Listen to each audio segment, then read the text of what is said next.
Chapter 78. Pure soul power and courage were extremely attractive to cultivators. Cultivators in the soul refining and soul condensing realms could use them to quickly break through realms. High-level cultivators could also use them to strengthen their bodies, souls, and primordial spirits.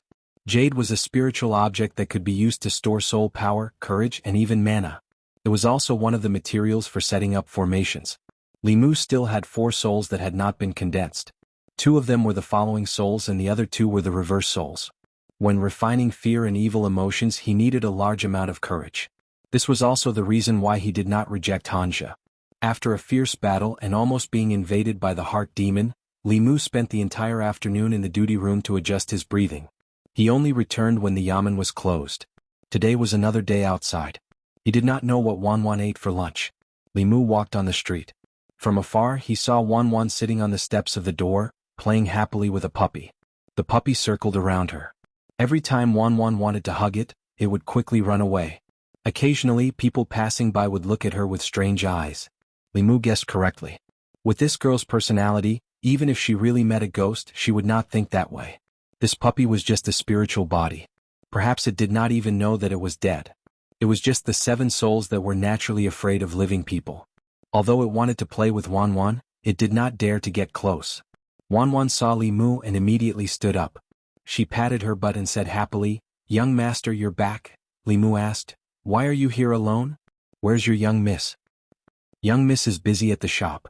Wanwan looked happily at Limu and said, "Young master, there's a puppy here. It's very fun." "Where's the puppy?" "It just ran away." Limu walked to the door and said, "Let's go in and cook first. We'll wait for your young miss to come back." After Lu Hanyin and Limu became familiar with each other, they often ate together. She didn't have any kitchen utensils at home, so she shared a set with Limu. If Limu came back early, Limu would cook. If Yunyan Pavilion wasn't busy, there would be a table full of steaming hot dishes by the time Limu came home.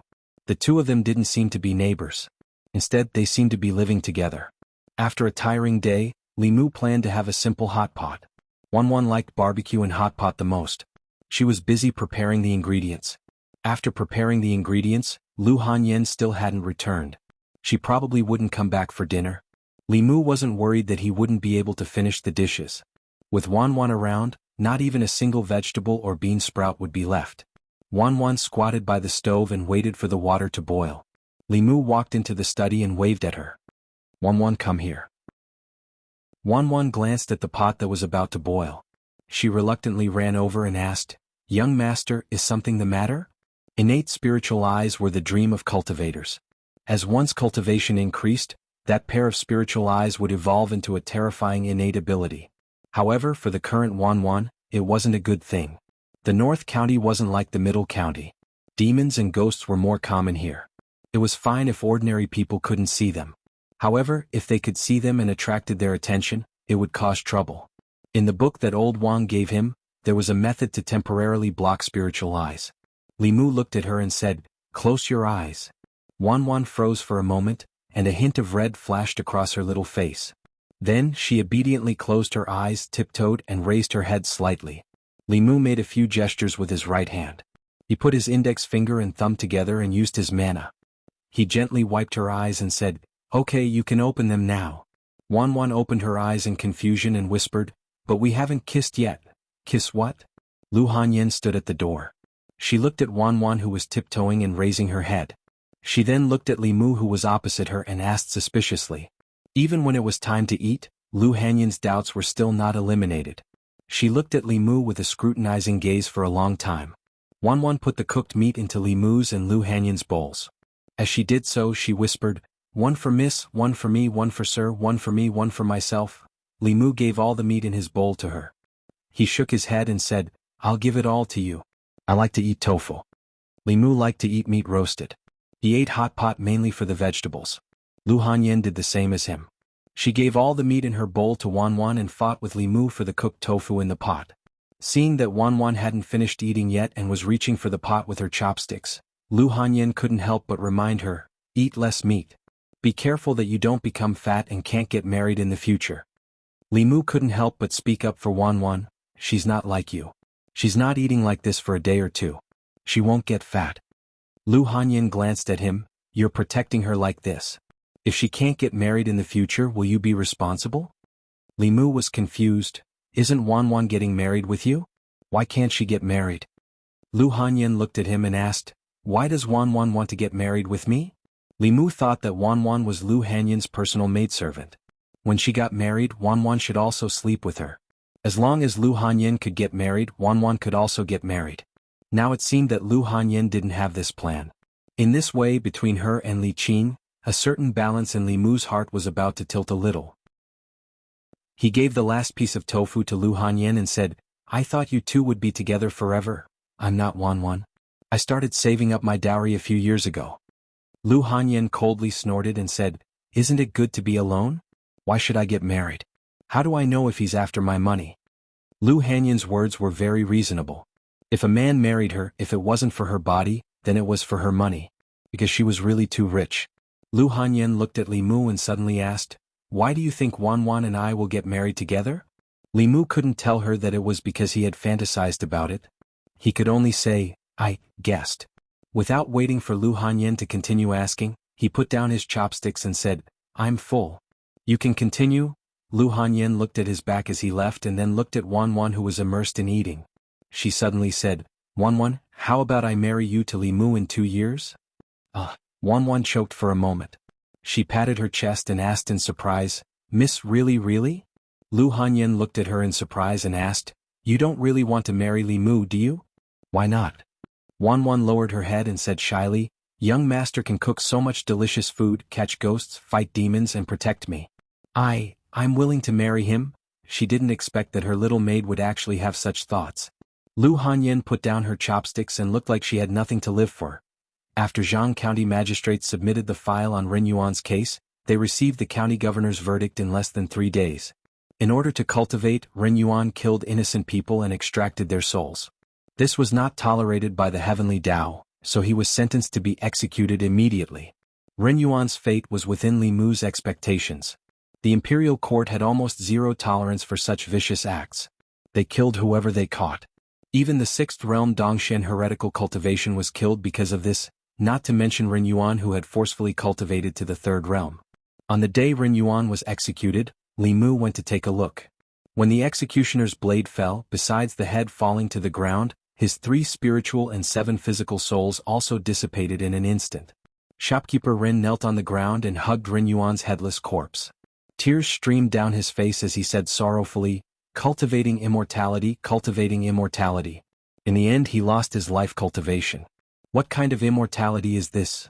Li Mu sighed softly, shook his head and left. The path of cultivation was never a smooth one. Old Wang was right. The weak were prey to the strong. This was the only law in the cultivation world. On this path, one had to fight against the heavens and oneself. If one was not careful, they would be invaded by their inner demons. One wrong step and they would be led astray and there would be no turning back. This path was full of temptations and dangers. Although Ren Yuan had a 5 elements constitution and was exceptionally talented, if he hadn't chosen this path and had chosen to be an ordinary person, perhaps he could have been a wealthy man for the rest of his life. He wouldn't have ended up like today, with his head falling to the ground and his soul dissipating. When he returned home, Li Mu was still filled with emotions. He recalled his experiences in the past 3 months of cultivation. There were several times when he was in life-threatening danger. Luck played a large part in him being able to survive until now. However, it was impossible for him to have the luck to turn danger into safety every time. Li Mu even wondered if he should listen to Lu Hanyan and wait until he condensed the 7 souls and escaped the crisis of life and death. Then, he might as well stop being a constable and stop cultivating. What was wrong with marrying a wife like Lu Hanyan and living a peaceful and happy life? Li Mu looked at Lu Hanyan, who was bringing the food to the table, and this thought in his heart became even stronger. With such a gentle and virtuous wife, what more could he ask for in life? If he could see this scene when he returned home every day, Lu Hanyan had been angry for several days because Li Mu had stolen Wanwan's heart. Seeing him standing there in a daze and staring at her without blinking, an inexplicable anger rose in her heart. She said angrily, "What are you looking at? Come and help me. If you look again, I'll dig out your eyeballs." Li Mu was stunned. "Ah." Lu Hanyan slammed the plates on the table and said angrily, "What are you off for? Hurry up and bring the food. It's a break today and you don't have to go to the yamen. Why are you back so late?" Don't you know there's someone waiting for you to eat at home? Li Mu looked at Lu Hanyin and secretly swallowed a mouthful of saliva. If he could see this scene when he returned home every day, why should he marry a wife? He decided to cultivate properly. Chapter 79. 3 of the 7 spirits had already been condensed. In the next 3 months, as long as he condensed another spirit, Li Mu would be able to avoid the danger to his life. After thinking for a long time, Li Mu still decided to condense the 4th spirit, the seizing thief. The first spirit of the seizing thief was related to the immune system. A person who lost this spirit would fall sick very easily. Li Mu had the exorcism talisman. It could replace the seizing thief and prevent illness, but it was a temporary solution. If he didn't condense the seizing thief for too long, the exorcism talisman's effect would be minimal. The seizing thief was born from fear. Li Mu had absorbed quite a bit of fear from the demonic ghosts he had encountered before, but he was still far from condensing the spirit. He had also tried to use the method of telling ghost stories to induce fear in the tea house guests. However, the final result was the same as when he tried to induce grief in the audience. He couldn't induce fear in the guests. The reason was naturally that the fear was only directed at the scenes in their minds and not at Li Mu. If he wanted to condense the seizing thief, he had to find another method. When Li Mu arrived at the county yamen, he realized that Li Qing wasn't there. Zhang Shan and one of Han's constables were gambling. Old Wang was watching from the side. Li Mu patted Zhang Shan's shoulder from behind. Zhang Shan jumped up. When he turned around and saw that it was Li Mu, he patted his chest and heaved a sigh of relief. "It's you, Li Mu. I thought it was the boss. You scared me to death." Naturally, Li Mu didn't waste all his effort in inducing Zhang Shan's fear. The attraction of emotions had to be like this, face to face, and it had to be directed at Li Mu. However, after thinking for a long time, Li Mu couldn't think of any profession that could make it convenient to scare people. Since there was nothing he could use as a reference, he might as well create one himself. A thought flashed through Li Mu's mind. He suddenly had an idea. He was about to walk out of the duty room and go back to discuss it with Lu Hanyin. When he turned around, his vision suddenly went dark. It wasn't because he was dizzy, nor was it because the sky had darkened. It was because a figure was blocking the door of the duty room, almost completely blocking the door. This person was tall and abnormally fat. Qin Miao Miao, the daughter of the county minister whom Li Mu had met before, could be considered as a little bird in front of him. Li Mu thought for a moment and remembered that this person was called Wu Bo, one of the cultivators in the county government. However, 3 months ago he was seconded to participate in the suppression of the zombie disaster in Zhou County. Today he appeared in the government office again. "Get out of my way." Wu Bo squeezed in from the outside and rudely pushed Li Mu aside, asking, "Where's Junior Marshal Sister Li?" Zhang Shan put away the dice and said, "The boss is not here." Wu Bo's gaze swept across the room and then he swaggered out. After he left, Zhang Shan curled his lips and said, "Didn't Fei Bo go to the neighboring county to catch zombies? Why did he come back so soon?" "Shoo." The constable under Hanja gestured for him to keep quiet and said, "Keep your voice down. If he hears you call him that, you'll have to bear the consequences." "Do you think I'm afraid of him hearing it?" Zhang Shan lowered his voice and whispered, "How did he grow up like this? Even the pigs in my family are not as fat as him." Old Wang chuckled and said, "He grew up like this. It's not up to him." Zhang Shan looked surprised. "What do you mean? Ordinary people can't eat so much to become so fat." Old Wang adjusted to a comfortable sitting position and said, "But there's a kind of body constitution called the body of earth element. This kind of person's 5 elements are all earth, so it's easy for him to absorb the chi of the earth. That's why he grew up like this." Zhang Shan clicked his tongue and said, "What kind of stupid body constitution is this?" "It's not a stupid body constitution." Old Wang shook his head and said, "He is a little fat, but his cultivation speed is faster than that of ordinary people. Many cultivators yearn for such a physique. Don't be fooled by his fat body.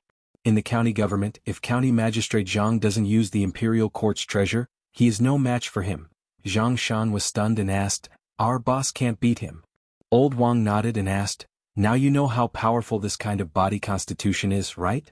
Zhang Shan looked down at his bulging belly and said to Old Wang, "I'm also quite fat. Do you think I have a powerful body constitution? Can I cultivate?" Old Wang smiled. "Go to bed early tonight. Everything is possible in your dream." Li Mu listened at the door. According to Old Wang, Qin Miao Miao should also have the body of earth element, which might be the reason why she was fat. Thinking of Zhao Yong's body of fire element, Li Mu seemed to understand why the county magistrate arranged such a marriage for him. The 5 elements promoted and restrained each other. Wood promoted fire, fire promoted earth, earth promoted gold, gold promoted water, water promoted wood. Zhao Yong had the body of fire element. If he married Qin Miao Miao, who had the body of earth element, it would be very beneficial for her. Only considering the body constitution and nothing else, they were indeed a match made in heaven. Just like Li Mu and Lu Hanyan. The difference was that if the body of fire element and the body of earth element were together, it would only benefit the latter. If Li Mu and Lu Hanyan were to cultivate together, it would be the true combination of yin and yang. It would be very beneficial for both of them. From Li Mu's experience in the past few months, although the body of 5 elements was rare, it was not to the extent of being scarce. First there was Zhao Yong, Ren Yuan, and then there was Wu Bo. The 3 of them had the same body constitution, but their fates were completely different. Rare body constitutions like theirs were very popular in Taoism. Some sects would even calculate the time and send disciples down the mountain to investigate if there were any newborns born nearby. If they happened to find a baby born at a special time, they would make an agreement with the baby's parents that when the baby was 5 or 6 years old, he would go up the mountain to cultivate. The child's family would also receive a lot of compensation. However, the attitude of the imperial court towards this was completely different. Although they would recruit a large number of cultivators every year, in order to maintain their rule and stability, the imperial court did not want too many cultivators to appear. Firstly, this would cause the local fixed population to lose. Secondly, cultivators were not under the jurisdiction of the imperial court and often did things that violated the rules and disturbed social stability. The more cultivators there were, the more it was not conducive to the stability of the imperial court's rule. Therefore, although the imperial court did not stop Taoism in this matter, they also never cooperated. Otherwise, as long as the local government screened the household registers of all the people in the area, they would be able to find all these cultivators with talent. In the Great Zhou, the influence of the various Taoism sects was naturally not as strong as that of the imperial court. If the imperial court did not support them, more than 90% of the cultivation geniuses would be buried like Li Mu and Lu Hanyan. If they did not have the opportunity, they would never embark on the path of cultivation in this lifetime. If not for that accident, Li Mu, as a bailiff, might have married and had children. He might have lived a mediocre life or he might have died in the line of duty. In reality, if not for Li Mu's soul being reborn, he would have already died in the line of duty. When he arrived at the entrance of the Yunyan Pavilion, Li Mu did not think about these things anymore. Earlier at the government office, he had been inspired by Zhang Shan and found a way to collect fear. Since he could scare Zhang Shan and collect anger, he could naturally scare others. He could open a haunted house in Yangqiu County and pretend to be a ghost to scare people. The better the business of the haunted house, the faster he could collect fear. Li Mu was not worried about the problem of customers at all. In this era there were not many entertainment options. Men's favorite pastime was naturally the brothel. However, not everyone had an invulnerable kidney like Li Si and could treat the brothel as their own home. At the very least, even if their bodies were made of iron, they could not afford to go there every day. After all, they were different from Li Si. They could not let the women in the brothel fall for them. It was precisely because there were no bars, KTVs, cinemas, bookstores, tea houses, theaters, and music halls that the business of the haunted house was so good. Li Mu should be the first person to open a haunted house here. When the time came, he could attract customers at an extremely low price or even for free. After all, he only wanted fear, not to rely on it to make money. Li Mu was not good at opening a shop, so he had to ask Lu Hanyan for help. In the Yunyan Pavilion, Lu Hanyan heard Li Mu's idea and hesitated. Your idea is possible, but would anyone really spend money to have someone pretend to be a ghost to scare themselves? Let's try it first. After people were full and satisfied with their material needs, they liked to seek spiritual stimulation. Disneyland tickets were so expensive, but there were still people coming in waves every day. Li Mu said, I don't know much about opening a shop, so I'll leave it to you. Deduct the expenses from my share. Lu Hanyan nodded and said, Shopkeeper Ren of the Four Seas bookstore sold the bookstore to us today. The location is not bad. If we open a shop there, business should be better. After Li Mu left, shopkeeper Huang walked up and said, Miss, didn't you just say that you want to make the Four Seas bookstore a branch of the Yunyan Pavilion? We'll talk about it later, this is more important. Lu Hanyan sighed and muttered, Wan, this is for your future happiness. Chapter 80. From the construction of the haunted house to the renovation to the layout, it would take at least half a month. However, only half of the half-year had passed, so Li Mu was not in a hurry. Leaving this matter to Lu Hanyin, Li Mu put more effort into his cultivation. In the soul-refining realm, he was like a child holding a large blade. Although the weapon in his hand was sharp, the child's strength was too weak. No matter how sharp the blade was, it would be a waste in his hands. His Fa Li was too weak and his cultivation was too low. These were Li Mu's biggest shortcomings. If he had Su He's cultivation combined with various mysterious Dao techniques, even if he was not invincible in the middle realm, he would at least be able to walk unhindered in the sixth realm Dongshan and below. It was a pity that Su He was not willing to live with Li Mu. Otherwise, when he was in danger, he would only need to let Su He possess his body. In front of him, any demon ghost or heretical cultivation would have to kneel down and speak. Right now, he could only prepare as many spirit travel talismans as possible. If the situation was bad, he would run to Clearwater Bay. It had to be said that among the Dao sects, Fulu school was the most special one.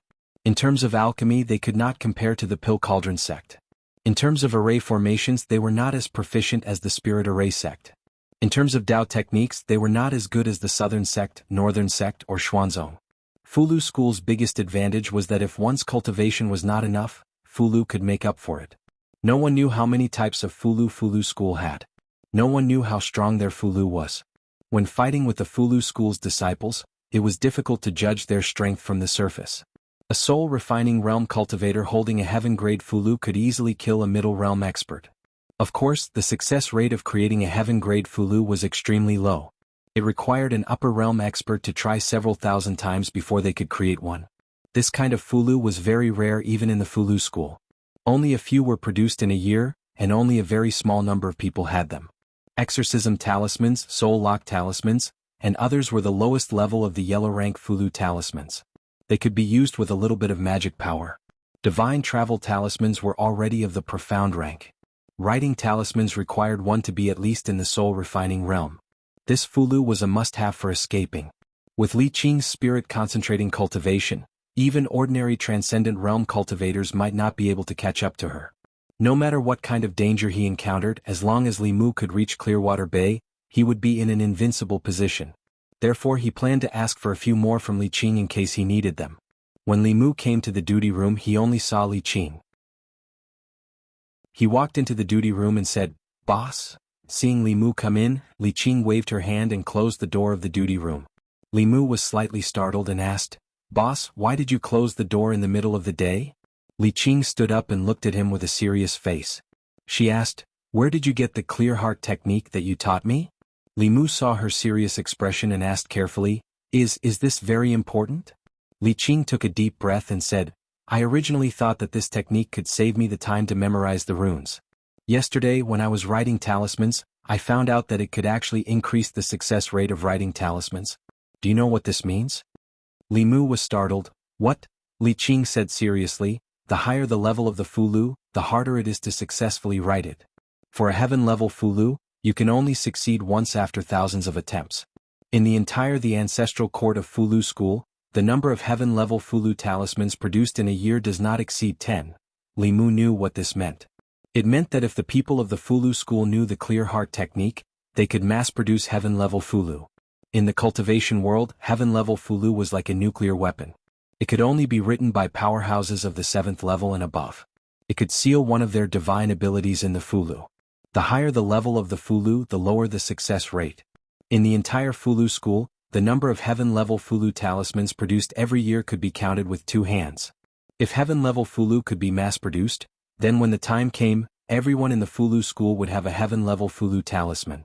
The soul-refining killing divine ability and the spirit-concentrating destroying Dongshen would be as simple as eating and drinking.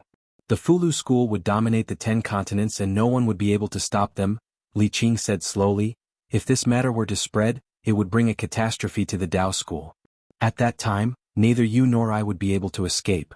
You haven't told anyone about the clear heart technique yet? Li Mu's reaction to this was not as big as Li Qing's. The clear heart technique was not a catastrophe. If he were to spread the Buddhist incantation of 9 syllables in the Tao Te Ching, then it would be a real catastrophe for the Dao school. If he were to add the Heart Sutra, then even the Buddhist school would not be able to escape. Lu Hanyin was one of them and was trustworthy. In order not to worry Li Qing, Li Mu shook his head and said, "No. In this world only you and I know about it." Li Mu had a strange feeling that he was hiding something from another woman in front of her. Li Qing asked doubtfully, "Then how did you get it?" Li Mu did not explain too much. He just said, "In short, boss, trust me. The clear heart technique will never be spread." Li Qing looked at him. She seemed to have a guess in her heart, but she did not ask any more questions. She said, "You have to remember my words. Once this technique is leaked, it will lead to a fatal disaster for you." She was so nervous about the clear heart technique. If he taught her the Buddhist incantation of 9 syllables, her reaction would be even bigger. Li Mu put aside his original idea for the time being and said, "Boss, can you draw a few talismans for me?"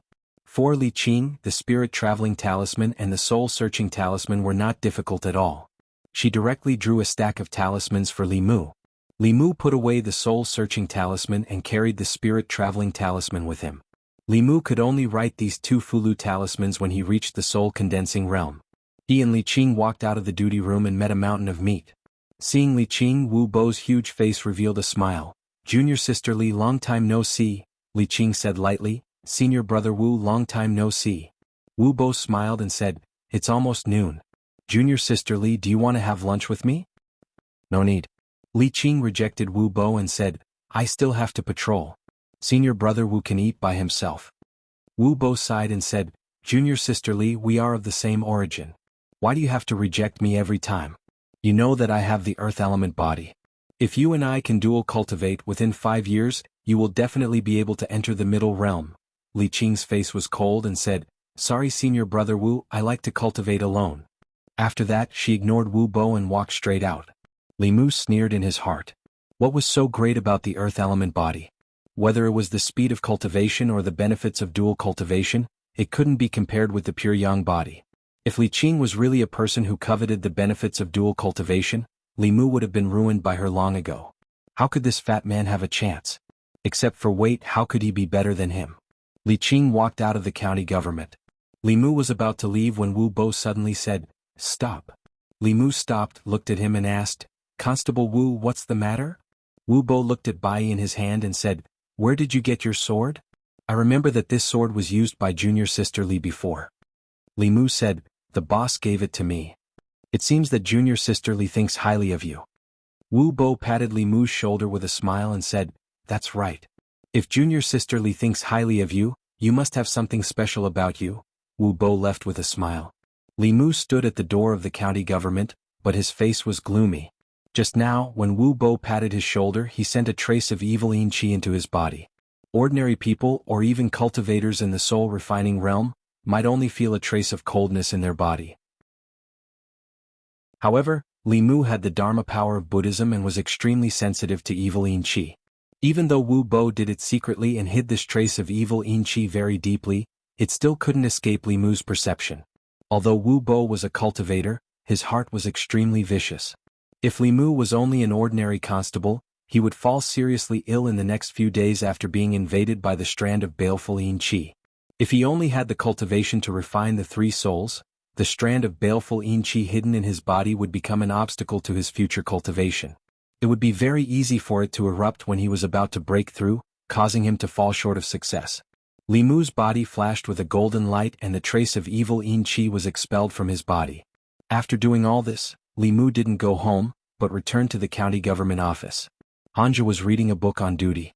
When he saw Li Mu walk in, he hurriedly hid the book, a curtain of spring dreams, under the table and looked up to ask, "What are you doing here?" Since he had already formed a grudge with Wu Bo, Li Mu naturally had to inquire about his background in advance. Although he and Hanja didn't get along well, they were comrades who had fought zombies together and pursued heretical cultivation. Li Qing, Hanja, and Wu Bo all came from the ancestral court of Fulu school. Li Mu couldn't ask Li Qing, so Hanja was a very good breakthrough point. He looked at Hanja and asked, "Do you know much about Constable Wu?" "You mean Wu Bo?" Hanja glanced at him and asked, "Why are you asking about him?" Li Mu said, "I'm just curious." Hanja didn't continue to ask. He said, "We all come from the ancestral court of Fulu school. He and Miss Qing are brothers and sisters of the same branch. His grandfather is an elder of that branch and has the cultivation of the blessed realm. Hanja told Li Mu all the important information about Wu Bo with a few simple words. Then he looked at Li Mu suspiciously and reminded him, Wu Bo is an extremely petty person who will seek revenge for the smallest grievance. You'd better not provoke him. Why would I provoke him? I can't beat him. Li Mu waved his hand and said, What book were you reading that made you so happy just now? Let me have a look. Hanja's expression became serious. He sat up straight and said, This book is very profound. You won't be able to understand it. Chapter 81. After leaving Hanja's place, Li Mu went to Old Wang's room. Old Wang wasn't in the room. Li Mu looked around and finally found him in the household. Old Wang was sorting out the household registration information. Li Mu walked in and asked, Old Wang, is there any book that talks about the 5 elements body? Li Mu didn't know enough about himself. In the Cultivation Foundation book that Li Qing gave him, although it mentioned the pure yin, pure yang, and the 5 elements body, it only mentioned a few words and didn't explain in depth. Old Wang's head was buried in the high pile of documents. He didn't raise his head and said, Go look for it yourself. Li Mu went to Old Wang's room. His collection of books was very rich. Li Mu searched the bookshelves one by one. It took him half an hour to find a book called Records of the Supernatural in the corner. This book was a bit similar to the Records of the 10 Continents monsters. The difference was that the records of the 10 continents were all monsters and ghosts, but this book recorded all the monsters. The so-called monsters referred to people who were different from ordinary people. Pure yin, pure yang, and the 5 elements body were counted as monsters. In the boundless world there were all kinds of strange things. In addition, there were people with wings on their backs, people who could control fire, water, and people with natural spiritual pupils. They were all monsters. Compared to ordinary people, these people were born with some kind of special talent. If they were ordinary people, there wouldn't be any abnormalities. Once they stepped into cultivation, their true talent would be revealed. For example, people with natural spiritual pupils could only see ghosts without cultivation. If they succeeded in cultivation, their pair of spiritual pupils could control people's minds and turn them into their own puppets. It was incomparably evil. As for the 5 elements body, except for the earth element, the other 4 elements were no different from ordinary people before cultivation. The earth element body was mostly fat because of a certain reason. The degree of fat varied from person to person.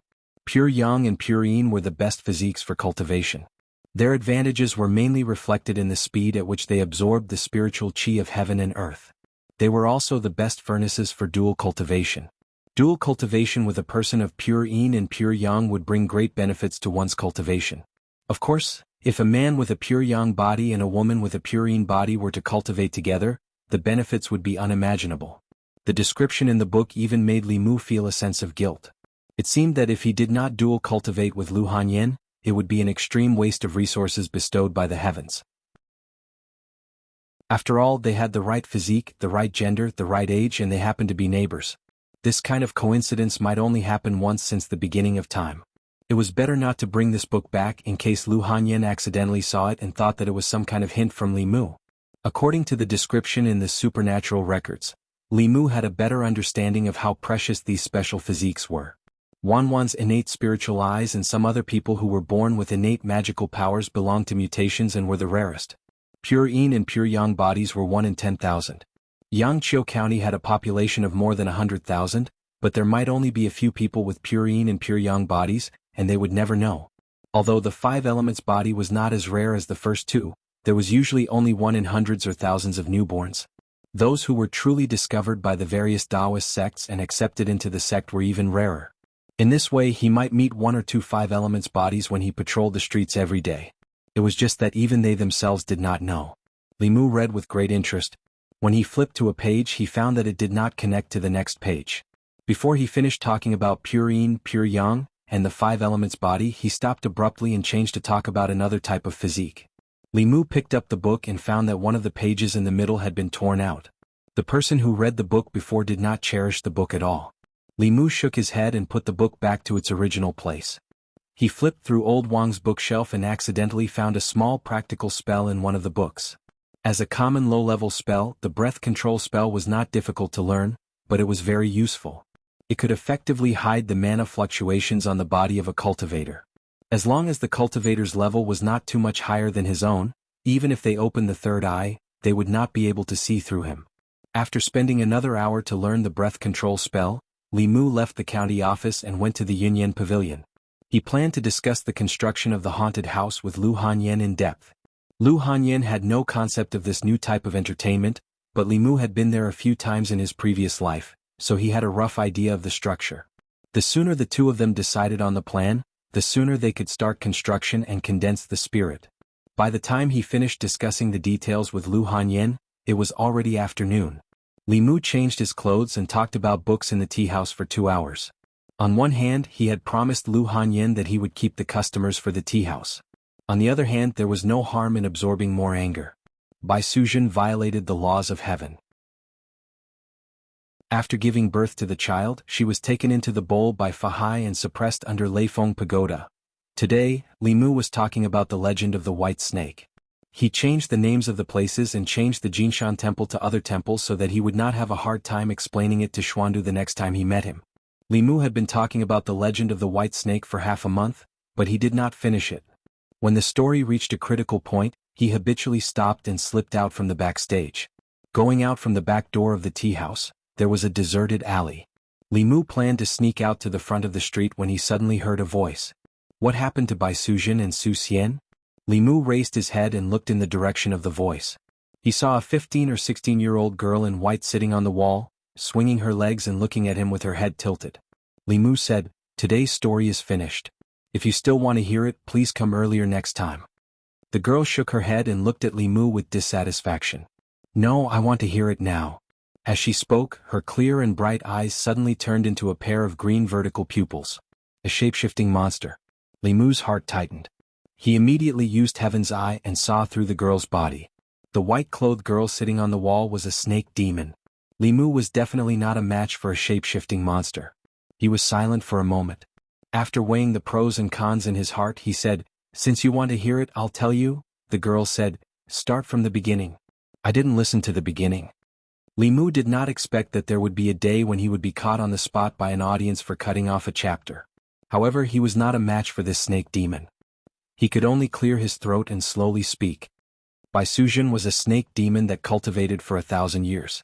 In order to repay the scholar Su Xian for saving her life in her previous life, she turned into a human and married Su Xian. Fahai told Su Xian that Bai Suzhen was a snake demon. Su Xian was skeptical. Later, Su Xian followed Fahai's method and made Bai Suzhen drink Realgar wine during the Dragon Boat Festival. Bai Suzhen had no choice but to turn into her original form. However, Su Xian was scared to death. Bai Suzhen stole the immortal herb Lingji from the heavenly court and saved Su Xian. Fahai tricked Su Xian into the temple and put him under house arrest. Bai Suzhen and Shaoqing fought Fahai together. The water flooded the mountain temple, but because of this, other living beings were harmed. Bai Suzhen violated the laws of heaven. After giving birth to a child, Fahai took her into his bowl and suppressed her under Leifeng Pagoda. Su Sherlin passed the exam and was conferred the title of a high official. He saved his father and mother and finally reunited with his family. The snake demon girl snorted coldly. This Su Xian even harmed his own wife. He really doesn't know what's good for him. Li Mu's mouth was dry. He pursed his lips and asked, "Miss, the story is over. Can I leave now?" "Wait." The girl jumped down from the wall and said, "I want to ask you about someone." Seeing that this snake demon didn't seem to have any evil intentions, Li Mu was slightly relieved. He asked, "Who?" The girl asked, "Have you ever seen a very tall person?" This snake demon was quite beautiful, but she was a little simple-minded. Li Mu said, "There are many tall people. I want to know what he looks like before I can answer your question." "Oh." The girl looked pensive. After a moment, she stretched out her hand and gently touched the void. A light shadow appeared in front of Li Mu. In the light shadow, the appearance of a tall and thin man appeared. Li Mu's heart thumped wildly. The tall and thin man in the light shadow was the lizard spirit that died in Li Mu's hands. The girl approached Li Mu and suddenly said, "Your heart is beating very fast. You've seen him before, haven't you?" Li Mu's face was shocked. He looked at the girl and asked, Is this a spell? Are you a fairy?" Under the effect of the breath concealment technique, as long as the snake demon hadn't reached the fourth realm, even if she opened her heavenly eye, she couldn't see through Li Mu's cultivation. At this moment in her eyes, Li Mu was just an ordinary person. It was reasonable for him to be shocked by this move. Besides, during the half-month in the theater, Li Mu's acting skills had greatly improved. Although he couldn't be completely flawless, it wasn't a problem for him to deal with this kind of small scene. The girl didn't deny or admit, but she no longer doubted Li Mu. She asked, "He's my subordinate. Have you seen him before?" Li Mu shook his head and said, "Fairy, I haven't." The girl waved her hand again. The light in the air changed and a human face appeared. She asked again, "Then have you seen this person before?" Li Mu looked at the dwarf's face and shook his head. "I haven't." Li Mu secretly complained in his heart. After killing the dwarf, the lizard spirit came.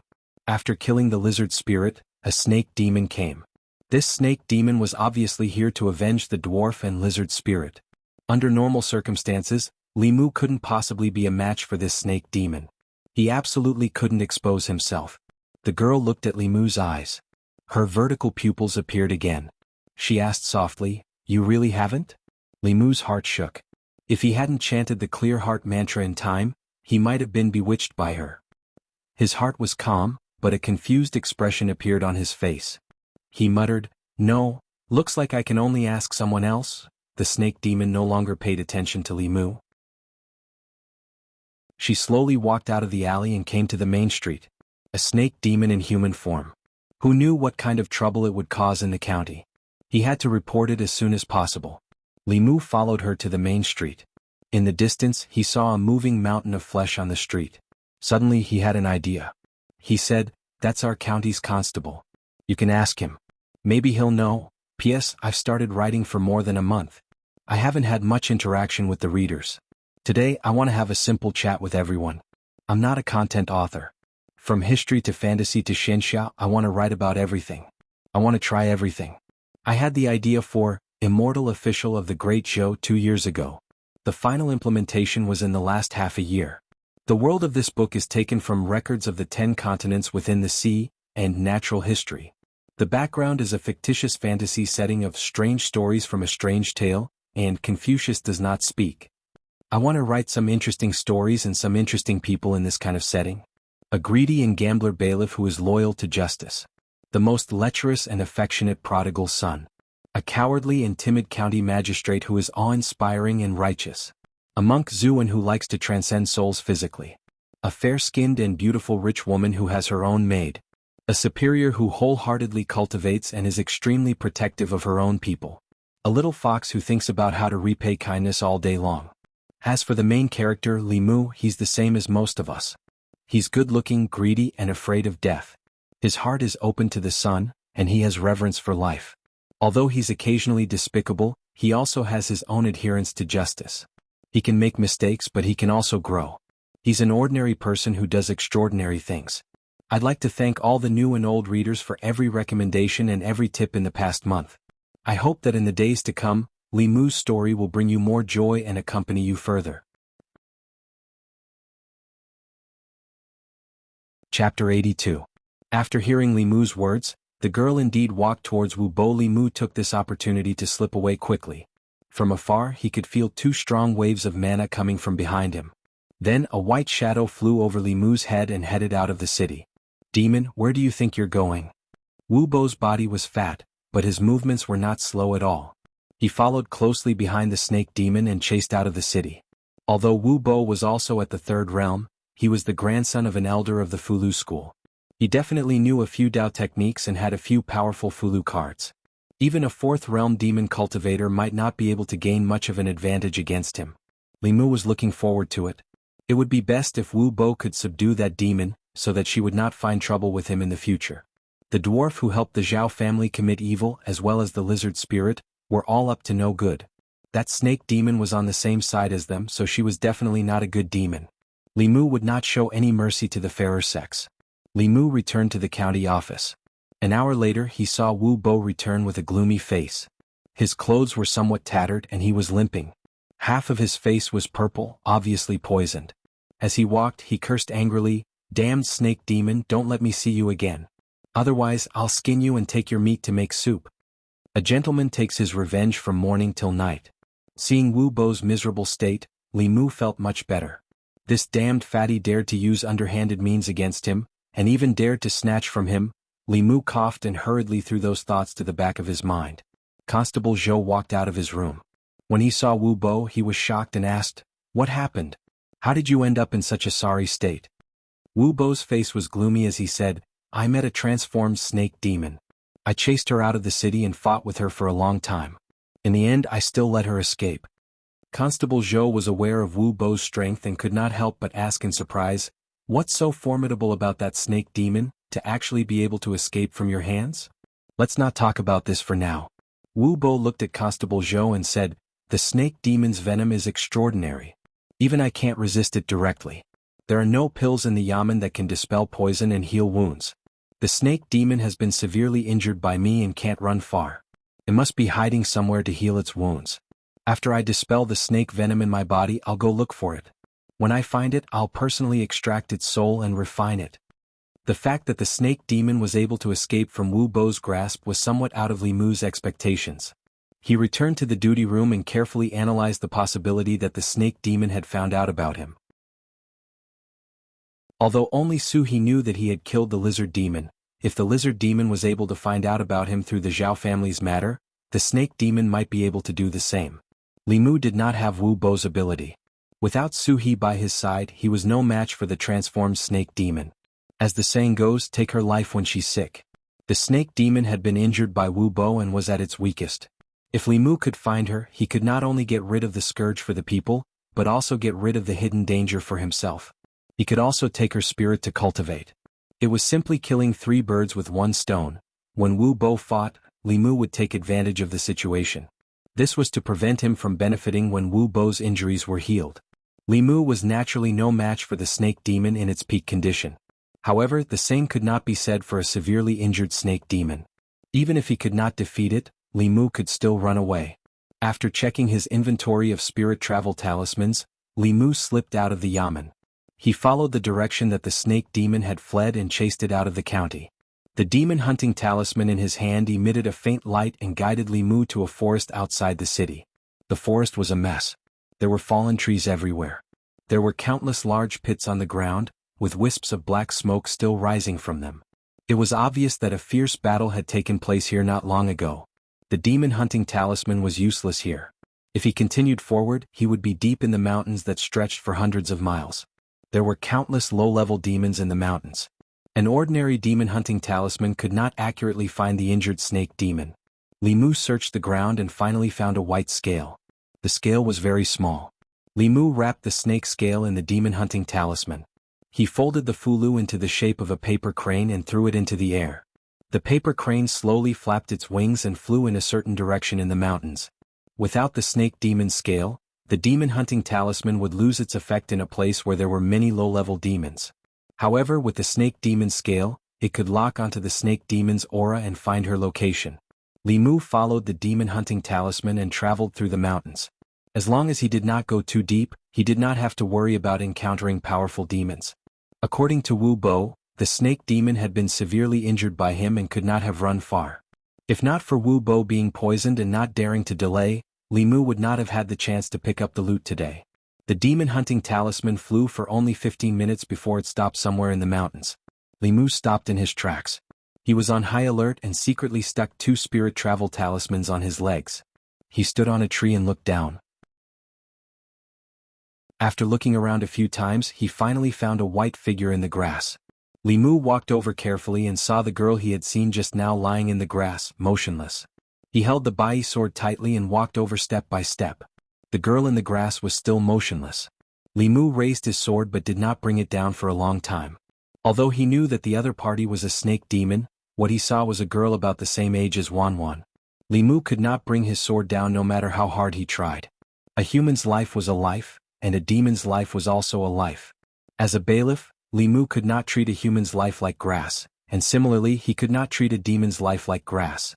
He decided to make things clear first.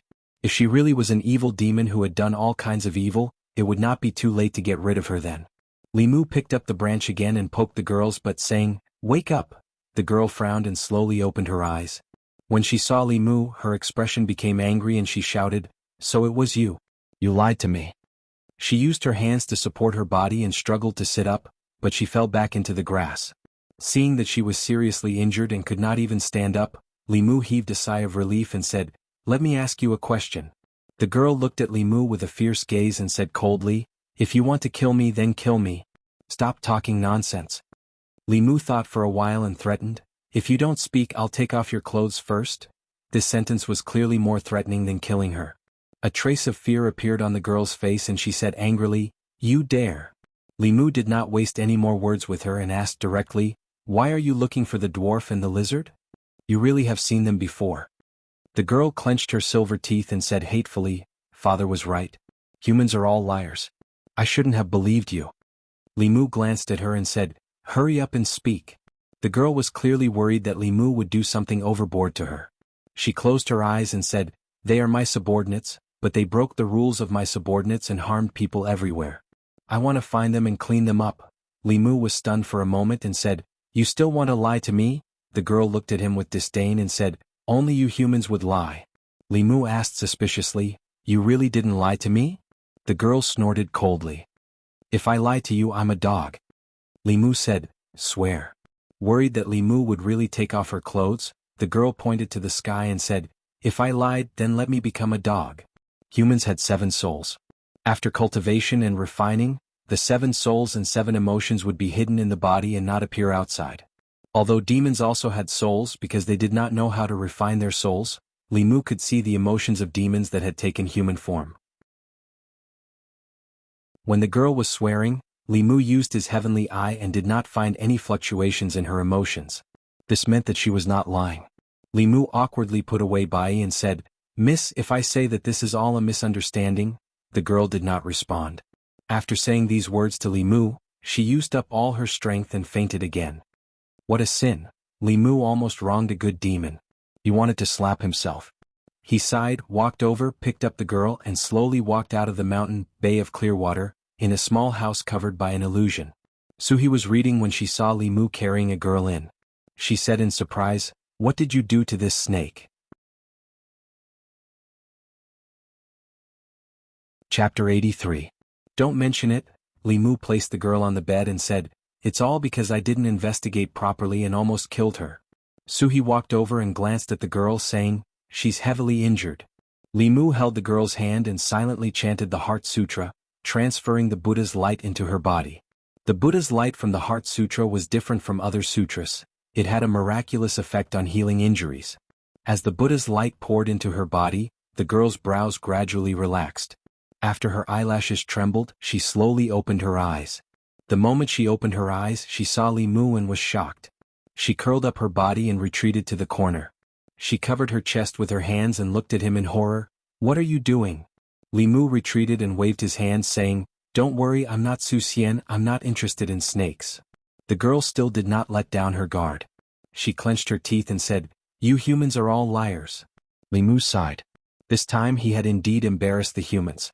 The black-robed man's matter was because he was too cautious and worried about accidentally killing people. He was almost invaded by his inner demon and fell into a trap. This time, the snake demon was not cautious enough and almost killed a good demon by mistake.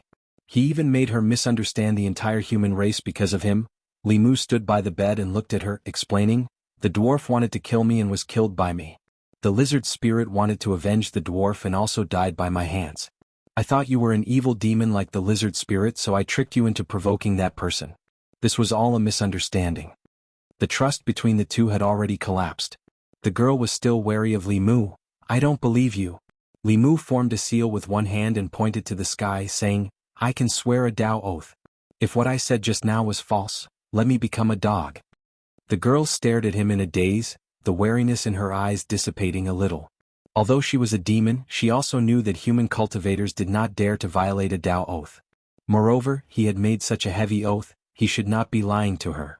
Li Mu saw that she believed him, so he struck while the iron was hot and said, give me your hand, I'll help you heal first. The girl thought for a moment and recalled the feeling just now. She tentatively stretched out her hand. Li Mu held her hand again. Her hand was very cold. Li Mu once again drew out the Buddhist light and continued to send it into her body. A satisfied expression appeared on the girl's face, and she found that her injuries were slowly recovering. A moment later, Li Mu released his hand and said, now you should believe that I'm not trying to harm you, right? If you want me to believe. The girl rolled her eyes and said, you have to continue healing me. Li Mu didn't have much Buddhist magic left. He had already used up more than half of it and was a bit tired. However, since the young woman had spoken, he reached out again. After all, he was the one who caused all this trouble and almost caused her to lose her life. Li Mu owed her too much. Even if he had to squeeze out the last of his spiritual energy, he had to satisfy her. So comfortable. So warm. Continue, don't stop. A moment later, the girl bathed in the Buddhist light and fell into a sweet sleep. Li Mu wiped the sweat from his forehead. When he stood up, his legs gave way and he almost fell. Suhi caught him in time and said, "You're just too kind. I have to take responsibility for the trouble I caused." Li Mu sighed and looked at Suhi. He asked, "Is it convenient for her to heal here?" Suhi waved her hand. "What's inconvenient about it? I've been alone for too long and I'm looking for a companion." Li Mu asked again, "No one will find her with the demon-seeking talisman, right?" Suhi said, "Don't worry, this illusion has the effect of concealing one's aura. Even if there's something on her body, they won't be able to find here." With Suhi around, Li Mu was completely relieved. It was already late. He bid farewell to Suhi and used the spirit-traveling talisman to return home before it was dark. The events of the past 2 days gave Li Mu a lot of warnings. If power was not restrained, it would be equivalent to a scourge. As an official of the Great Zhou dynasty, he could indirectly control the life and death of others. He had to be cautious at all times and maintain reverence for all life. Doing this was not only to protect the law, but also to protect Li Mu's heart. Ren Yuan's example was in front of him. When a cultivator no longer feared life, it was very easy for them to walk the same path as him. No matter if it was a human life or a demon life. The next morning, when Li Mu woke up, he unexpectedly discovered that the mana in his body had increased slightly. It was almost equivalent to a month of his hard work. In the morning, he routinely patrolled the streets before returning to the county office. As soon as Li Mu entered the front office, he saw Wu Bo standing in the front office's courtyard like a mountain of flesh. Below his feet was a pile of colorful snake corpses. In a corner further away, there was a dead giant python. Anja was right. This guy was indeed vengeful. Obviously, he did not find the snake demon, so he caught some ordinary snakes to vent his anger. He picked up a snake, took out its gallbladder and threw it into his mouth. He cursed, "Damn it, that snake demon was heavily injured by me. It couldn't have escaped. Did someone take advantage of me?" Li Mu silently returned to the duty room. There was no one there. He strolled around and came to Lao Wang's place. Lao Wang's erudition told Li Mu that there was no harm in reading more. There was a large collection of books in his duty room. Although most of them were useless, Li Mu could occasionally find something good. Cultivation methods were as vast as the sea. No one knew everything. Cultivation methods existed between heaven and earth. Today's cultivators were just following the path of their predecessors. The more they knew their own ignorance. Li Mu read at Lao Wang's place until he went to the county office. He cooked a table of food and left a portion for Wan Wan to eat. He put the rest in a food box and left the city for the Gulf of Clearwater. With the spirit travel talisman, it was much more convenient for him to travel between the county and the Gulf of Clearwater. The snake demon girl had already let down her guard against Li Mu. Yesterday, Li Mu overdrew his mana to heal her. Today she was able to get out of bed. She used her hands to grab the food in the food box and raised her head to stuff it into her mouth. Li Mu looked at her and asked, "How is the taste? If it's not to your taste, do you want me to catch some toads, frogs, mice and the like?" "Bah." The snake demon girl glared at him fiercely and said, "You're the one who eats those disgusting things." Li Mu took out the dish she grabbed with her hands and put the other dishes on the table. The girl finished her own dish in a short time. She climbed to the side of the low table and reached out to grab the other dishes. Li Mu patted the back of her hand and handed her a pair of chopsticks. She used one hand to grab the chopsticks but didn't know how to use them. She copied Li Mu and Suhi but still didn't take a bite. She angrily threw the chopsticks to the side and said angrily, "Humans are so troublesome." Li Mu put a portion of the food into her bowl and let her use her hands to grab it. Then he said, "Hurry up and eat. After you finish eating, I'll treat your injuries. After you're healed, you can leave here." Her injuries were caused by Li Mu. Li Mu had the obligation and responsibility to treat her injuries. After her injuries were healed, Li Mu would go his way and she would cross her single-plank bridge. One human and one demon would no longer be involved. The girl snorted and said, "I'm not leaving here. It wasn't easy for me to escape from home."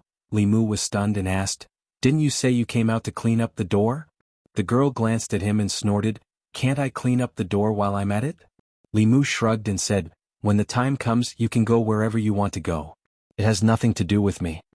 The girl put down the bowl and licked her fingers. She looked at Li Mu and said, "I'm not full yet. I want more." Li Mu silently went to the river and caught 2 fish. He roasted them on the shore. Suhi stood behind him and said with a sour tone, "I don't see you running to Clearwater Bay so diligently. You men really forget the old when there's a new person. Isn't this what I owe her?" Li Mu said helplessly, "What new person or old person? She's just an outsider. Outside demon. After her injuries are healed, we'll immediately drive her away." The snake demon girl poked her head out of the window and snorted, "I heard it all." Suhi waved her hand and the window closed from the outside. The girl seemed to have hit her head. Ouch. She didn't move anymore. Suhi looked at Li Mu again and said with satisfaction, "She's an outsider. Then I'm an insider?" To be precise, she was an insider. However, this word didn't sound very nice. Li Mu didn't continue Suhi's words. A female ghost who had been single for 20 years would tease people one after another. Ordinary people wouldn't be able to resist. Li Mu said sincerely, "We're friends who have been through life and death. How can that little snake compare to us?" The window of the small house opened from the inside. The snake demon girl said unconvinced, "Who are you calling small? When I turn into my original form, I'm bigger than you."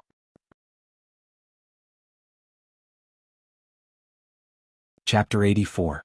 After exhausting his magic power to heal the snake demon once again, Li Mu dragged his exhausted body back home.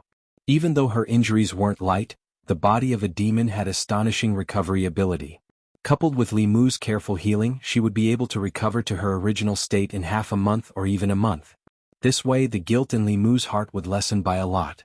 In the following period of time, Li Mu and Lu Hanyan set up the haunted house while taking time to heal the snake demon at the Bay of Jade.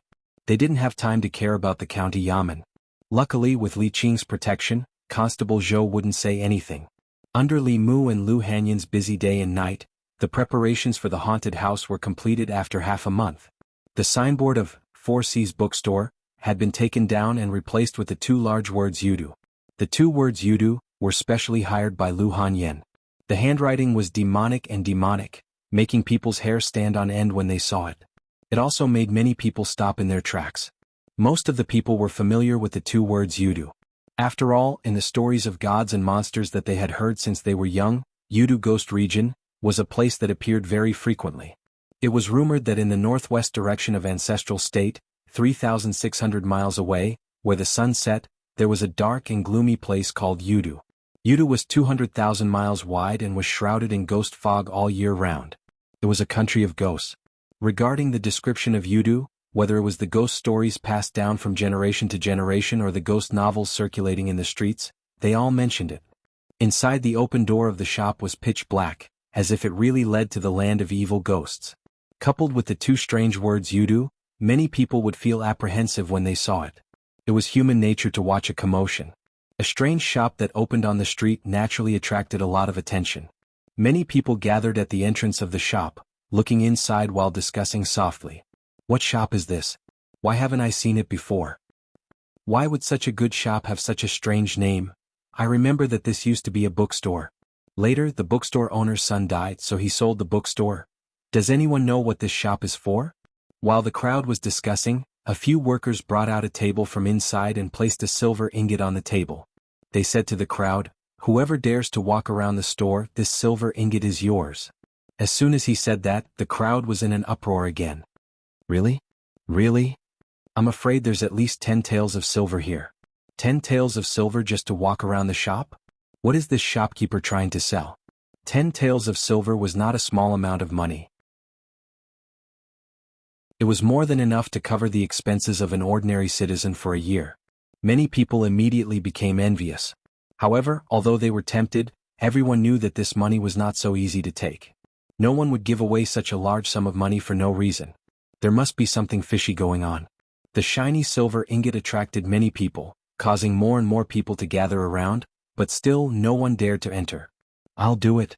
At a certain moment, a burly man walked out from the crowd and asked the worker at the door, "If I walk around the store, these 10 taels of silver will be mine?" The worker nodded and said, "This is what our shopkeeper said." The burly man turned around and said to the crowd, "This is what he said himself. As long as I walk out of the store, these 10 taels of silver will be mine. Everyone please be my witness. Go in. Let's see what's inside." Amidst the crowd's cheers, the burly man strode into the store. It was pitch black inside the store. The crowd could not see anything from the outside. They could only hear the burly man's screams from time to time, which made their hearts tighten. Although they knew that these 10 taels of silver were not easy to earn, they were curious about what was inside that could make the burly man scream. However, no one dared to go in and take a look. After a while, the burly man walked out shakily. His face was extremely pale and he had to hold onto the table to stand firm. He looked at the worker weakly and asked, "Can I take these 10 taels of silver?" The worker shrugged his shoulders and said, "It's yours." The burly man took the silver and was immediately surrounded by the excited crowd. "What's inside? Tell us. What did you scream just now? What's inside?" The burly man was surrounded by the crowd.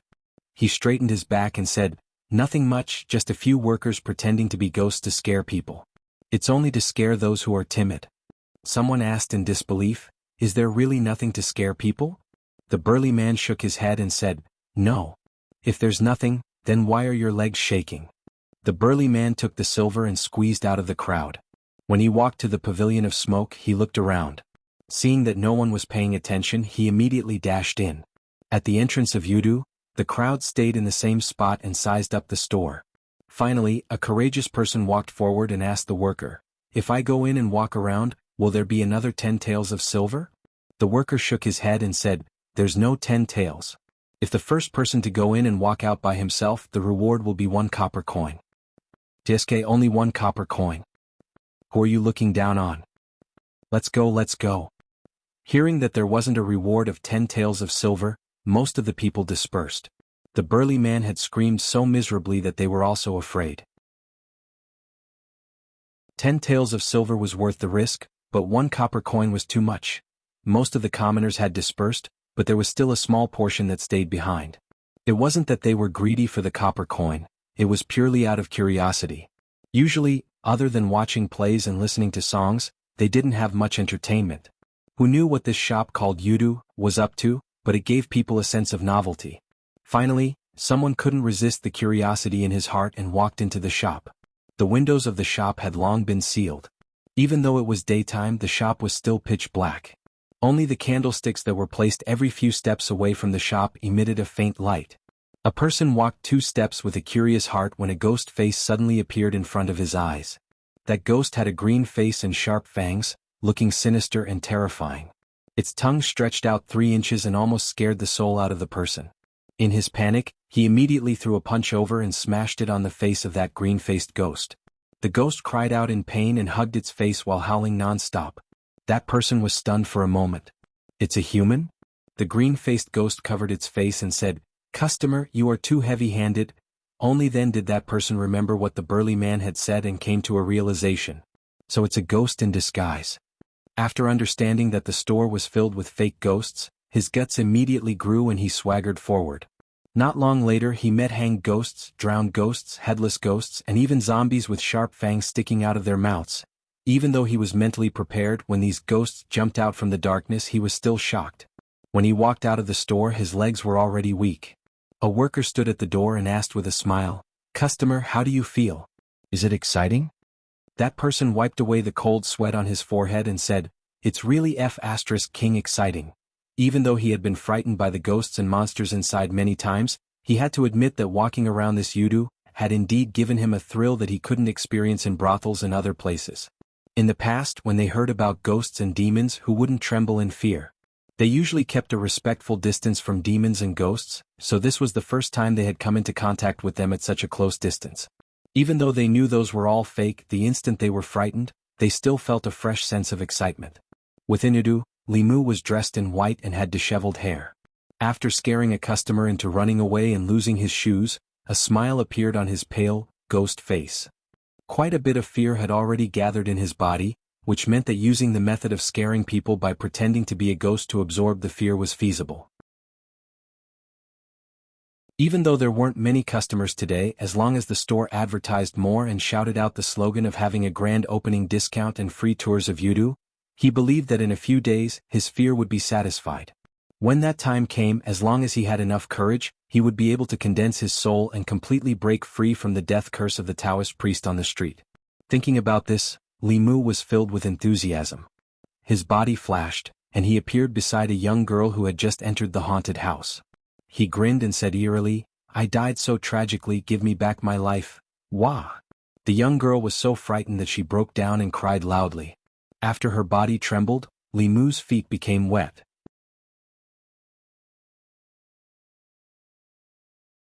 Chapter 85. The business of Yudu was much better than what Lu Hanyan had expected. She couldn't understand why there were so many people who liked to seek excitement and were willing to let others act as ghosts to scare them. She and Wanwan had only gone in once and never went near that place again. Even if she was given money, she wasn't willing to try walking in that kind of terrifying place. The sound of Li Mu practicing his sword came from next door, and Lu Hanyan tapped her feet lightly. She floated up and jumped over the courtyard wall, landing steadily in Li Mu's courtyard. After Li Mu had taught her rock leap technique, she didn't like to walk through the door anymore. Lu Hanyan stood in the courtyard and looked at Li Mu to ask, "How's your collection of fear feelings going?" Li Mu put away his sword and said, "It's almost done." The opening of Yudu was free for 10 days, and there was an endless stream of customers every day. Even though the emotional power of ordinary people was weak, they won in numbers. Li Mu had already accumulated enough fear feelings in his body. If it wasn't for the fact that the courage Hanja had given him wasn't enough to refine the fear feelings he had collected, he would have been able to condense the fourth spirit right now. In that case, can I collect money now? Lu Hanyan raised her eyebrows and said, "These few days the business of the shop looks good, but it's actually been losing money." Li Mu had already achieved his goal of collecting emotions, so he didn't care about it and said, "You are the lady boss, you decide." He went back to his room to change his clothes and said to Lu Hanyan, "I have something to do and will be going out, don't wait for me for dinner tonight." Lu Hanyan watched him walk out the door and curled her lips. She said, "Men are all heartless. The shop doesn't belong to me alone." He ran away after absorbing enough fear. He didn't even say thank you. Wanwan stood beside her and said softly, "That's because young master didn't treat Miss as an outsider. I'm not anyone to him, so what right does he have to not treat me as an outsider?" Lu Hanyan snorted and said, "Let's go to the shop and have a look. Men are all the same. Money is still the most reliable," Wanwan said. "It's different." "Young master is reliable," Lu Hanyan gently patted her head and reminded her, "Even if you marry him in the future, you have to be careful. You're so stupid. Even if you're sold, you'll still help others count the money. Young master won't sell me." "You wretched girl, you're hopeless."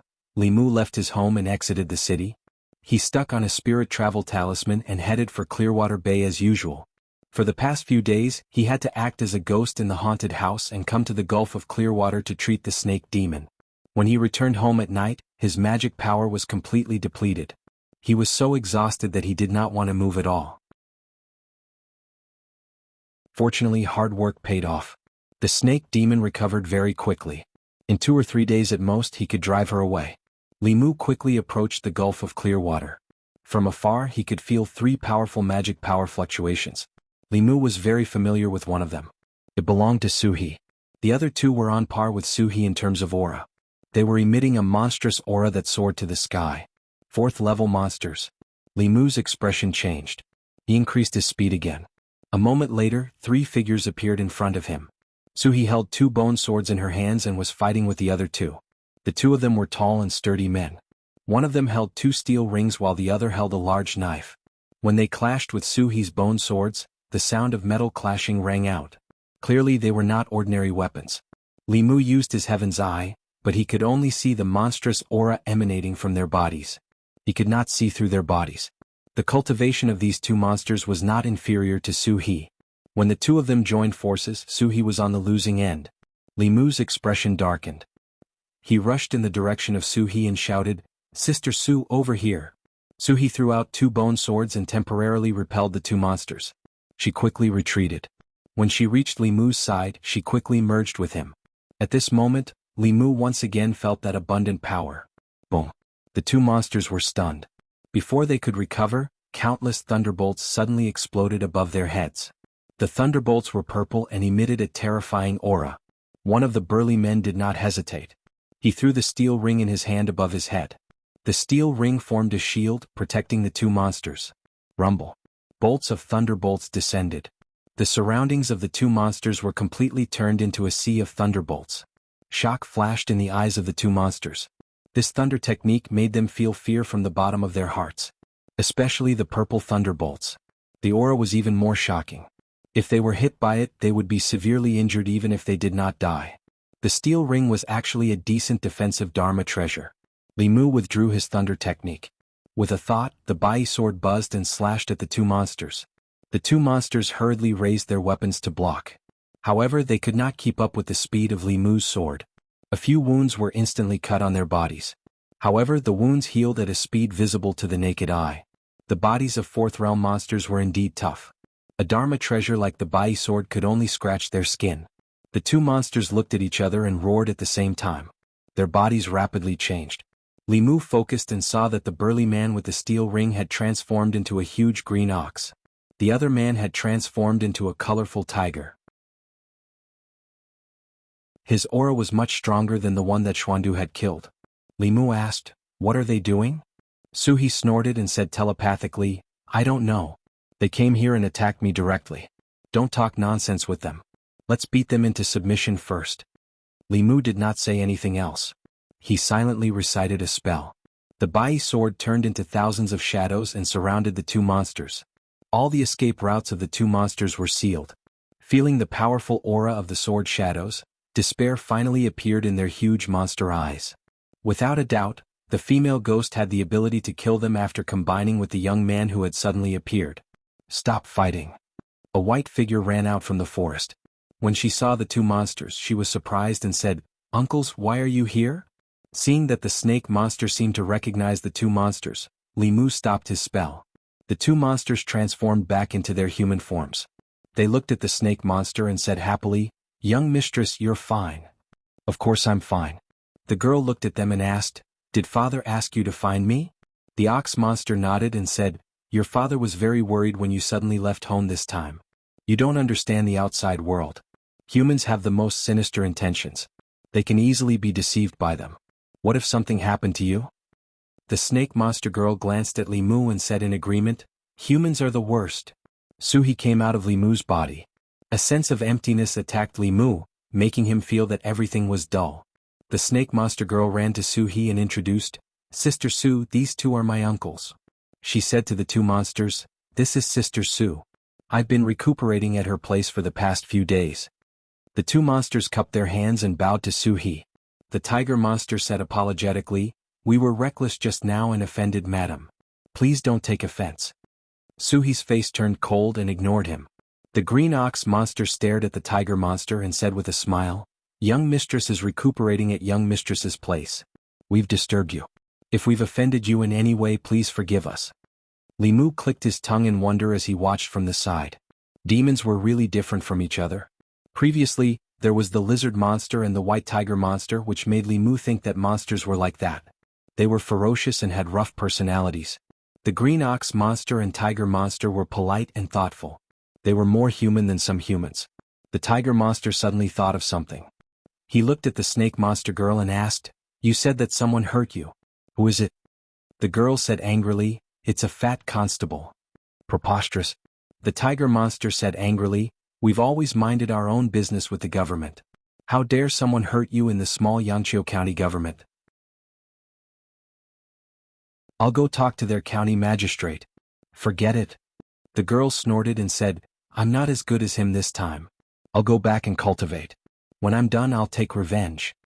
The green ox monster said with emotion, "Young mistress, you finally know to cultivate. You used to be lazy.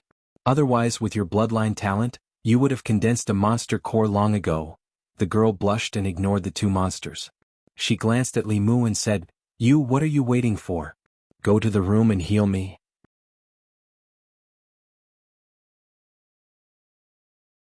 Chapter 86.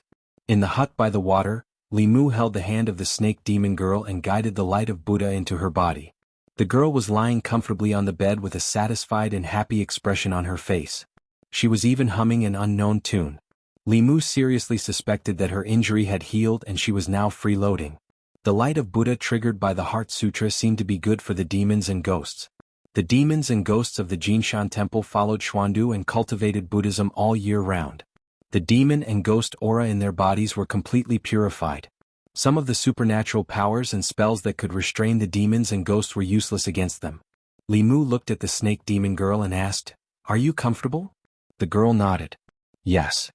Your injury has healed, right?" "It has long been healed." Li Mu withdrew his hand and felt the numbness in her body. The warm feeling suddenly disappeared. The girl opened her eyes and frowned. "Why did you stop?" Li Mu wiped the sweat on his forehead and said, "I did this to help you heal. Since you have recovered, I don't have to do this anymore." She had been used to this comfortable feeling. When she thought that she would never be able to experience it again, she felt irritable. She rolled her eyes and suddenly had an idea. She suddenly said, "Why don't you be my husband, just like Su Xian and Bai Sujin? Then you can help me every day." After more than 10 days of getting along, Li Mu already knew her very well. Although the little snake demon's cultivation was not shallow, her social experience was basically zero. She might not even know what it meant to be her husband. No. Li Mu didn't even think about it and decisively refused. "What?" The girl frowned and asked. "Because I don't like you." "Why don't you like me?" "I'm a human, you're a demon." "Then why can Su Xian and Bai Sujin?" The green bull demon had been waiting outside for a long time. He couldn't help but poke his head in and said, "Miss, we should go." The girl pointed at Li Mu and said, "If you want me to go back I can, but you have to capture him as well." The green bull demon and the tiger demon looked at Li Mu as their bodies trembled. Just now, when they were surrounded by the 10,000 sword lights, they almost thought that their souls would be scattered, and their 100 years of cultivation would be destroyed in an instant. Even now, when they saw that young man, they still felt a little scared. The green bull demon said helplessly, "Young miss, stop fooling around." After realizing that she could not bring Li Mu back, the snake demon girl finally accepted the reality. She looked at Li Mu again and said, "I want to eat what I ate last time, the kind where many dishes are cooked in a pot." For the past half a month, Li Mu had been serving her as if she was his grandaunt. Knowing that she was leaving soon, he was overjoyed. He immediately returned to the county and bought her the side dishes for the hot pot.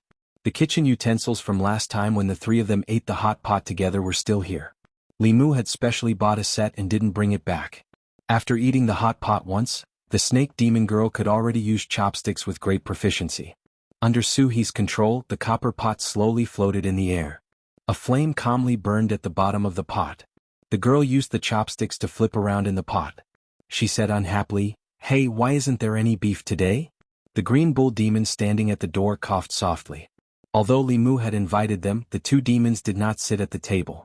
They only stood at the door and waited. The three of them sat on the mat, surrounding a short table. Li Mu and Suhi sat cross-legged.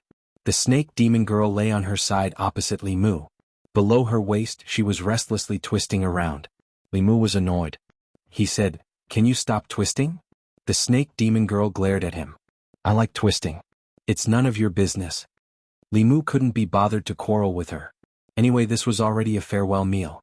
After the meal, he and the snake demon would return to their respective homes and mothers.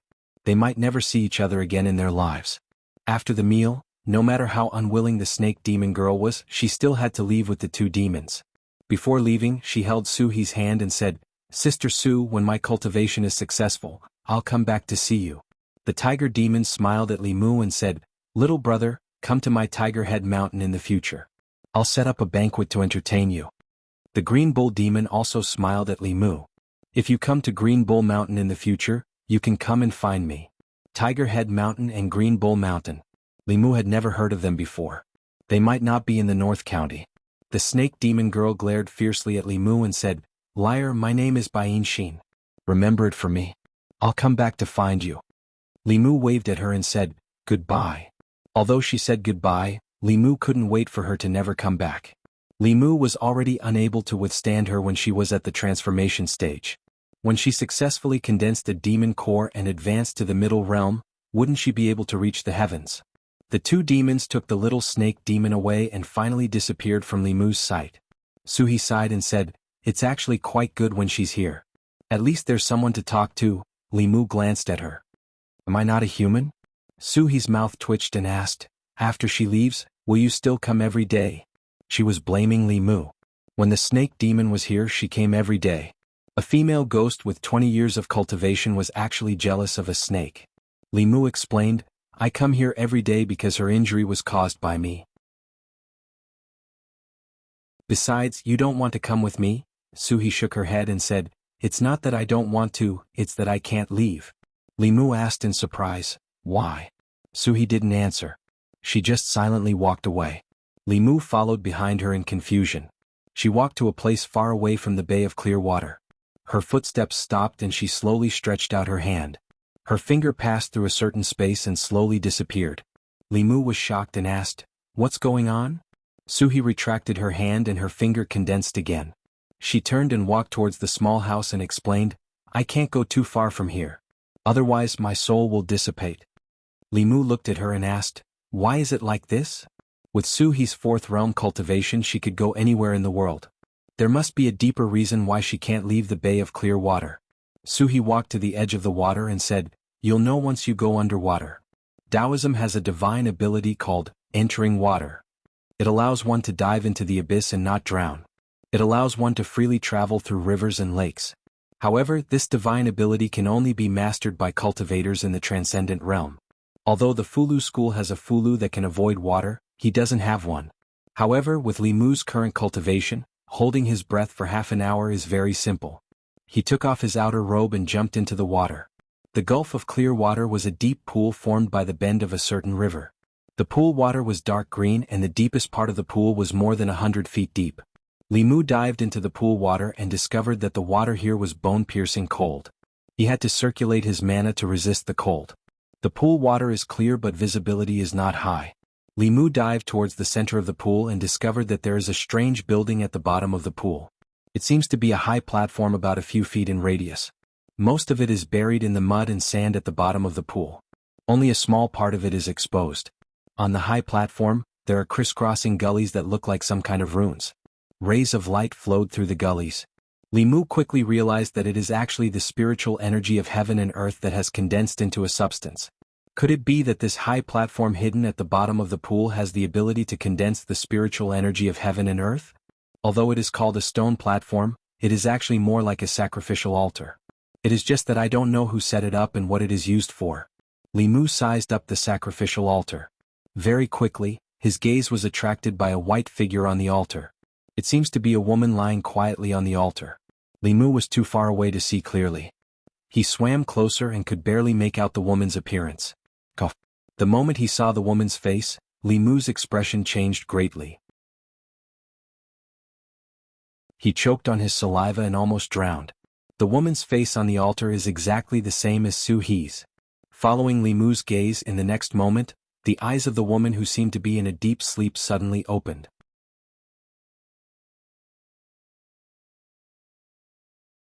Chapter 87. On the underwater altar, the woman with the same face as Suhi suddenly opened her eyes. She looked at Li Mu and gently sniffed. Li Mu's mind was in chaos. He felt that his blood, his soul, and the three spirits that he had just condensed were about to be sucked out of his body. In the next moment, a suction force came from above. His body quickly rose up.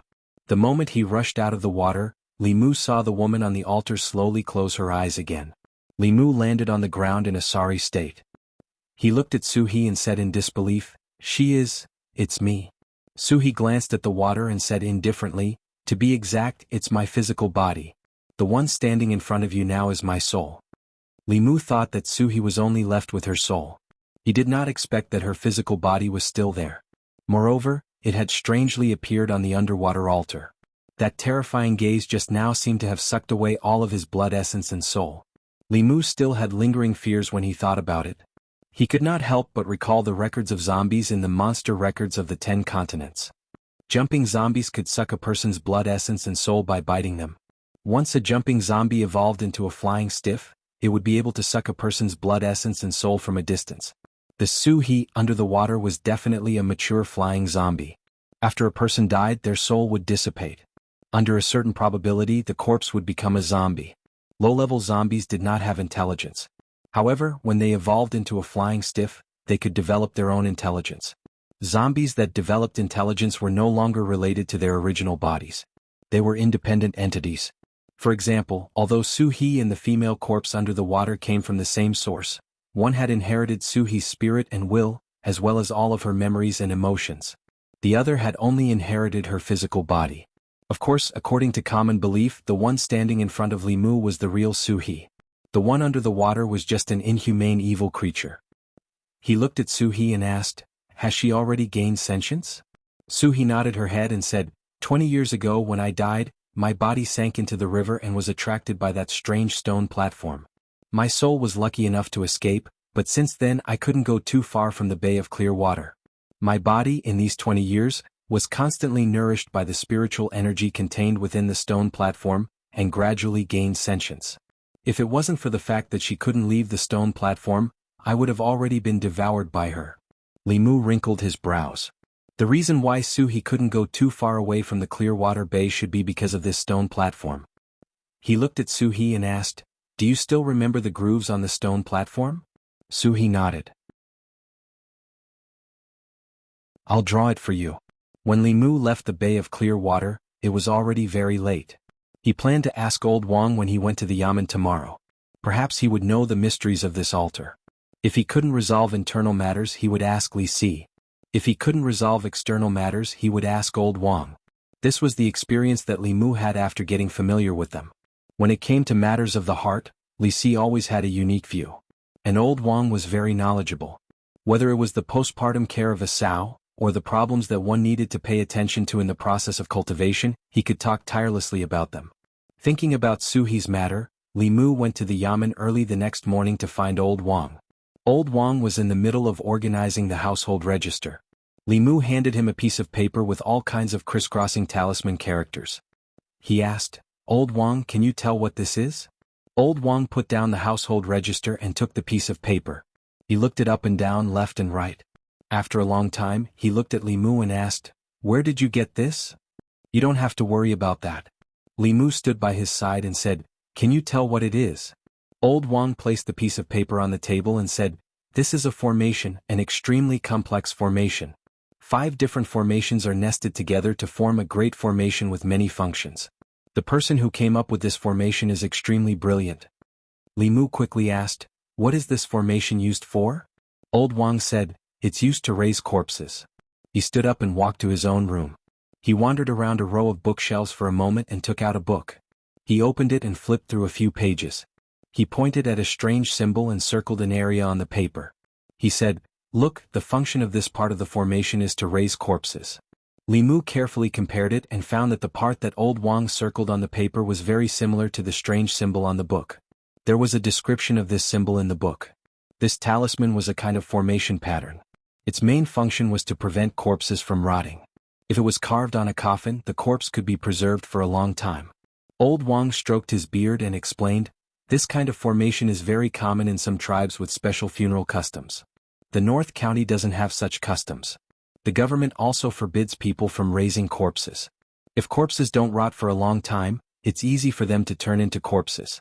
People who don't know Taoism and raise corpses privately are courting death."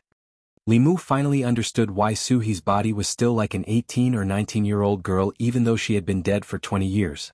It was most likely because of this formation.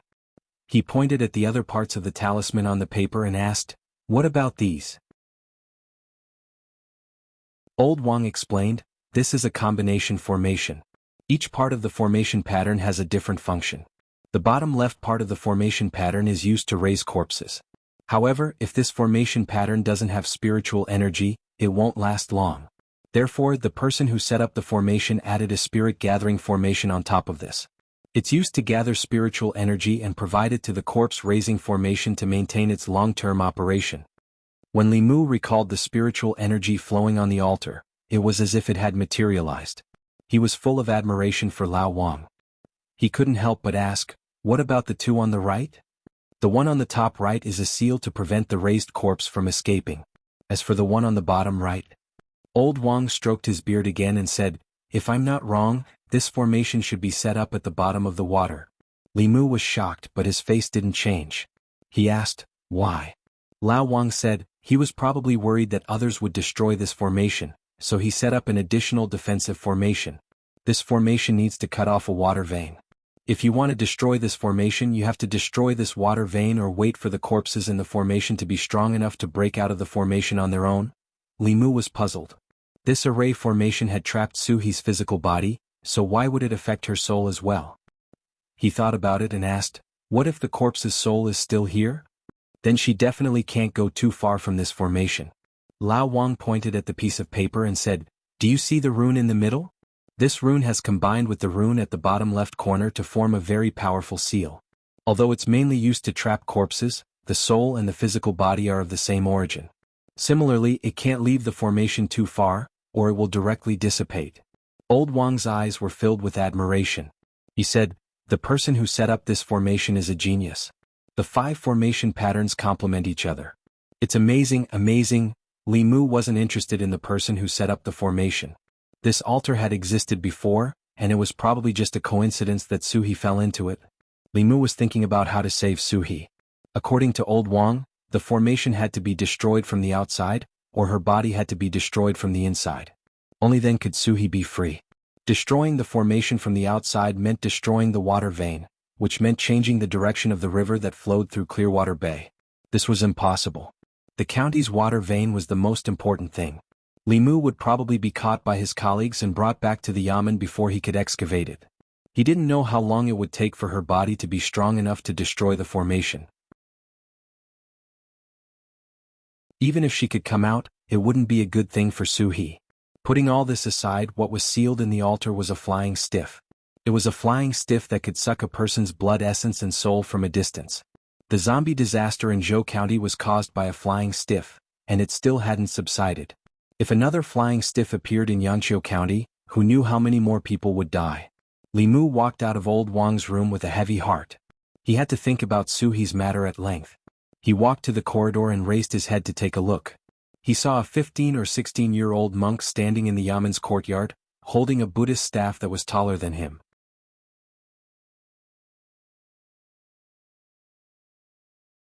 Chapter 88. Li Mu thought for a moment and remembered the little monk's identity. Before Li Mu's cultivation, there were 4 other cultivators in the Yangqiu County government, apart from Zhang County magistrates and Constable Zhou. Among the 4, Li Qing, Hanja, and Wu Bo were Taoist disciples from the ancestral court of Fulu school. The last one was from the heart sect of the 4 Buddhist sects. Both Buddhism and Taoism cooperated with the imperial court. The 2 sects would send their young disciples to be stationed in local government offices. Firstly, it was for the disciples to gain experience. Secondly, it was to help the imperial court govern the local government. Although the cultivators considered themselves as outsiders, they had to show the necessary sincerity to the imperial court if they wanted to establish a sect in the Great Zhou and recruit believers. Wu Bo stood opposite the little monk with snake corpses under his feet. Hanja was not exaggerating when he said that this person would seek revenge for the smallest grievance. Ever since the fat man suffered a loss at the hands of the snake demon, he had been angry. These days, no less than hundreds of snakes had died at his hands. The little monk looked at the snake corpses on the ground and frowned. He said to Wu Bo, "Constable Wu, why did you kill so many creatures?" Wu Bo said disdainfully, "They were just a few unenlightened snakes. So what if I killed them? You don't care if others kill chickens or ducks. Why do you care about me?" Amitabha. The little monk chanted the name of Buddha and said with pity, "Chickens and ducks are domestic animals. When people kill chickens and ducks for food, they will accumulate evil karma. You killed the snakes for the evil in your heart. You will suffer the evil karma in the future." Wu Bo sneered and said, "How do you know that I didn't kill the snakes for food? Snake meat tastes good. I will eat snake soup today. Do you want to have a bowl?" The little monk was so angry that his face turned green. He chanted the name of Buddha a few times before he calmed down. He said slowly, "Constable Wu, the sea of bitterness is boundless. Repent and be saved." "I hope you won't continue to be wrong," Wu Bo said with disdain. "Sorry, I'm a cultivator. I don't believe in your boundless sea of bitterness." Constable Zhou came out from inside. Seeing the 2 of them at daggers drawn, he felt a headache and hurriedly said, "Don't quarrel, you 2. The county magistrate has summoned you for something important. He's waiting for you. Come in quickly." Li Mu watched the commotion from the door of the guardhouse for a while before the 2 of them were called to the front office by Constable Zhou. This little monk also had a good temper. If it was Xuandu, Wu Bo would probably be kneeling on the ground and promising that he would never kill again. In Li Mu's memory, it was rare for the 4 cultivators of the yamen to gather together. He did not know what had happened that made the 4 cultivators gather in the county yamen. He walked back to the duty room and asked curiously, "Did something big happen in the yamen?" "I don't know." Zhang Shan shook his head and said, "Boss was summoned by the county magistrate just now. We'll know what happened when she comes out." Old Wang came in and said, "I heard some news. It said that the zombies in Zhou County were not under control and the zombie disaster spread to our county. Last night, several people in the villages adjacent to Zhou County were bitten." Hearing Old Wang's words, Li Mu was shocked and asked, "The zombie disaster spread to our county?" Just one jumping zombie was enough to give the yamen a headache. One could imagine what the consequences would be if zombies broke out in Yangqiu County. The zombie disaster in Zhou County had already killed hundreds and thousands of people. 3 months ago, the county magistrate came out in person and gathered countless masters, but he still could not control the situation. If Yangqiu County fell, the situation would probably be completely out of control. After all, zombies were different from ordinary monsters and ghosts. Without the intervention of the imperial court or cultivators, they could continuously turn ordinary people into their own kind. After a corpse was bitten by a jumping zombie, ordinary constables would no longer be able to subdue it. Flying zombies could create an unlimited number of jumping zombies. There was a record in the records of the monsters of the 10 prefectures, that hundreds of years ago, the most serious zombie disaster was caused by a spirit corpse. This spiritual zombie directly turned a small country into a country of zombies. The flying stiff was just a general term. The strength of a zombie at this level was roughly equivalent to that of a cultivator in the middle 3 realms. The strength of a spiritual zombie was even above the flying stiff and was close to the upper 3 realms of cultivation. This type of zombie could be called a corpse cultivator. Their intelligence was not inferior to that of ordinary people. They knew spells and could use supernatural powers. Their bodies were made of copper and iron. Lightning could not penetrate them and magic treasures could not hurt them. They could compete with cultivators in the 7th realm. Back then, the spirit corpse had caused a huge commotion. In the end, the spirit array sect had to send out several elders to cover the entire small country with formations. Then they had to send out countless high-level cultivators to quell the disaster. If the zombie disaster in North County was too big, the imperial court would probably use a similar method and give up on North County to solve the overall crisis. Our county is also plagued by zombies? When Zhang Shan heard this, his face turned pale. After the Zhang family village case, his fear of zombies still hadn't dissipated. Old Wang chuckled and said, "Don't worry. North County is where the ancestral court of F. Lu School is located. Now that things have gotten to this point, they won't ignore it. If F. Lu School is serious, let alone 1 or 2 flying stiff, even if a spiritual zombie comes, it won't be able to do anything." After a while, Li Qing walked in from outside. Seeing that everyone was there, she said, "There's an important matter that I need to inform you all of." She said with a serious expression, "The zombie disaster in Zhou County is spreading to Yangqiu County. The county magistrate ordered us to inform all the villages in the county and tell them not to go out at night. You also need to inform the people in your jurisdiction to be more vigilant." Li Mu's jurisdiction was in the county. If zombies appeared here, then the entire Yangqiu County would fall. Li Mu went door to door to inform the people on Weiyang Street. The threat of zombies was huge. After a day, a small number of shops along the street closed their doors. There were also fewer people on the street. The Yunyan Pavilion, which had a lot of customers, was also deserted. Lu Hanyin decided to close the shop. Under Li Mu's reminder, she stocked up on glutinous rice and stayed at home with Wan Wan. They didn't leave the house and didn't take a step out. Although the possibility of zombies appearing in the county was very small, one of them had a pure Yin body and the other had natural spiritual eyes. They were the kind of people that zombies would be picky about. It was better to be prepared just in case. While eating, Lu Hanyin looked at Li Mu and asked, "When will those zombies be eliminated? The shop is losing money every day. It can't go on like this." Li Mu shook his head and said, "I don't know. Don't open the shop for now. I'll let you know when it's ready." Lu Hanyin glanced at him and said, "You're not the shopkeeper. Of course you're not in a hurry. If there are no customers for a month, who knows how many shops will close down. If the Yunyan Pavilion closes down, will you feed Wan Wan and me?" Li Mu shook his head and said, "My monthly salary is only 500 coins. I can't afford it." Wan Wan immediately looked at Li Mu and said, "I'm very easy to feed. I can only eat 1 bowl of rice every time. Miss is even easier to feed." She only eats a little bit every day. Lu Hanyan looked at Wan Wan helplessly and said to Li Mu, "Fortunately, the haunted house was built long ago. Otherwise, I'm afraid it would delay your business." Li Mu smiled and said, "Don't worry. Those zombies won't be able to jump around for long." The ancestral court of the Lu school was in the North County. They didn't do anything before because they believed that the North County government could solve this matter. Now that the situation had spread, the government was having a hard time dealing with it. The Lu school would not stand by and do nothing. In the past 2 days, many students of the Lu school had gone down the mountain to participate in quelling the zombie disaster. This time Li Mu had to take some risks. Fear was a rebellious emotion. It was difficult to refine and required a lot of courage. Li Mu originally planned to go to Zhou County to obtain the courage he needed from the zombies. After this disaster was quelled, he could directly condense his soul. Obtaining courage from zombies was different from extracting courage from monsters. Li Mu planned to go to Old Wang's place first to find a way to obtain courage from zombies.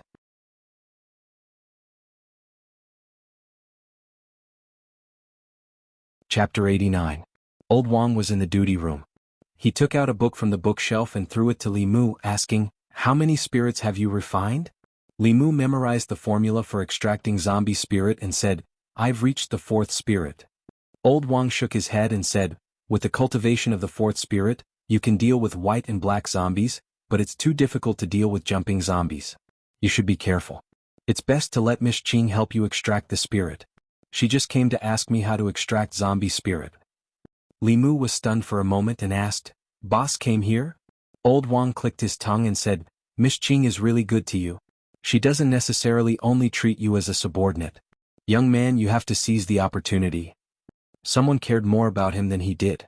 This made Li Mu's heart surge with warmth. Li Mu came to the duty room. Li Qing was reading the records of monsters in the 10 continents. She turned to the page about the habits of zombies. Seeing Li Mu come in, she raised her head and said, "I've checked. There will be a large amount of spirit left in zombies. In 2 days we will go to Zhou County. I will help you extract some then. This way you can condense the 4th spirit as soon as possible." Li Mu walked forward and suddenly asked, "Boss, why are you so good to me?" Li Qing was stunned for a moment, then said indifferently, "You are my subordinate. I naturally have to be responsible for your life." Li Mu asked, "Just because of this?"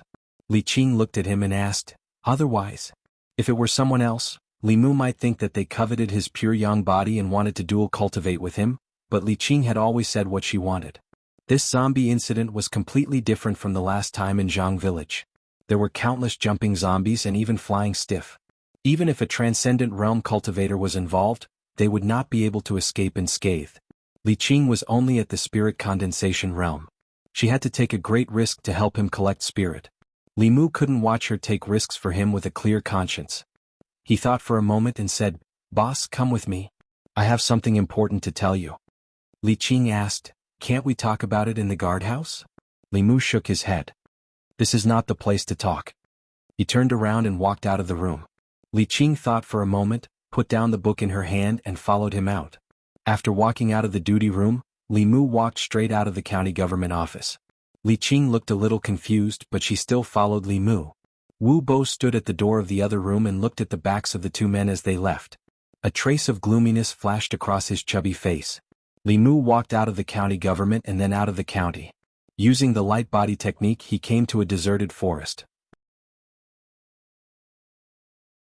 Li Qing landed beside him, and the expression on her face became serious. She asked, "What happened? Do you need to talk about it here?" Li Mu looked back at her. His hands formed the 6-ding jade maiden seal, and his mouth whispered, "Lin." A white thunderbolt appeared out of thin air and fell on a huge tree in front of them. The huge tree was directly split into pieces. Thunder and fire swirled in the air, and the debris splashed in all directions. Thunder method. Li Qing's pretty face showed an incredulous expression. The next moment she seemed to realize something and said in shock, "No, this is Taoist magic." Li Mu's life principle was to take revenge and repay kindness.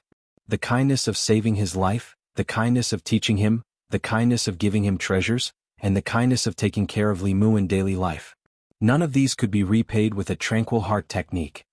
If Li Qing was willing, even if Li Mu wanted to repay her with his pure yang body, it was not impossible for him to consider it. Actually, Li Mu had long wanted to impart this thunder method to Li Qing. However, he had never thought of a good reason. He could not always say that he obtained it by accident. Otherwise, everyone would be suspicious. This time he had to quell the zombie disaster and collect courage for himself. It was abnormally dangerous and his life could be in danger at any moment. Li Mu did not have the luxury of time to think. He looked at Li Qing, who was rooted to the spot, and said, "Boss, the 6-ding jade maiden seal and the true word Lin is this thunder method Dao technique. You have to familiarize yourself with it as soon as possible. Even if you meet with the flying stiff, you'll be able to counter it." With his soul-refining realm cultivation, Li Mu could use this true word to instantly kill third-realm demon cultivators and ghosts.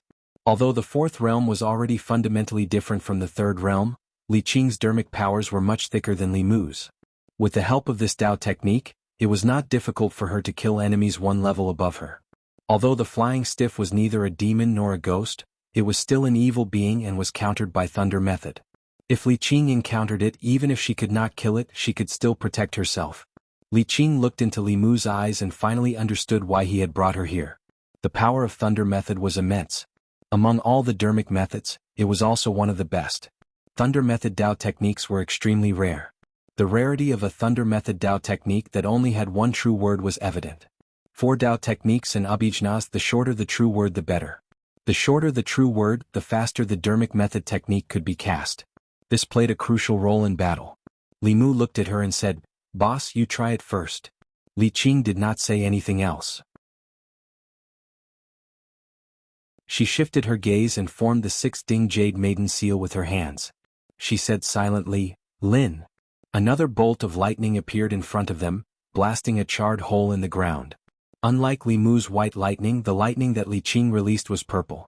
When he was possessed by Su He the previous 2 times, Li Mu also summoned purple lightning. Without a doubt, the power of the purple lightning was greater than that of the white lightning. Li Qing chanted the Lin word silently again.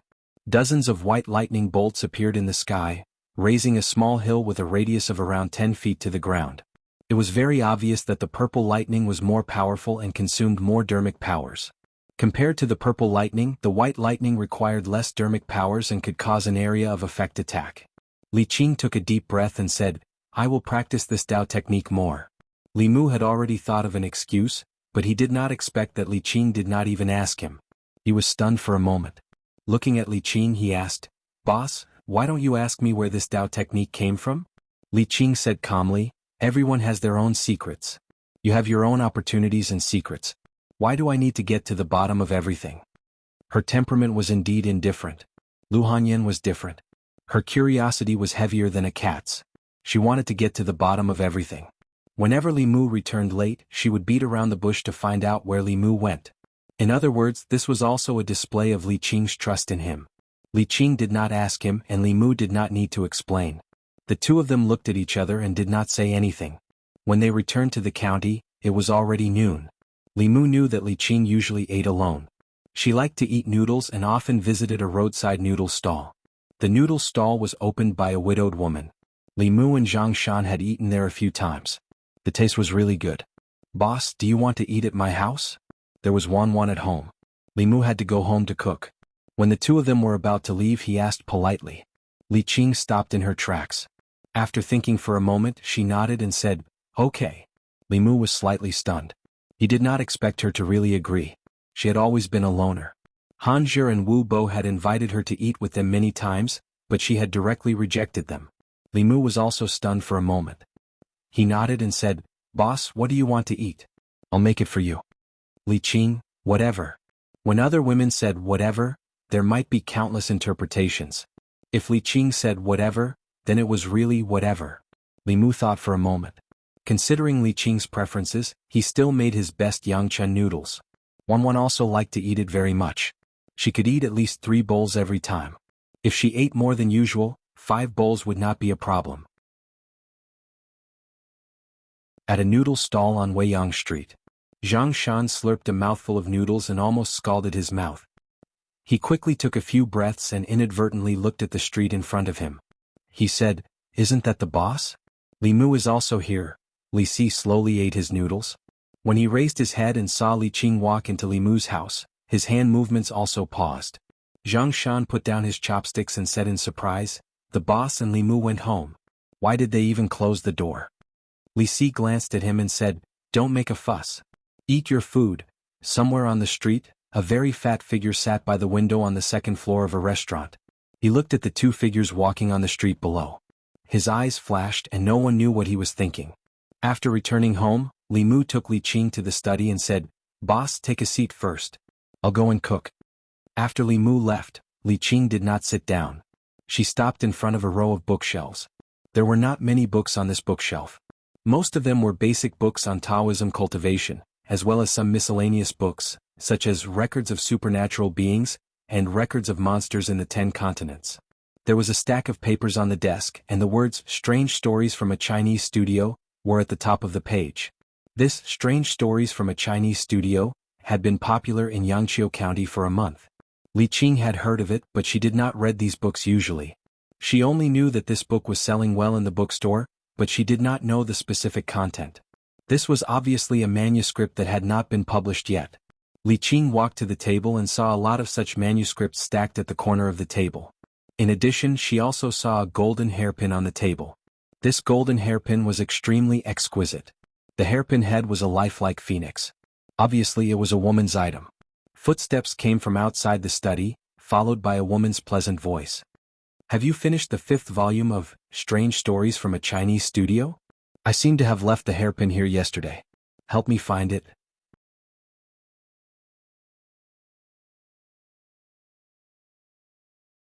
Chapter 90. Lu Hanyin stepped into the study but did not see Li Mu.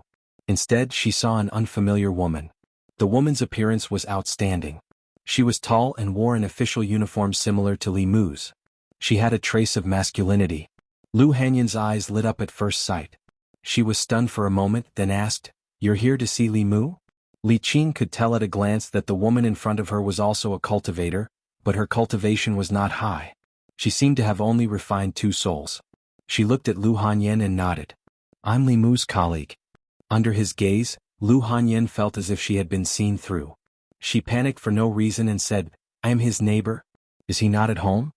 When Wanwan ran into the kitchen, Li Mu knew that Lu Hanyin should be here as well. He walked out of the kitchen and saw that she was not in the courtyard. When he walked to the door of the study, he saw her. When Lu Hanyin went to the county yamen for the case of the Yunyan Pavilion, Li Qing was not there. This was the first time the two met. Li Mu walked into the study and introduced her to Lu Hanyin. "This is Constable Li Qing, my superior." Then he said to Li Qing, "This is Lady Lu Hanyin, my neighbor." "Greetings, Constable Li." "Greetings, Lady Lu." After introducing them to each other, Li Mu returned to the kitchen. Wanwan helped Li Mu in the kitchen. Lu Hanyin and Li Qing walked into the courtyard. Li Qing had a cold personality. When she was with people she was familiar with, she rarely spoke. Although Lu Hanyin was smooth and slick, she did not know what to say at this moment. After a while, Wanwan ran out of the kitchen. When she saw Li Qing standing in the courtyard, she said in surprise, "Hey, Constable sister, are you also eating at our house today?" Lu Hanyin quickly explained, "Don't listen to her nonsense. She's been freeloading here all day. She already thinks of this place as her own home." Li Qing smiled faintly and did not say anything. She looked at Lu Hanyin and said, "Lady Lu is also a cultivator." "I'm not a cultivator." Lu Hanyin smiled and said, "I just learned a few things from Li Mu." Li Qing smiled and said, "Lady Lu's talent for cultivation is very good. She was able to condense her soul in such a short time. Her future achievements are limitless." Lu Hanyin still remembered Li Mu's warning not to mention her pure yin body and talent for cultivation to anyone. She did not continue this topic. She looked at Li Qing again and praised, "Constable Li is so beautiful and so powerful in cultivation. I'm so envious." Lady Lu is also very beautiful. When Li Mu came out with 2 bowls of noodles, he heard Lu Hanyin and Li Qing flattering each other. Before the meal they seemed to be chatting well. But during the meal they did not say anything. The atmosphere was a bit cold. One was a constable of the county government and the other was a shopkeeper. They did not have much in common. Li Mu wanted to liven up the atmosphere, but he did not know what to say. After thinking, he asked Li Qing, "Boss, are the cultivators from the county government going to Zhou County this time?" Li Qing nodded and said, "The county governor has ordered all the cultivators from the 13 counties in the North County to come to Zhou County within 3 days and help Zhou County quell the chaos this time." Li Mu thought for a moment and asked, "Should I go?" Li Qing said, "You haven't condensed your soul yet. You can stay in the county government." Usually when the three of them ate together it was very lively. Today there was one more person so it was a bit cold. Li Qing left after the meal. When there were outsiders, Wanwan was embarrassed to eat too much. She only ate 2 bowls. Now she was eating her 3rd bowl. Lu Hanyin helped Li Mu clean up the dishes and asked, "What's Constable Li's realm?" Li Mu said, "The 3rd realm, spirit condensation." Lu Hanyin had just refined the 2nd soul. Hearing this she said in surprise, "So high." Li Mu nodded and said, "They have been cultivating since they were young. We have only cultivated for a few days. Of course we can't compare." In terms of talent, Li Mu and Lu Hanyin were better than Li Qing. However, Li Qing had been cultivating in Fulu school since she was a child. After more than 10 years of hard work, Li Mu and Lu Hanyin, who had just started cultivating, could not catch up with her. Lu Hanyin said with envy, "God really favors Constable Li. She is so beautiful and her cultivation realm is so high. When can I be as powerful as her?" Li Mu glanced at her and said, "Others can say this, but what right do you have to say it? If one were to say that the heavens would take care of some people, then he would definitely take care of Lu Hanyin much more than Li Qing." Not only was she outstanding in appearance, her figure was impressive, her cultivation talent was high, and she had a 1 in a million purine body. She was also so rich. Thinking about it, even Li Mu began to envy her. Lu Hanyin understood the meaning behind Li Mu's words. She was a little proud and said, "Constable Li seems to be very good to you. This is the first time you have brought someone back for dinner?" Li Mu nodded and said, "In this world, she is the person who treats me the best." Li Mu was alone in his previous life. After coming here he was still alone. Because very few people were good to him, Li Mu kept in mind all the good things that others did to him. Li Qing introduced him to cultivation, gave him bai and helped him draw talismans. In front of her, Li Mu almost fulfilled all of her requests. Lu Hanyin was not related to him. Just because they were neighbors, she stayed up for 3 days in a row to help him change the script of transforming into butterflies.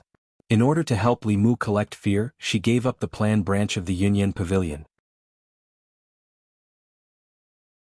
She loved money the most, but she would rather give up the profits of the bookstore to help him prepare a haunted house. Li Mu remembered all of these. He put down the bowl and said, "The courage in the zombies is helpful for soul condensation.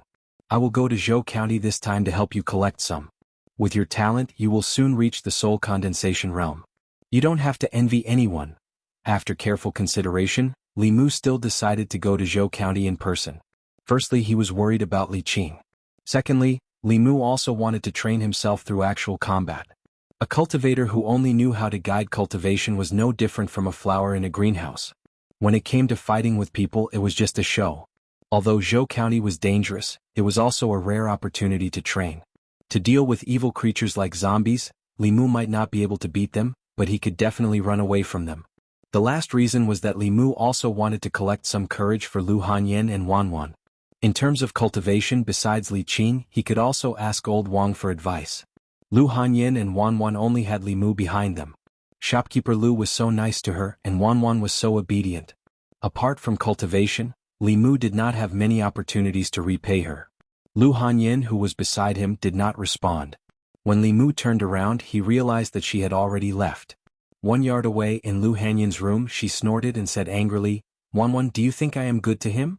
Wanwan raised her head and asked in confusion, "Who?" Lu Hanyin said, "Who else? Of course, it's the young master you keep talking about every day."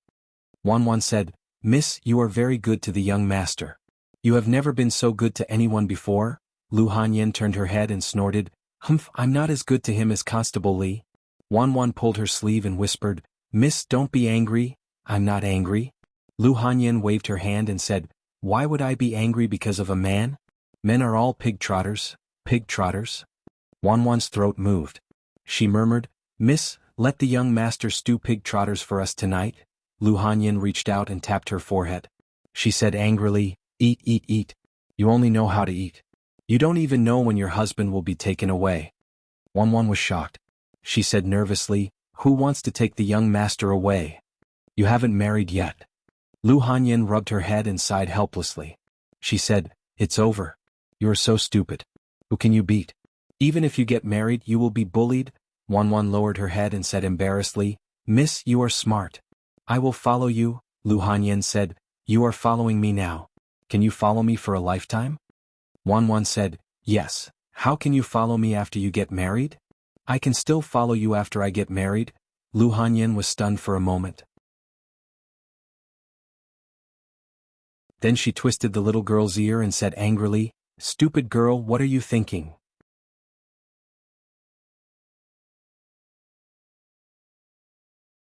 Chapter 91. After dinner, Li Mu returned to the county yamen and told Li Qing his idea. Li Qing said in surprise, "You want to go to Zhou County?" Li Mu nodded and said, "I've already condensed the 3 spirits and can deal with ordinary zombies. Even if I can't beat them, I can protect myself. I can take advantage of this opportunity to train myself." Li Qing thought of Li Mu's Thunder Taoist magic and the Buddha's light that could restrain evil beings. After pondering for a moment, she nodded and said, "That's good too. When the time comes, you can just stay by my side." She looked at Li Mu and suddenly asked, "The book, Strange Stories from a Strange Story, is very popular on the market. Did you write it?" Li Mu said embarrassedly, "The salary is too little. It's all for living. I don't think I violated the Yamen's rules, right?" "No." Li Qing shook her head and said, "But there's something I hope you can tell me truthfully." Li Mu thought of Su He and Lu Hanyan's questions after reading Strange Stories from a Strange Story, and hurriedly explained, "Boss, please don't misunderstand. I'm not interested in those female ghosts, female demons, or female foxes. I just want to say that all things have spirits. Whether it's human or demon, they all have the right to pursue love." Li Qing shook her head and said, "That's not what I want to ask." Li Mu was puzzled and asked, "Then what is it?" Li Qing looked at him and asked, "Lady Lu, you also know the Qingxin formula, right?" If he had known that Li Qing and Lu Hanyan would meet one day and that she could tell at a glance whether Lu Hanyan knew the Qingxin formula or not, Li Mu would not have lied at that time. It was better to tell her at that time than to be directly exposed by her now. Li Mu opened his mouth and finally nodded and said, "I know." However, he immediately added, "But don't worry, boss. She definitely won't tell anyone. I didn't mean to lie to you last time." Li Qing didn't care. She shook her head and said, "This is yours. You can give it to whoever you want. You don't need to explain to me." Li Mu heaved a sigh of relief. "It's good that you're not angry?" Li Qing glanced at him. "Why should I be angry?" Regarding this matter, Li Qing did not seem to blame him. After saying this, she went out to patrol. Li Mu turned around and saw 3 heads sticking out of the window of Old Wang's duty room. Old Wang looked at him and shook his head.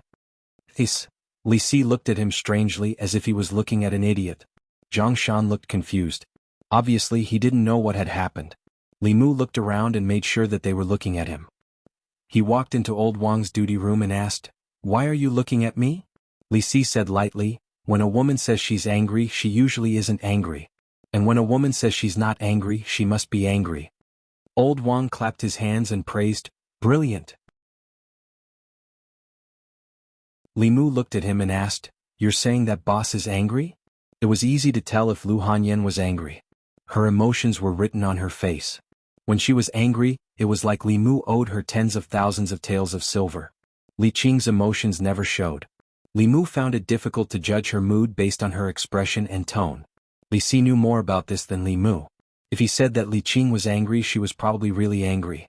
However, was she angry that Li Mu told Lu Hanyan the Qingxin secret art? Or was she angry that he didn't tell her that he taught Lu Hanyan the Qingxin secret art? He really couldn't understand a woman's thoughts. Li Si patted him on the shoulder and said, "It's useless for me to tell you. You can slowly understand this kind of thing." Zhang Shan didn't know what had happened, but he heard that Li Mu was going to Zhou County. He said, "I heard that you're going to Zhou County. How long have you been cultivating? Why are you showing off? Is that a place you can go?" Li Mu said, "Don't worry. With boss there won't be any danger." Old Wang said leisurely, "There are unexpected changes in the sky and people are unpredictable. Li Mu, don't let anything happen to you. I'm still waiting for you to send me off. Don't let me send you off, ba." Zhang Shan spat fiercely and said, "Old man, can't you say something nice?" After that, he realized something. He looked at Old Wang and said angrily, "We'll send you off? Damn Old Wang. I treat you as a friend, but you treat us as your sons?" He pretended to strangle Old Wang's neck. Old Wang coughed twice and said, "Be careful. If you strangle me to death, you'll have to buy me a coffin with your hidden money. In your dreams." Zhang Shan let go of his hand and glanced at him. He said, "At most I'll roll up 2 straw mats. I'll dig a hole for you in the mass grave and fill it with some soil." Old Wang shook his head in disappointment and said, "If you say so, all the money I've saved over the years will be given to Li Mu and Li Si." "You've saved money?" When Zhang Shan heard this, he immediately went up and said, "Do you like pine or fir wood for the coffin? Leave it to me. I promise that after you die, I'll arrange it properly for you." Old Wang thought for a moment and said, "Phoebe Jinan, if you really can't, sandalwood is also fine." Zhang Shan scolded angrily, "Bullsh *t, I can't afford that kind of wood even if I sell myself." "You'd better dream. You have everything in your dreams." Li Mu walked out of Old Wang's room and saw Wu Bo carrying a huge snake corpse in from outside. The little monk Huiyuan followed behind him and said angrily, "Constable Wu, this snake has already developed intelligence and is 1 step away from forming a fetus. It hasn't done anything to harm people. Why did you kill it for no reason?" Wu Bo sneered and said, "How do you know that it hasn't harmed anyone? Snakes don't eat grass. This snake has grown to such a large size, and who knows how many creatures have lost their lives in its mouth. Killing it is also an act of justice on behalf of the heavens." The little monk said angrily, "You're twisting words and forcing logic." Wu Bo mocked, "Am I wrong?" Amit Ba. Huiyuan took a deep breath and said, "The heavens are watching what people do. Those who are unjust are doomed to destruction." "Constable Wu, you're on your own?" Zhang Shan looked over and whispered, "This guy surnamed Wu even dares to bully a monk. He'll suffer retribution sooner or later." "There's no such thing as retribution in this world." Old Wang sat in the room and shook his head. "Only good people have short lives and evil people live for 1,000 years. Those who kill and burn eat and drink well, and those who build bridges and pave roads don't even have skeletons left." Zhang Shan shook his head and said, "Wu Bo ate so many snakes. Maybe one day he'll be eaten by a more powerful snake demon." Old Wang opened a book and said with a smile, "Look at what's written in the book. There's no such thing as a demon eating a human. It's all about humans eating humans. If you don't want to be eaten, you can only eat others." Since the last meal, Li Mu hadn't seen Lu Hanyan for 2 days. Only Wan Wan came twice. However, she was usually busy. She had to arrange music and rehearse. It wasn't uncommon for her to rest in the shop for several days in a row. Li Mu was about to leave for Zhou County in a while, so he didn't have time to say goodbye to her. He wrote a note and stuffed it through the crack in the door. When he returned home, he took the teleport talisman and evil punishment talisman with him and packed some clothes. When he walked out of the door, the courtyard next door was still closed. Li Mu shook his head and turned to leave. Not long after, a bouncing figure ran from afar. Wan Wan came to Li Mu's door with 2 pig trotters in her hand. She was about to knock on the door when she saw that it was locked. She turned around and said, "Miss, the young master isn't here? If he's not here, then he's not here." "As if I want to see him?" Lu Hanyan pursed her lips and opened the courtyard door. Just as she was about to step in, her eyes inadvertently glanced. She suddenly bent down and picked up a piece of paper from the ground. There were only 2 short lines on the paper. "I'm going to Zhou County. You and Wan Wan should be careful at home. Close the doors and windows at night. Remember to bring Fulu with you." Lu Hanyan's expression changed. She asked, "Aren't there a lot of zombies in Zhou County? Why is he going there?" Wan Wan raised her head and said, "Yesterday the young master said that there's something in the zombies' bodies that can help us cultivate. Who wants his help?" Lu Hanyan's face turned pale. She clenched the paper tightly and gritted her teeth. "That idiot."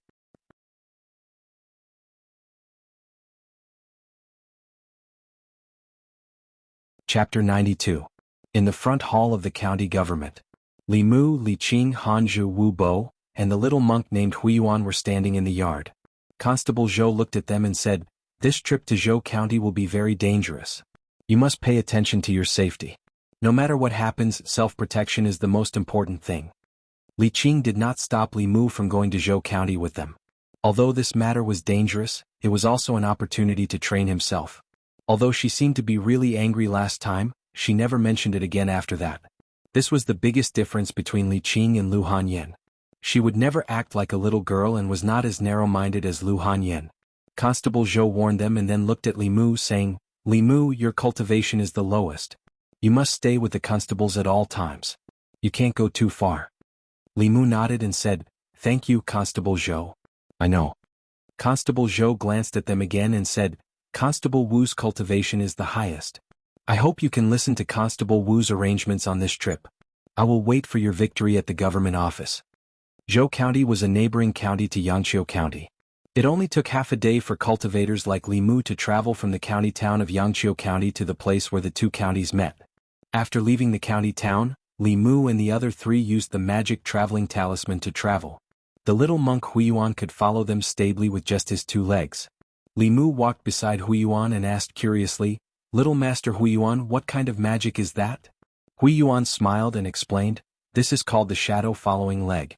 It's pretty good to use it to hurry on the road." In this world, the cultivators of Taoism like to use talismans and formations to make up for the flaws in their Dharma powers.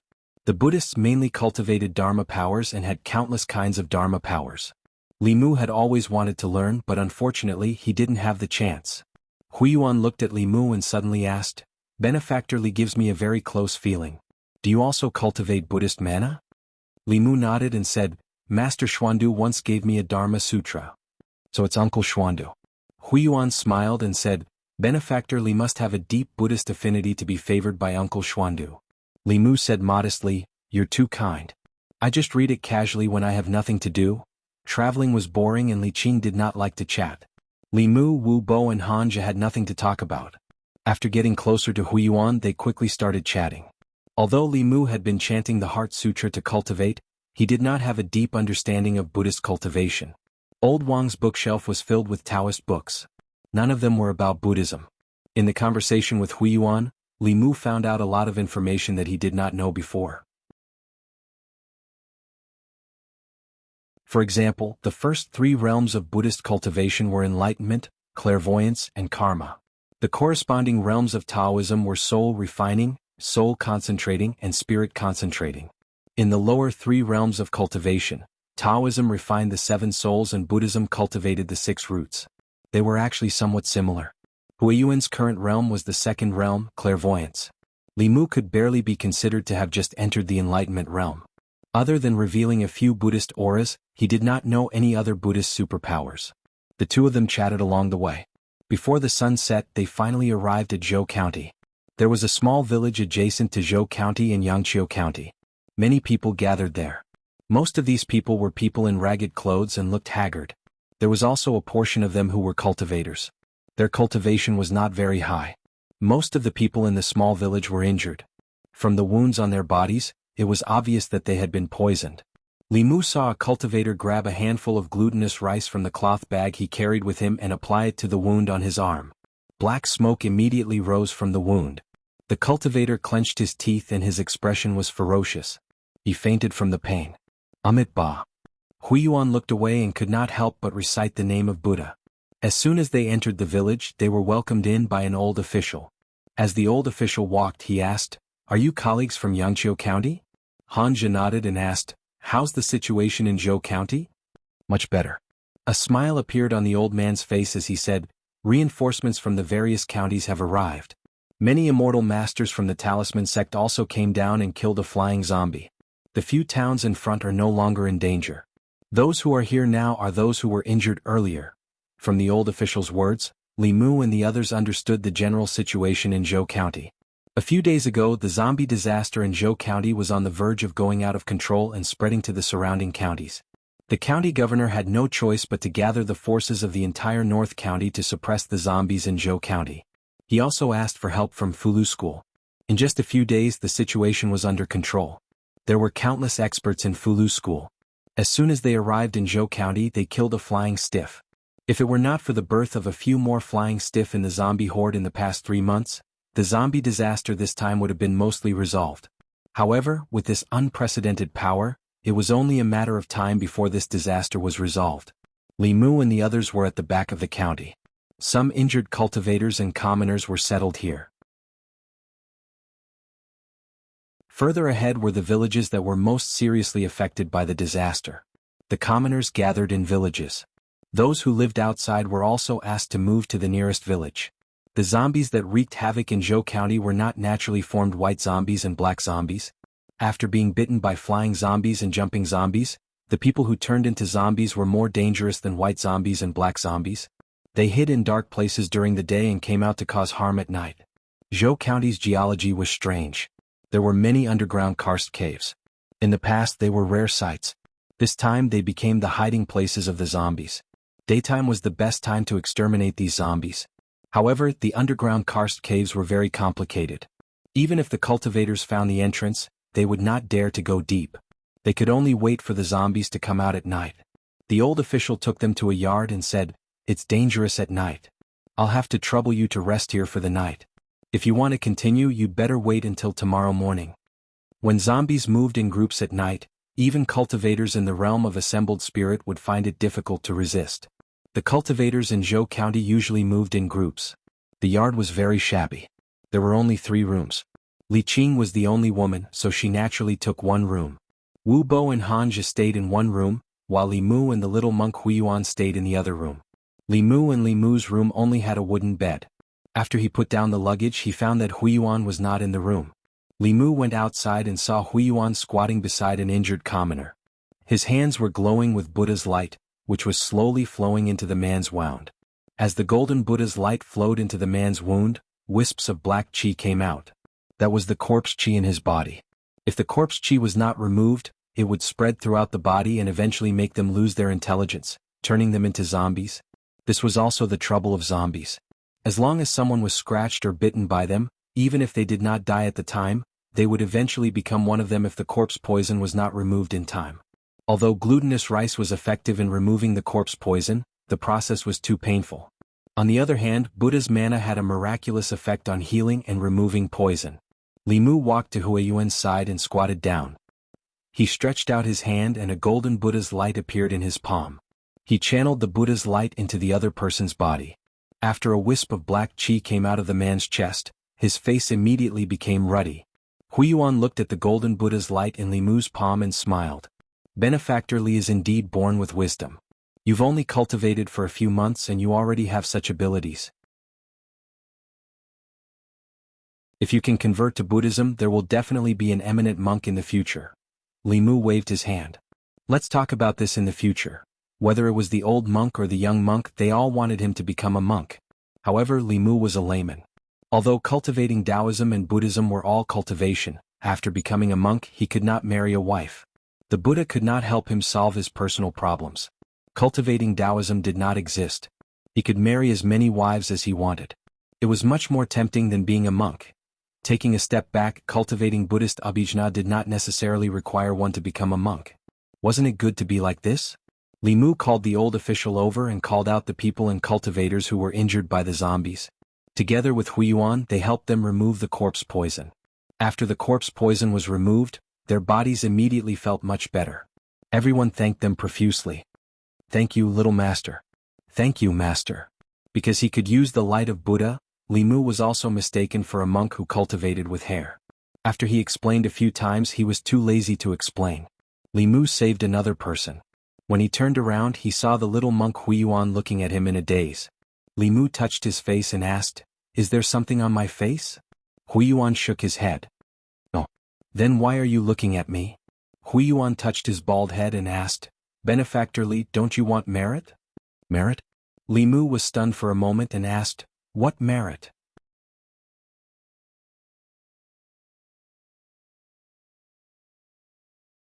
Chapter 93.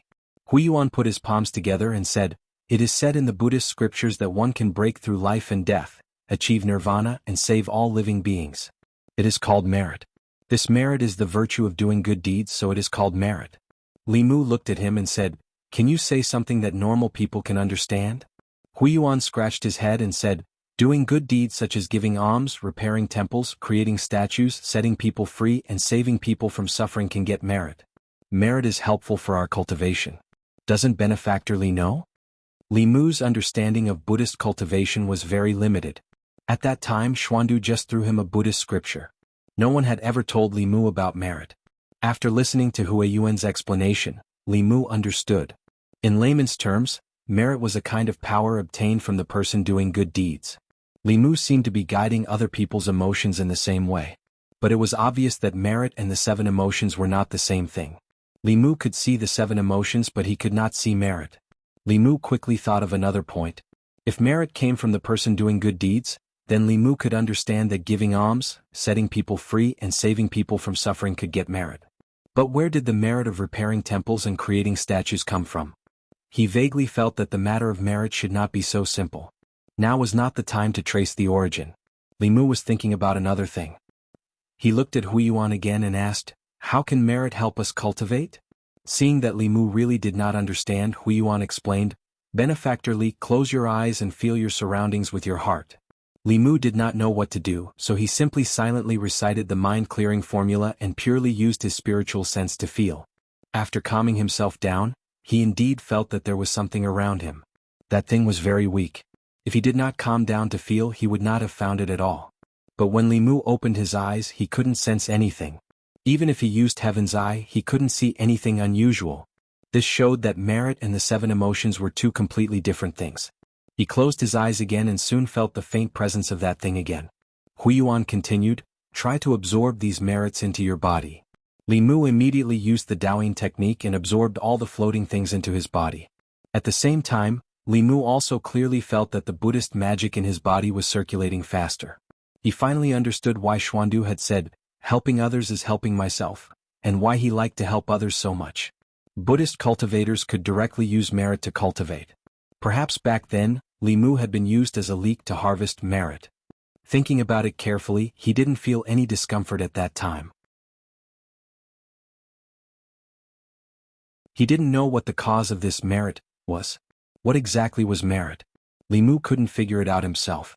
He planned to go back and ask Old Wang. "So there are such benefits to doing good deeds," Li Mu murmured. In that case, when he helped old ladies cross the road, sent lost women home and collected joy, he could also gain merit. It was just that he didn't know at that time and wasted the opportunity. Huiyuan shook his head and said, "We do good deeds not for merit. Benefactorly, don't reverse cause and effect." Li Mu smiled and said, it's the same. Whether it was doing good deeds for merit or gaining merit while doing good deeds, the process was the same. In order to cultivate, Li Mu decided to do good deeds every day in the future. This way his Buddhist magic would quickly catch up. Under the efforts of Li Mu and Huiyuan, the corpse poison in the bodies of all the wounded gathered in the small village was completely removed. Even though each removal of corpse poison didn't require much magic power, but after helping dozens of people, Li Mu was still unbearably tired. After returning to his room, he sat on the bed and meditated. Huiyuan found a praying mat from who knows where. He sat cross-legged on the praying mat and wiped his staff until it was as shiny as his head. After wiping the staff, he sat cross-legged and closed his eyes. The curtain of night gradually enveloped the entire small village. The night was quiet. Suddenly, Li Mu, who was sitting cross-legged on the bed, became alert. His eyes suddenly opened and he took out a talisman to ward off evil spirits. On the fulu, there was a faint fluorescent light flickering. Huiyuan, who was sitting on the praying mat on the ground, moved his ears. His eyes suddenly opened and he held the huge staff. "There's danger." The two of them got up at the same time and rushed out of the room. They only saw 2 figures that had already flown out of the courtyard. Li Mu and Huiyuan rushed out of the courtyard and saw more than 10 black figures appear in the direction of the village entrance. They were running towards the village. Their movements weren't like the zombies that Li Mu saw last time. Instead, they were running stiffly. Their speed couldn't be compared to the one in Zhang family village. The few of them didn't have time to think about why there would be zombies in Zhou County. They immediately went to meet them. Hanja threw out a fulu. The fulu stuck to a living corpse and immediately ignited. The living corpse only had time to let out a low roar before its entire body was engulfed in flames and turned into ashes in a short time. The little monk Huiyuan's body faintly emitted a golden light. He waved the huge staff in his hand and smashed it on the head of a living corpse. The living corpse's head was smashed into pieces, but its body wasn't affected. Huiyuan smashed it with the staff again and quickly rushed over. With a few strikes of the staff, the living corpse was smashed into the ground and didn't move anymore. Hanja threw out another fulu. Li Mu's eyes blazed with flames once again. In a short time, 5 to 6 living corpses were turned into ashes by their hands. Li Mu's eyelids twitched. There were only 10 or so living corpses attacking the village. In the blink of an eye, half of them were killed and turned into ashes. Nothing was left.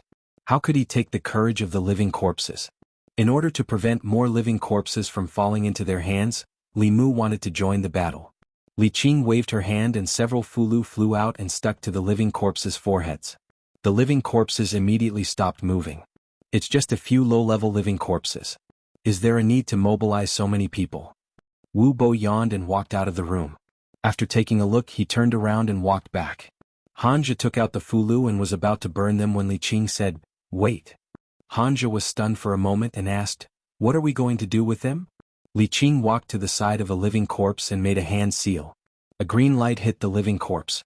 After waiting for a long time, the corpse didn't have any reaction. She stood in front of the living corpse and frowned. Li Mu walked to her side and also noticed the abnormality. What Li Qing used just now was indeed the method of extracting the soul from the living corpse that she found from Old Wang.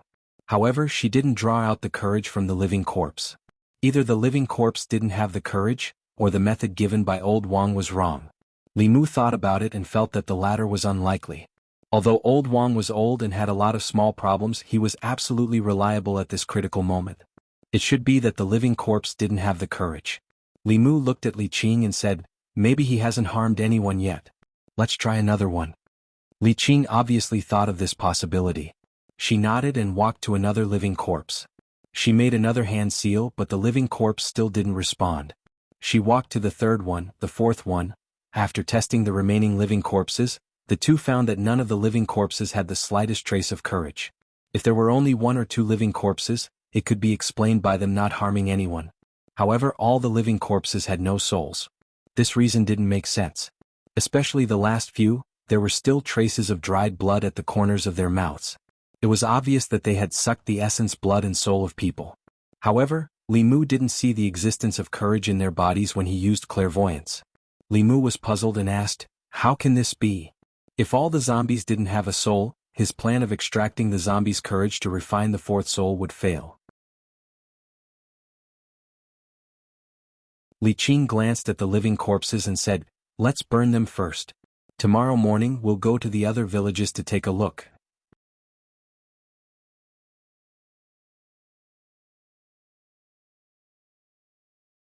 Chapter 94. Early the next morning, Li Mu and the others bid farewell to the old official and continued their journey into the depths of Zhou County. The living corpses that appeared last night weren't much of a threat. Even if Hanja and the others didn't make a move, the cultivators gathered in the small village could easily deal with them. The real danger of Zhou County was still ahead of them. In the areas where the zombie disaster was the most serious, the zombies that moved in groups weren't low-level living corpses, but jumping zombies. Even if a cultivator of the spirit condensation realm encountered them, they would die on the spot if they weren't careful. However, Li Mu wasn't worried about the threat of the jumping zombies. Instead, he was worried about where the courage in the zombies' bodies had gone. If he couldn't obtain enough courage from these zombies, then his trip to Zhou County wouldn't have much meaning. After leaving the small village, the road ahead was full of barren and dilapidated villages. These villages didn't have any signs of life. The doors of the houses were wide open, the roofs had collapsed, and the walls were broken. Deep fingerprints were left on the walls, which was a ghastly sight. Standing in front of this dead and desolate village, Li Mu and the others finally understood how serious the zombie disaster in Zhou County was. The bigger villages were still fine, but small villages with only a dozen or so families often turned into zombies. The number of innocent people who died in this disaster was already more than 1,000. Zhou County's county magistrate was responsible for such a thing. He had already been removed from his post and investigated by the county governor. The entire Zhou County was also directly taken over by the higher-ups. Roar! A black shadow suddenly rushed out of the wreckage and pounced on Li Mu and the others. It was a black dog. To be precise, it was a corpse dog. Its head had already partially rotted, revealing the eerie white bones. It opened its bloody mouth and spat out a nauseating stench as it viciously bit at Wu Bo. Humans weren't the only ones who could turn into zombies. Cows, sheep, pigs, dogs, and other animals that had been bitten by zombies also had a certain chance of turning into such bloodthirsty evil creatures. Wu Bo's body size was even larger than Li Mu, Li Qing, Hanja, and the little monk Huiyuan put together. Naturally, he became the main target of this dead dog. Wu Bo snorts coldly. Li Mu sees a white light flashing in front of his eyes. The dead dog's body is split into two halves from the middle. After falling to the ground, it stops moving. Li Mu's gaze slightly congealed. This fatty's cultivation was already at the peak of assembled spirit. Although his body was huge, his movements were not slow at all. Li Mu simply could not see him make a move. For that little snake demon to be able to escape from his hands, it could be considered to have some ability. Amit Ba. Huiyuan couldn't help but recite the name of Buddha. Looking at the two halves of the dog's body, he said with pity, "I hope you can be reborn in paradise and have a good reincarnation in your next life." Wu Bo sneered and said, "These evil creatures have no souls. I'm afraid they can't be reincarnated." Huiyuan used his staff to dig a pit and buried the dog's body in it. Only then did they continue their journey. Along the way they encountered a few more uninhabited villages, but they were not as desolate as before. The doors in the villages were all locked. The villagers should have temporarily gone to other places to avoid the disaster. Usually the people lived very scattered. The current situation was special. In order to make it easier to manage, the North County County Governor had ordered the people of Zhou County to gather together. Other than the gathering place, there were no other places in Zhou County. Along the way, in addition to the dead dog, they also encountered a few living corpses and a jumping zombie hiding in the dark. Jumping zombies didn't like sunlight and were stronger at night. The strength they could use during the day was greatly reduced. Hanja's divine ability was able to separate its head from its body. However, in his body he still couldn't guide out its courage. Hanja's summoning divine ability had made Li Mu envious for a long time. Although he was at the soul condensation realm, he could easily kill a soul condensation realm cultivator with that move.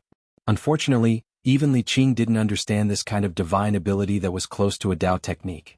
In the ancestral court of Fulu School, only a few people could practice it. Moreover, the various sects valued Dao techniques very much. They wouldn't teach them to disciples who weren't from the same sect. If one didn't know the true words, even if they knew the hand gestures, they wouldn't be able to use it unless they searched the souls of the core disciples of the various sects who knew Dao techniques. And this path had always been a shortcut to death for the heretical cultivation. Not to mention that in order to prevent Dao techniques from being spread, the disciples who were taught Dao techniques had to swear that they wouldn't teach it to others and also learn to resist the soul-searching technique. Even if they had heretical cultivation and successfully searched their souls and learned superior Dao techniques, it would still be difficult for them to escape from the pursuit of the sect's experts.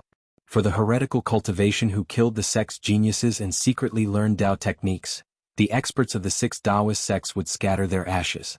Heretical cultivation who didn't have this kind of thought could still survive by hiding. Once they had this kind of thought and put it into action, their life would enter the countdown. Li Mu no longer thought about Hanja's divine ability. They followed the old official's guidance for dozens of miles and finally saw a large village. The outer perimeter of the village was surrounded by a stone wall. Above the stone wall there was a watchtower built at intervals. When Li Mu and the others approached, they found that the outer perimeter of the stone wall was covered with a layer of glutinous rice. Such a strong fortification couldn't be broken by ordinary zombies at all. Even jumping zombies could block it. "Is that junior brother Han?" As the few of them walked in, a surprised voice suddenly came from the top of the stone wall. Hanja looked up and said with a smile on his face, Senior Brother Qin, long time no see." A man jumped down from the stone wall, looked up and down at Hanja and said with a smile, "Junior Brother Han, I haven't seen you for half a year. Your cultivation has improved a lot. You should be able to gather your spirits soon, right?" "I'm still far from it." Hanja smiled embarrassedly, looked up and down at Senior Brother Qin and said with surprise, "Senior Brother, your progress is fast. You just gathered your spirit last year. Now I can't see through it at all. Are you going to break through to the middle realms soon?" "How can it be so fast? I don't have your talent. I just worked hard for half a year." Senior Brother Qin smiled and didn't continue this topic. He looked at Wu Bo and Li Qing and said, "I remember that you were training in the Yangqiu County government. These two should be junior sister Li and junior brother Wu of Ziyun Peak. These two are," Hanja introduced them to him, "this is Master Huiyuan from the Heart sect of Buddhism. This is Li Mu, my colleague in the county government." The ancestral court of the Talisman Puppet sect had a total of 7 branches. This time they had sent many disciples down the mountain to quell the chaos. The person guarding this village happened to be Hanja's senior brother. They walked into the village through the gate and saw that the situation was much better than before. The open space outside the houses was crowded with temporary straw huts.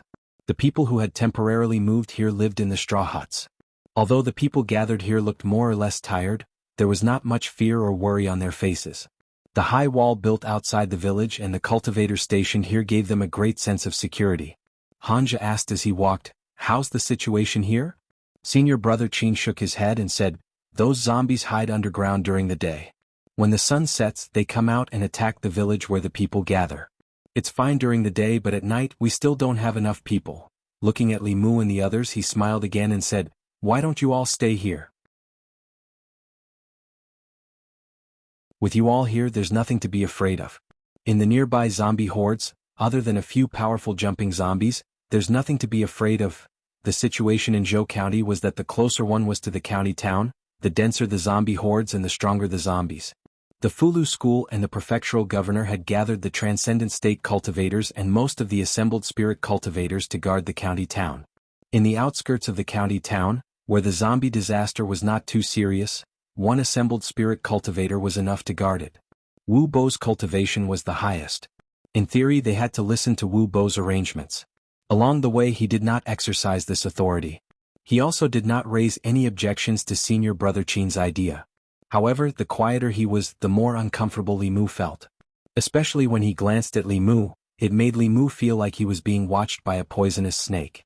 Although Li Mu did not offend him in any way, Wu Bo was narrow-minded and had a violent personality. He could not be judged by ordinary people. Being watched by an assembled spirit cultivator was not a good thing. Li Mu had already raised his guard against him. Senior brother Qin led them into a courtyard and said, "I'll have to trouble you all to rest here first."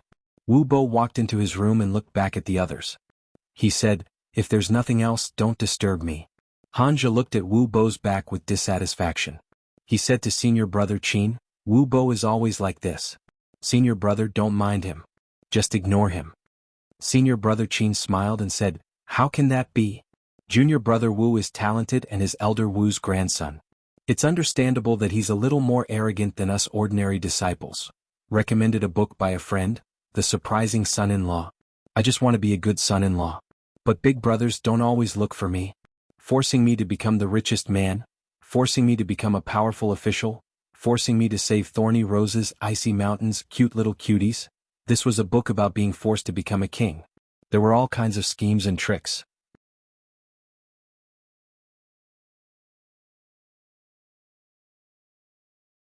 Chapter 95. The village that Li Mu and the others were currently in was called Qinghe Village. Qinghe Village had a population of nearly 100 households. It was considered a big village in Zhou County. Because the village was very compact, it was easy to build fortifications. Therefore, it became the first choice for the nearby residents to avoid disaster. Outside of Qinghe Village, there were no living creatures within a radius of 20 miles. If the zombies wanted to suck human blood, they could only attack this place. In the next 3 days, Qinghe Village experienced several waves of zombies. Last night alone, 3 waves of zombies found this place. However, among those zombies, most of them were low-level living corpses. Their movements were slow and they couldn't jump high. Just the stone wall outside was enough to block them. The truly troublesome ones were the few jumping zombies in each wave of zombies. Jumping zombies could jump dozens of feet. With a jump, they could jump over the roof. This kind of stone wall couldn't stop them. With the current lineup of Qinghe Village, in theory without the flying zombie, no matter how many waves of zombies there were, they would just be giving them courage. However, the mystery that troubled Li Mu and Li Qing still hadn't been solved. In the past 3 days, dozens of zombies had died in their hands. However, no matter if they were low-level zombies or jumping zombies, they didn't have a trace of courage in their bodies. This made Li Mu even suspect Old Wang's profession. Could it be that zombies didn't have courage in their bodies? If this information was wrong, Li Mu's trip to Zhou County was destined to be a wasted trip. Not only that, he also wasted a few days. It would be better for him to stay in the county office and obediently refine his fear. Hanja's senior brother made a suggestion after the 3 waves of zombies last night. Instead of passively defending every day, it would be better to take the initiative to attack during the day when the zombies were asleep and couldn't move. They could eliminate them in one fell swoop and solve the problem once and for all. Hanja and Wu Bo discussed and agreed with senior brother Qin's idea. Including senior brother Qin, there were 3 divine realm cultivators here. Huiyuan and Hanja were also in the soul condensing realm and had supernatural powers. With such a combination, even if they encountered the flying zombie, they still had the strength to fight head-on. Li Qing came over and said to Li Mu, "Your cultivation is too low. Stay in the village this time to take care of the people." Li Mu shook his head and said, "I'll go with you." Li Qing was worried about Li Mu and Li Mu was worried about her. The zombie disaster in Zhou County was different from the one in Zhang Village. Like Li Qing, there were also divine realm cultivators who died. Without him by her side, Li Mu was not at ease at all. Li Qing had already condensed her soul. If she really encountered danger that she couldn't solve, as long as Li Mu was by her side, her soul could leave her body at any time and attach to Li Mu's body, allowing Li Mu to borrow her power. Although her cultivation was not as good as Su He's, it was enough for Li Mu. With the help of Dao techniques, he could exert power above the divine realm for a short period of time. Moreover, according to Li Mu's experience, it was usually safer to go out than to stay in this kind of situation. Li Qing didn't agree and said, "We're going to go underground and look for the zombie cave. It's too dangerous there. You should stay here." Li Mu made a gesture of the 6-ding jade maiden seal and smiled, "Don't worry, I know what I'm doing." Seeing his insistence, Li Qing's lips moved, but in the end she nodded in agreement. Lightning was the nemesis of demons and ghosts. With his current cultivation he could instantly summon lightning. Whether it was zombies or jumping zombies, they would all turn into ashes under the lightning. Although it was dangerous to go out as a cultivator, he would have to face more demons and ghosts in the future. To him it was not a bad thing to experience more danger. Senior brother Qin thought and said, "Although we'll be back before dark, it's best to have one more person stay in the village just in case something happens." He looked at Hanja and said, "Junior brother Han, why don't you stay?" Hanja thought and nodded, "The three of you are all in the realm of concentration. If you work together, you can deal with the flying stiff. Little Master Huiyuan is stronger than me and is more useful. I'll stay." Although there were still some cultivators in Qinghe village, they were all ordinary cultivators in the refining soul and condensing soul. Hanja hadn't reached the realm of concentration yet, but he had a supernatural power that was comparable to the realm of concentration. With him guarding the village, it was enough to ensure that the village would be safe. Senior brother Qin nodded and looked at Li Mu in surprise, asking, "Constable Li Mu, are you going too?" Li Mu smiled and said, "Don't worry, I won't be a burden to you. I also have some secret skills to deal with zombies." Since Li Mu said so, senior brother Qin couldn't say anything more. He looked at the sun above his head and said, "This matter shouldn't be delayed. The yang qi is strong now, so the time is right. Let's set off as soon as possible." Hanja stayed in Qinghe village. Li Qing, Wu Bo, senior brother Qin, Li Mu, and the little monk Huiyuan took on the responsibility of getting rid of the zombies. White zombies, black zombies, jumping zombies, and zombies that were bitten by zombies were all low-level zombies. Sunlight couldn't kill them, but it could make them afraid and greatly reduce their strength. Therefore during the day they would hide in caves, tombs, and other dark corners. After sunset they would come out to harm people. The caves, tombs, and villages in Zhou County that could hide zombies had been explored by cultivators. The zombies hiding in these places had been eliminated long ago. Only the underground karst caves were difficult to explore because of the complicated terrain and the lack of sunlight all year round. Even cultivators in the spirit-gathering state didn't dare to go too deep. On a mountainside more than 10 miles away from Qinghe village, Li Mu and the others stood on the mountainside facing a huge cave. Senior brother Qin took out a map and said, "This is the only underground karst cave near Qinghe village. Those zombies are very likely to be hiding here. This is the topographic map drawn by the villagers. Everyone remember it well. If there are any changes, retreat immediately." Li Qing memorized the map and turned to Li Mu. "Stay with me later. Don't go too far." Senior brother Qin took out a few fulu and said, "These fulu can conceal our qi. We won't be easily discovered by them. Keep it well and carry it with you. They're just a few animals without intelligence. Do we need to be so timid?" Wu Bo said lightly. His fat body led the way into the karst cave. Huiyuan placed his Buddhist staff outside the cave. He only held an alms bowl in his hand. The terrain in the karst cave was complicated. His Buddhist staff was too big. It couldn't be used in many places. Instead, it would become a burden. Li Mu didn't know how to fight without an alms bowl. They couldn't just use it as a brick.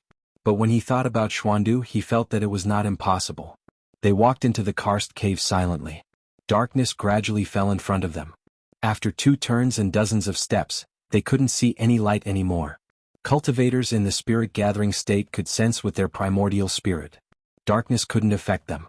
Huiyuan's eyes flashed with a faint golden light. He seemed to be unaffected by the darkness. Li Mu used his heavenly eye and saw the situation in the karst cave. They were walking in a narrow passage. This passage was very cramped. It could only allow a few people to pass. Wu Bo alone could block the entire passage. On both sides of the passage, there were marks that looked like they were cut by knives and axes. If one looked carefully, they would find that the marks were 5 neat lines. They looked more like they were scratched with fingernails. The deeper they went, the more slippery the ground became. Everyone's footsteps were very light. The sound of water dripping on the walls could be heard clearly. After walking for a while, Wu Bo stopped.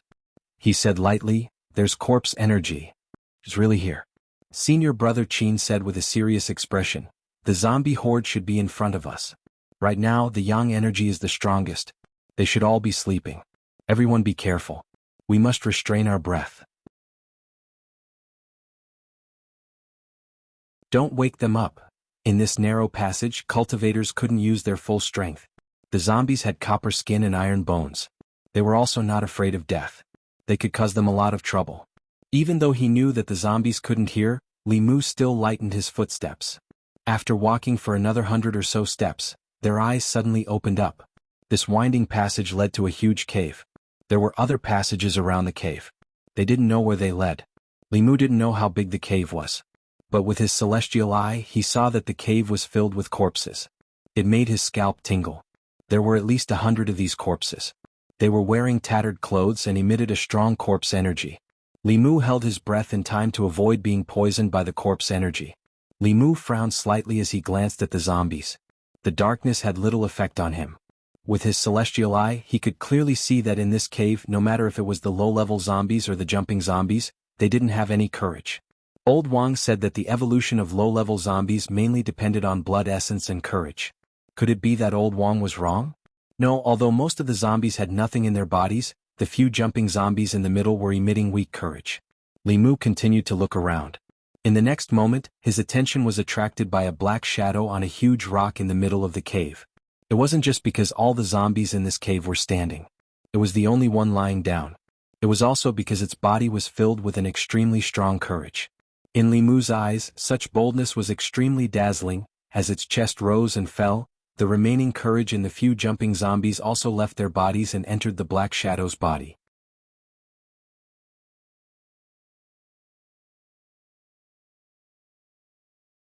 Chapter 96. Li Mu finally understood why there was no charisma in the bodies of the zombies. It was because the charisma in their bodies had been sucked dry by the zombie on the boulder. Even though the zombie was in a deep slumber, the pressure it gave Li Mu was much greater than the pressure it gave the older landlord Zhang. Senior brother Qin looked at the boulder in the center of the cave and his expression changed slightly. He said in a low voice, "This is not good. Even if this zombie is not as strong as the flying stiff, it's very close. Everyone hold your breath and don't wake it up. Under normal circumstances, it won't wake up easily until the sun sets." He took out a stack of fulu that he had prepared beforehand and said, "This is the corpse-fixing talisman. We'll fix the other zombies first and then work together to deal with the one on the boulder. Once the situation changes, we'll retreat immediately. If we make a move here, it's very disadvantageous for us." Li Mu was also given a dozen fulu. There was a complicated rune on the top of the fulu and the words, "Here comes the great general," were written below. Zombies' habit was to hide during the day and come out at night. Taking advantage of the fact that they were in a deep slumber, they would first fix the group of zombies silently and then work together to deal with the zombie on the boulder.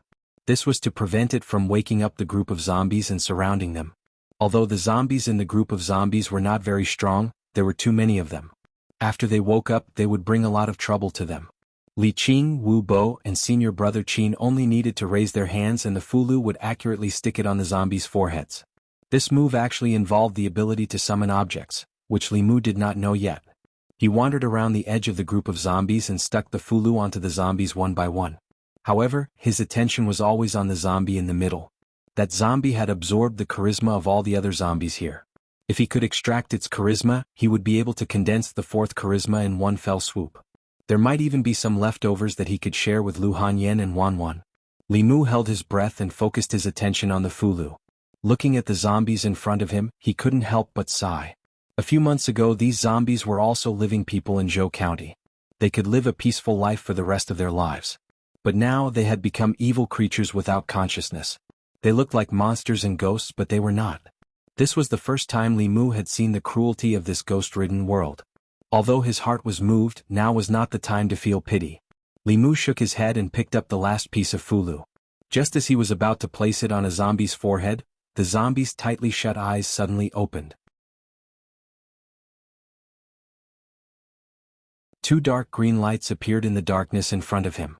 Almost at the same time, Li Mu felt a strong sense of danger all around him. Not good. Li Mu had been restraining his aura. For some reason, the sleeping zombies around him suddenly woke up. He only had one corpse-securing talisman left in his hand. No matter which one he secured, he would be attacked by the others. Li Mu didn't have time to think. He directly placed the last corpse-securing talisman on his forehead. The claws of the zombies around him suddenly stopped in midair. They instinctively felt that there was something in front of them that they didn't like and were afraid of. At this time, only half of the zombies in the crowd were secured. After the zombies around Li Mu were awakened, dozens of pairs of dark green eyes suddenly appeared in the huge underground cave. The zombies that weren't secured woke up at the same time under the influence of the aura of these zombies. The aura of the sleeping shadow on the huge rock in the middle of the cave also became very unstable. It seemed that it would wake up at any time. A dozen jumping zombies were the first to wake up. In this cave, they seemed to be able to sense the presence of the group and immediately rushed toward the 5 people. The rest of the living corpses also formed a circle around the group. Although the cave was wide, it was dark underground and full of corpse aura. Fighting here was extremely disadvantageous for them, but it didn't affect the zombies at all. Suddenly, Senior Brother Qin's expression changed greatly. He immediately said, "This is not the place to fight. Everyone retreat first." After saying that, he took the lead and rushed to the entrance of the cave. The little monk Huiyuan followed closely behind him. The teleport talisman on Li Mu's legs flashed. His body turned into an afterimage and quickly approached the entrance of the cave. Li Qing looked back.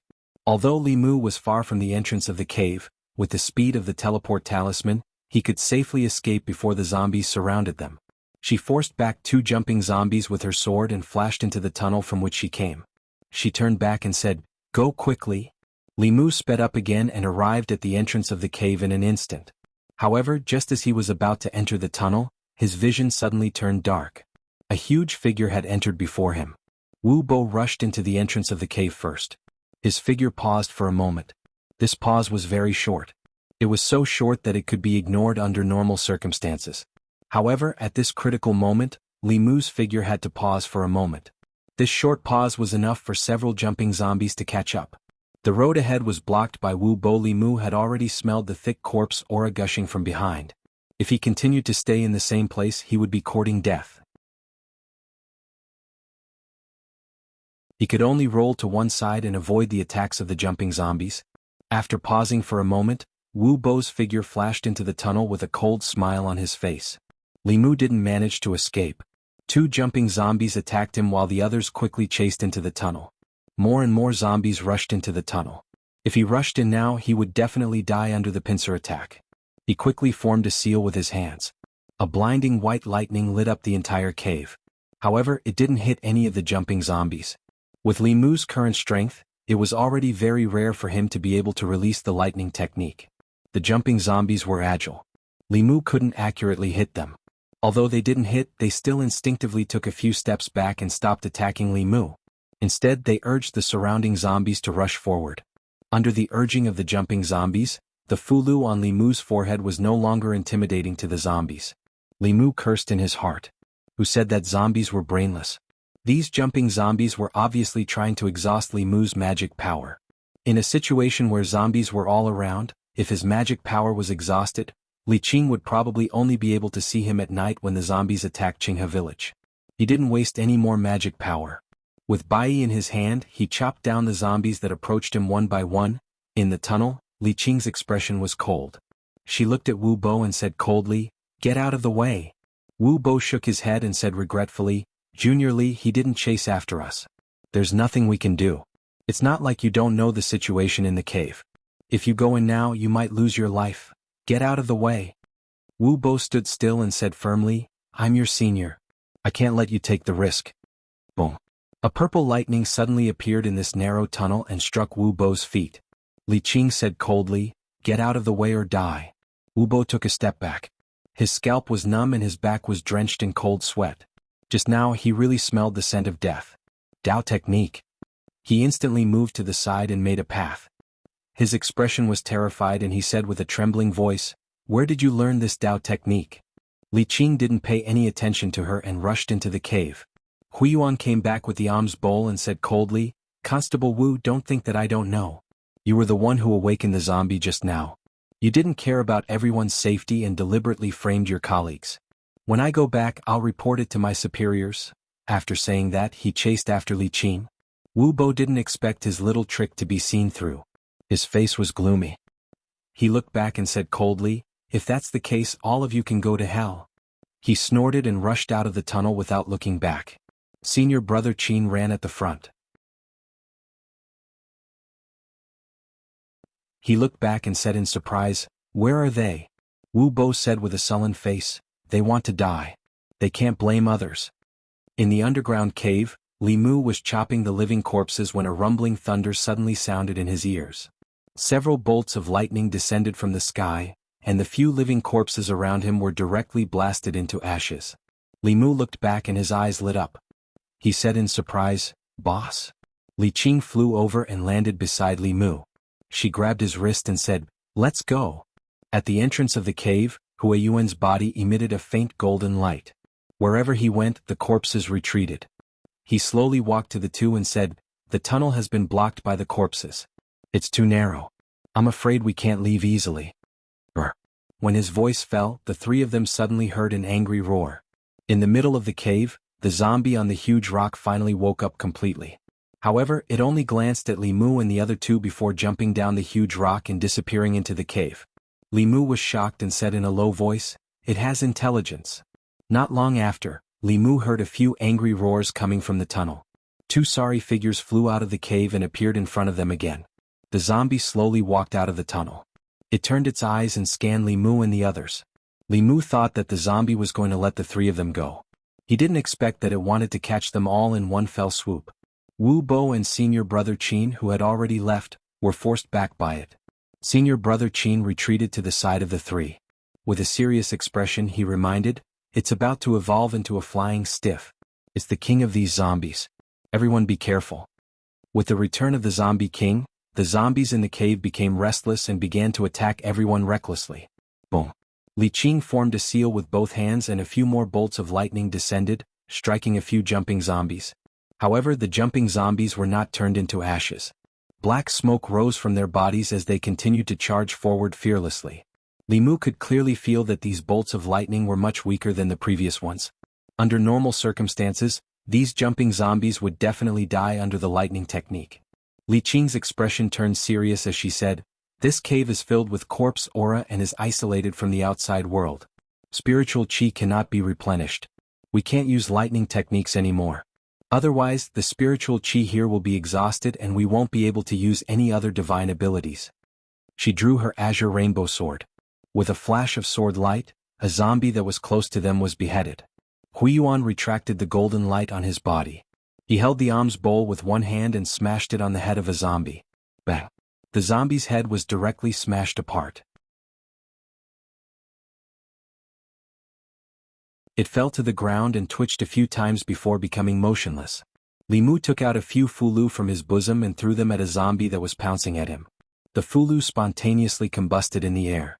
After coming into contact with the zombie, the latter immediately turned into a raging flame, illuminating the entire underground cave. Senior brother Qin held a stack of fulu in his hand. After a few waves of his hand, several zombies turned into fireballs. Wu Bo wanted to escape from the tunnel he came from several times, but he was forced back by the zombie king. It did not fight with Wu Bo. It only controlled the other zombies in the cave to besiege them. Brr. The zombie king roared angrily again.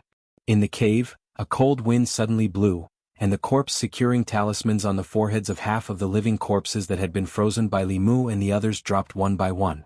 With another wave of living corpses, the pressure on Li Mu instantly increased. Not only that, under the summons of the zombie king, new zombies continuously surged in from the many tunnels around the cave. Although these zombies were not strong, there were a lot of them. If this continued, the few of them would be trapped here alive. This zombie king had clearly developed basic intelligence. It did not make a move itself. It had been using these low-level zombies to consume their fulu and fa li. Senior brother Qin's face turned pale. He said, "This can't go on. Our Fa Li will be exhausted sooner or later. Amit Ba, Huiyuan suddenly chanted a Buddhist chant. Around his body, golden light shone brightly, forming a light barrier. When the zombies around him touched the golden light, they emitted white smoke and immediately retreated in fear. Even the jumping zombies stopped attacking and stood outside the golden light hesitantly. Huiyuan looked at Li Mu and the others and said, "Everyone gather around me. They don't dare to come close." Li Mu and Li Qing were the closest to him and immediately walked into the golden light. Senior brother Qin and Wu Bo, after killing a few zombies, also successfully joined them. The zombies were afraid of the golden light and did not dare to approach. The zombie king roared again and again. A large amount of black gas appeared around its body and pressed towards the golden light. When the black gas and the golden light came into contact, they immediately rolled and boiled. Fine beads of sweat gradually appeared on Huiyuan's forehead. Li Mu saw that it was very difficult for him to maintain the Buddhist light and said, "Little Master Huiyuan, lend me some of your Fa Li." Huiyuan turned his head to look at him and grabbed his wrist with one hand. Li Mu felt an endless stream of Buddhist Fa Li entering his body. He silently chanted the Heart Sutra. Outside his body, a golden light quickly appeared. It was several times brighter than Huiyuan's Buddhist light. Huiyuan was stunned for a moment and immediately understood. Although Li Mu's cultivation was not as good as his, the sutra he cultivated was definitely extraordinary. His root of wisdom was also much deeper than his. He might as well withdraw his divine ability and wholeheartedly transfer the Fa Li in his body into Li Mu's body. The golden light outside Li Mu's body became even brighter, but it did not spread outwards. Instead, it contracted inwards. An even more solid golden light completely enveloped the four people's bodies. Only Wu Bo's body had a human-shaped gap, exposing more than half of his body outside. Li Mu grinned at him and said, "Sorry, my Fa Li is limited. Constable Wu, it would be better if you were a little thinner." Li Qing glanced at Li Mu and did not say anything. Huiyuan held back his laughter and continued to transfer Fa Li. More than half of Wu Bo's body was exposed outside the golden light and immediately became the target of the zombies' attacks. A few jumping zombies pounced over, their inch-long purple nails piercing straight into his body. The human-shaped gap on the golden light was clearly targeted at him. Wu Bo's face instantly darkened. He looked at Li Mu with a venomous gaze and took the initiative to leave the light. He threw a fulu at those jumping zombies. When the fulu was thrown out, it formed a lightning net that covered the sky and wrapped those jumping zombies inside. Lightning flashed and those jumping zombies were wrapped in the lightning net. Their bodies trembled a few times and then stopped moving. The heavenly thunder contained in the lightning talisman was obviously not as good as the real lightning technique, but it was still able to completely restrain these jumping zombies. Li Mu looked at Wu Bo indifferently from within the light barrier. The little monk Huiyuan had already told him the reason why those zombies suddenly woke up. Wu Bo was extremely vicious. When he first met Li Mu, he had already done something to him. Just now, he deliberately woke up the zombies and blocked Li Mu's escape route at the crucial moment. Obviously, he wanted Li Mu to die here. Li Mu had no grievances with him in the past, nor did he have any enmity with him. However, he was so ruthless to Li Mu. If he did not take revenge, Li Mu would not be able to forgive himself. He was even more hateful than that black-robed man. If he wanted Li Mu to die, then he would not be able to live well either. Wu Bo was worthy of being an assembled spirit cultivator. He was also the descendant of the Fulu school's elder. As a core disciple, he had much more resources in the Fulu school than Li Qing. He did not need to move at all. He only needed to take out all kinds of Fulu from his body. The zombies that had almost filled the cave were unable to get close to him. After throwing out countless Fulu, Wu Bo reached into his clothes and searched. He could no longer feel any Fulu. The other Fulu on him were either not suitable for this kind of situation or were too precious. He was unwilling to use them. Wu Bo once again looked fiercely in the direction of Li Mu and the others. He shouted, "What are you doing hiding there? Come and help." Li Qing coldly looked at him and ignored him. Huiyuan curled his lips and said, "Serves you right." Senior brother Qin smiled bitterly and shook his head. He walked out of the light barrier and said, "I'll go help him." He raised his sword and chopped down a few zombies. He quickly came to Wu Bo's side and faced the zombies around him together. In the cave, zombies continuously surged over. The zombie king had yet to make a move. Wu Bo gritted his teeth and took out another Fulu from his sleeve. He said to senior brother Qin, "Protect me." Wu Bo made a hand seal towards the Fulu. Li Mu felt a powerful fluctuation of spirit energy from the Fulu. It's an Earth stage Fulu. Senior brother Qin's face was filled with joy. He said, Junior brother Wu actually has an Earth stage Fulu. I'll protect you.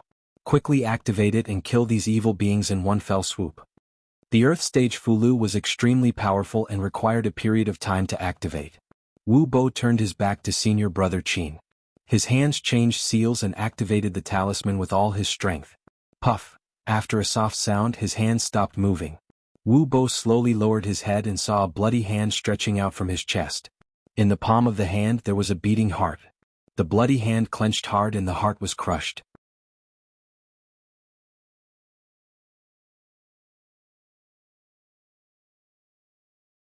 Chapter 97. Wu Bo's chest was pierced and his heart was crushed. He turned his head with difficulty and looked at senior brother Qin. He hissed, You. Behind him, senior brother Qin grinned and said with a smile, You even have an earth rank Fulu. As expected of a core disciple, the eldest son of an elder, your wealth is really rich. It really makes people envious. The sudden change not only made Wu Bo feel disbelief, but Li Mu's face also showed shock. Just now he saw a scene that he never expected. Senior brother Qin, who was also a disciple of the Fulu school, took advantage of Wu Bo's earth rank Fulu to sneak attack from behind. His hand went through Wu Bo's chest and crushed his heart. Li Mu's first thought was that senior brother Qin and Wu Bo had a grudge against each other. But before this they didn't show it at all. Li Qing instinctively took a step forward and stood in front of Li Mu, shielding him behind her.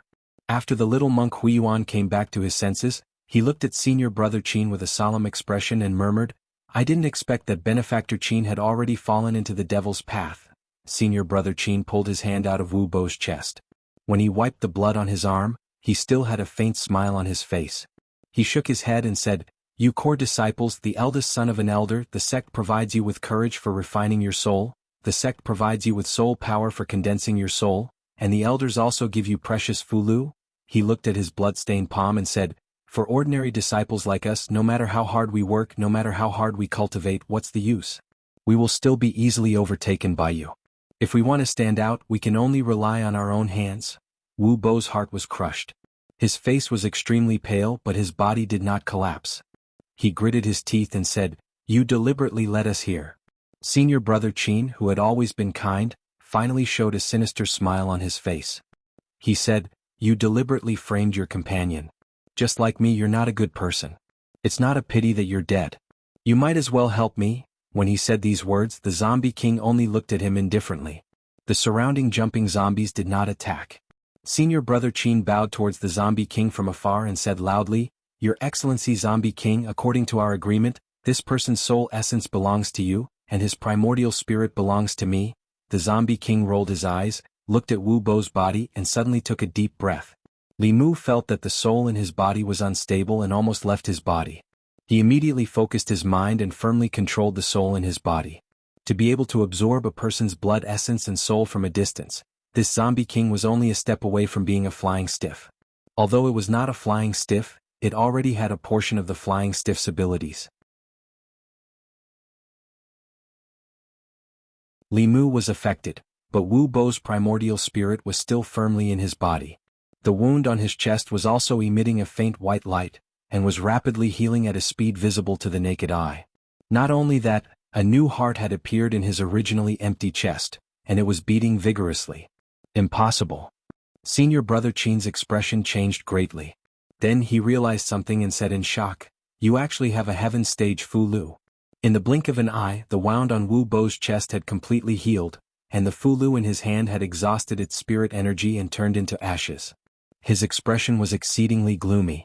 This heaven-rank talisman was capable of allowing severed limbs to regrow, and it was almost equivalent to possessing 2 lives. It was the only heaven-rank talisman he possessed, and it was extraordinarily precious. He'd utterly never imagined that he would have to use it at a time like this. He threw the Earth Stage Fulu in his hand into the air. After the Fulu stopped in the air, it released a white light, completely illuminating the cave. You deserve to die. Wu Bo stared at senior brother Qin, the hatred in his eyes overflowing. The Fulu turned into a white light and finally condensed into a sword shadow. It floated in the air and emitted a terrifying aura. Wu Bo pointed at senior brother Qin and said resentfully, "Go to hell." The sword shadow turned into a stream of light and went straight for senior brother Qin. Even the weakest Earth stage Fulu was enough to kill a divine ability cultivator. Senior brother Qin was locked onto by the sword light.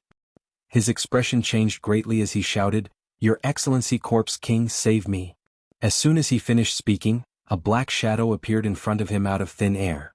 Clang. The sword light struck the zombie king's body, causing sparks to fly in all directions. After one strike, the sword light disappeared. Even the zombie king's copper skin and iron bones had a deep wound on his back. His entire body was almost split in half. The boundless courage in his body circulated, and the wound on his back gradually wriggled and healed. Senior brother Qin heaved a sigh of relief and immediately said, "Thank you, Your Excellency Corpse King." Before he could finish his sentence, he stopped abruptly. The zombie king stretched out his hands and his sharp nails pierced into his neck. The blood essence in senior brother Qin's body was sucked into the zombie king's body in an instant. His body withered, and his primordial spirit escaped in fear. He said in panic, "Your Excellency Corpse King, you," hiss. The zombie king sucked in a breath of air at his primordial spirit. Senior brother Qin's primordial spirit directly collapsed, turning into specks of light that were sucked into the zombie king's body. Cultivators of the assembled god realm who had just condensed their primordial spirit could also use most divine abilities, and their strength would not be weakened by too much. However, this zombie king originally cultivated by sucking blood and souls, which just happened to restrain the soul and primordial spirit. As a cultivator of the assembled god realm, senior brother Qin still had a chance to escape if he fought with him head-on. However, he was suddenly attacked and his body was destroyed, so his primordial spirit could not escape. After absorbing senior brother Qin's soul and primordial spirit, the wound on the zombie king's back had completely healed. The aura in his body also instantly soared, and his withered hair gradually turned black and lustrous. His shriveled skin, at a speed visible to the naked eye, became plump and rosy, and the corpse aura on his body disappeared without a trace. In the blink of an eye, the corpse's appearance became no different from a normal person. He took off senior brother Qin's clothes and put them on himself, turning into the appearance of a middle-aged man. He looked at Wu Bo with his gray eyes and greedily licked the corner of his mouth. Flying stiff, Li Qing held the cyan rainbow sword tightly and said in a low voice, "Be careful, it has already evolved into a flying stiff."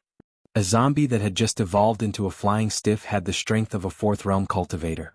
After Wu Bo's body regained its vitality, his aura was much more sluggish than before. He instantly moved to the side of Li Qing and the others and said loudly, "It has already evolved into a flying stiff, it's not easy to deal with, everyone attack together." The sword light in Li Qing's hand shone even brighter, and Huiyuan also raised the alms bowl again. In front of a great enemy, it was not the time to be calculative about the grudges from before. Wu Bo flashed behind the two, but suddenly took out a Fulu with spirit energy circulating on its surface and stuck it on his forehead. The surface of the Fulu flashed with spirit energy, and his body directly burrowed into the ground, disappearing from the cave. Huiyuan looked back and found that Wu Bo had already disappeared and said angrily, "It's the Earth Escape Technique." Constable Wu ran away by himself.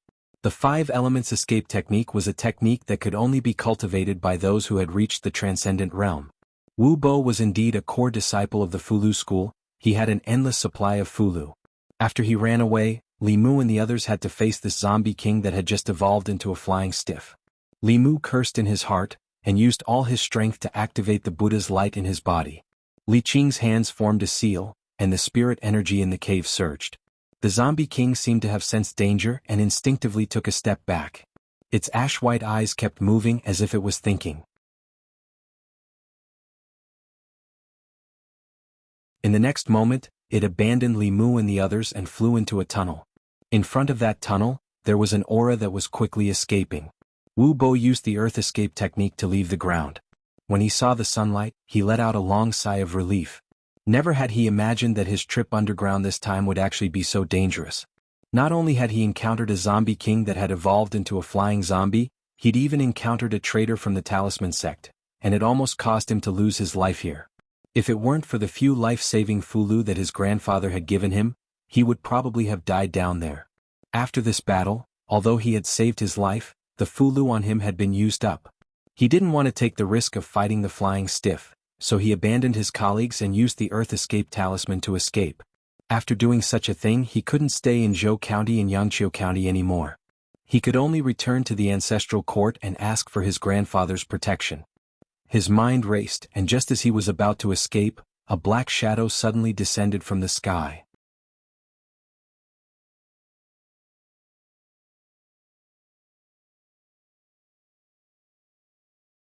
Chapter 98. Without the zombie king in the underground cave, the pressure on Li Mu and the other two was greatly reduced. Li Qing and Huiyuan dealt with the remaining few jumping zombies with all their strength, while Li Mu used the Buddha's light to protect his body while cleaning up the surrounding living corpses. The remaining few jumping zombies in the cave, as well as the living corpses that didn't have much fighting strength, were quickly eliminated by them. Unfortunately, the courage of these zombies was absorbed by the zombie king and used to evolve into flying stiff.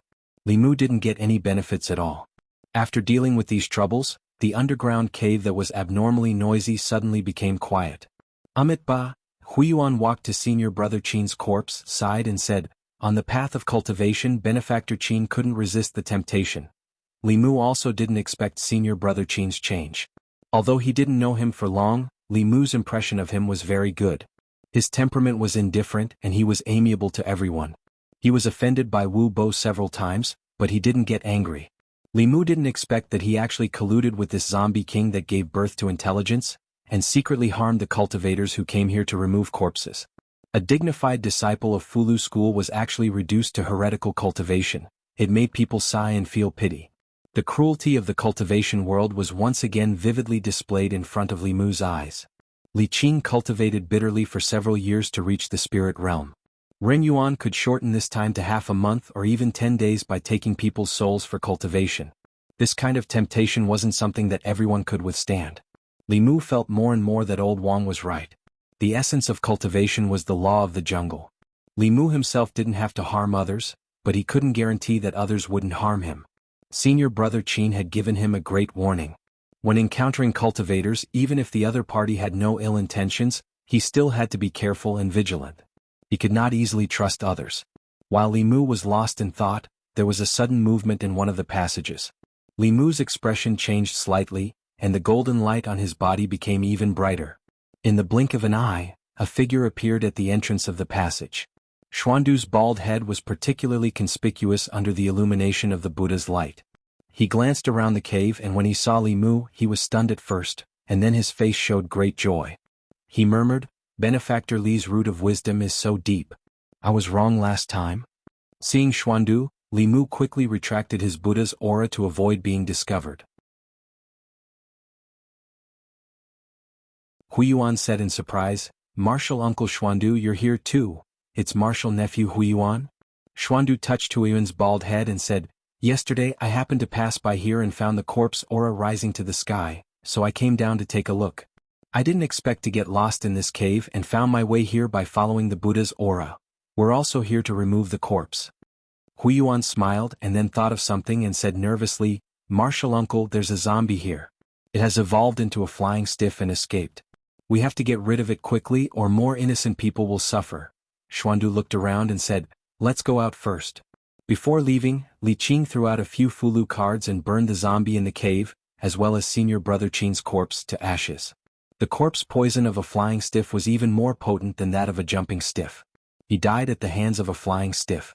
Only by burning him on the spot would he not turn into a zombie and cause trouble. After doing all this, the four of them walked out of the cave through the tunnel they came from. Xuandu nagged at Li Mu along the way. "Benefactor Li, with your wisdom, it's a pity that you don't cultivate Buddhism. Are you really not going to reconsider?"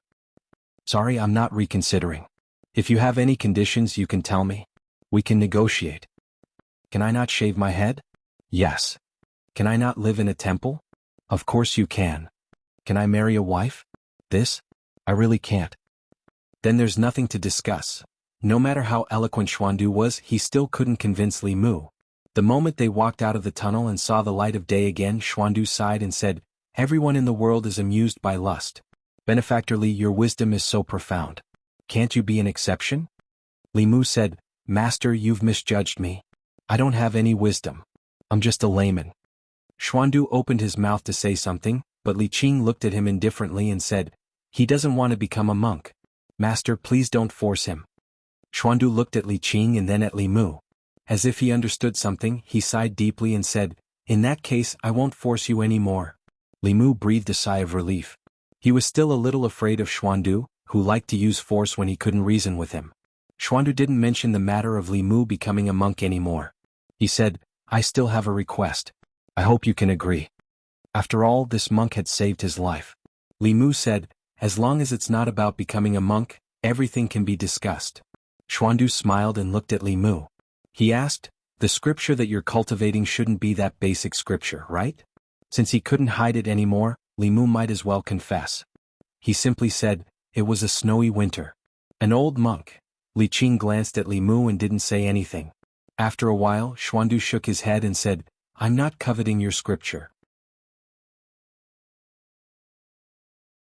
It's just that I just saw the light of Buddha that was activated by the scripture and it was extraordinary. The abbot of Jinshan Temple was injured by a heretical cultivation several months ago and his cultivation foundation was destroyed. This light of Buddha contains a mysterious power that I can't see through. Perhaps it can help him repair his foundation and get rid of his old problems." Xuandu saved his life. Using this opportunity, Li Mu could repay the favor. Li Mu thought for a while and said, "Of course I can save him. But my mana is weak. I might disappoint you." Xuandu smiled and said, "When the time comes you can borrow my mana. Even if it doesn't work, the Jinshan Temple will still owe you a favor."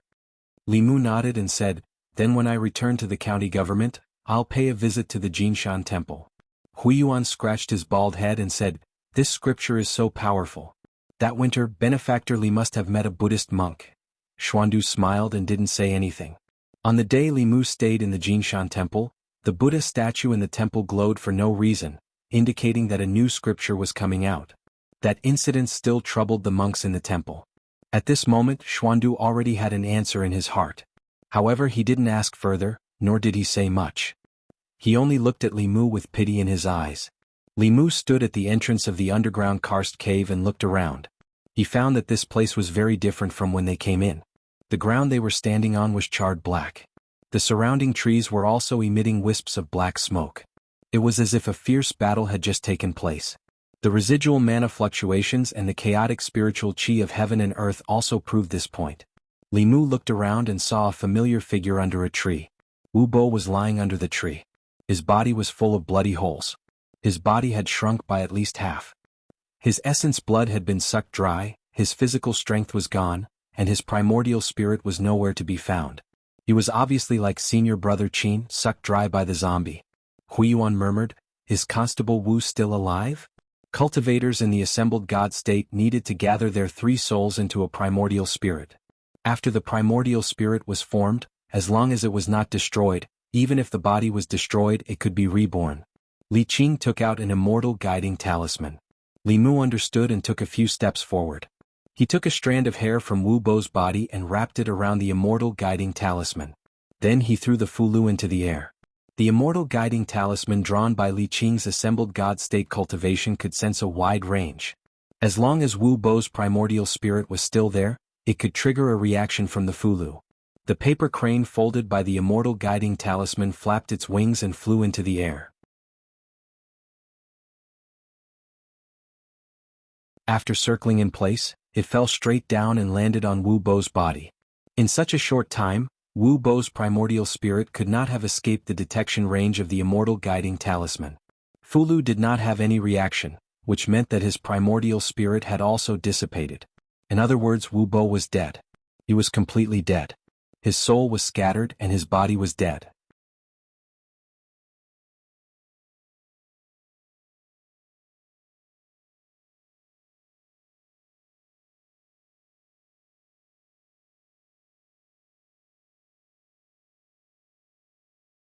Why do you think he became a heretical cultivation? Li Mu shook his head and said, he said that no matter how hard he worked, he would still be overtaken by others. So he didn't want to work hard anymore. Old Wang once said to Li Mu that the path of cultivation was unfair. Some people had ordinary talent. Others could reach the realm in 1 year, but they needed to cultivate for 10 years or even decades. Some people had ordinary backgrounds. With the same talent, Others had the support of their sect and elders. On the path of cultivation they did not lack resources. 1 year of cultivation was still equivalent to 10 years or decades of cultivation for them. In this cruel reality, if one could not resist the temptation and made a mistake, they would become like senior brother Qin. For people like Li Qing and Hanja, who could endure loneliness and cultivate arduously, all of them had a tenacious heart. The degree of condensation of the mana they cultivated was also far from being comparable to those who achieved rapid heretical cultivation. Hanja raised his head and said, "Senior brother Qin has always been very good to me. He was like a brother to me, guiding me in my cultivation. When I was bullied by other brothers, he was also the one who stood up for me." Although senior brother Qin had been reduced to a heretical cultivation, Li Mu saw how well he treated Hanja.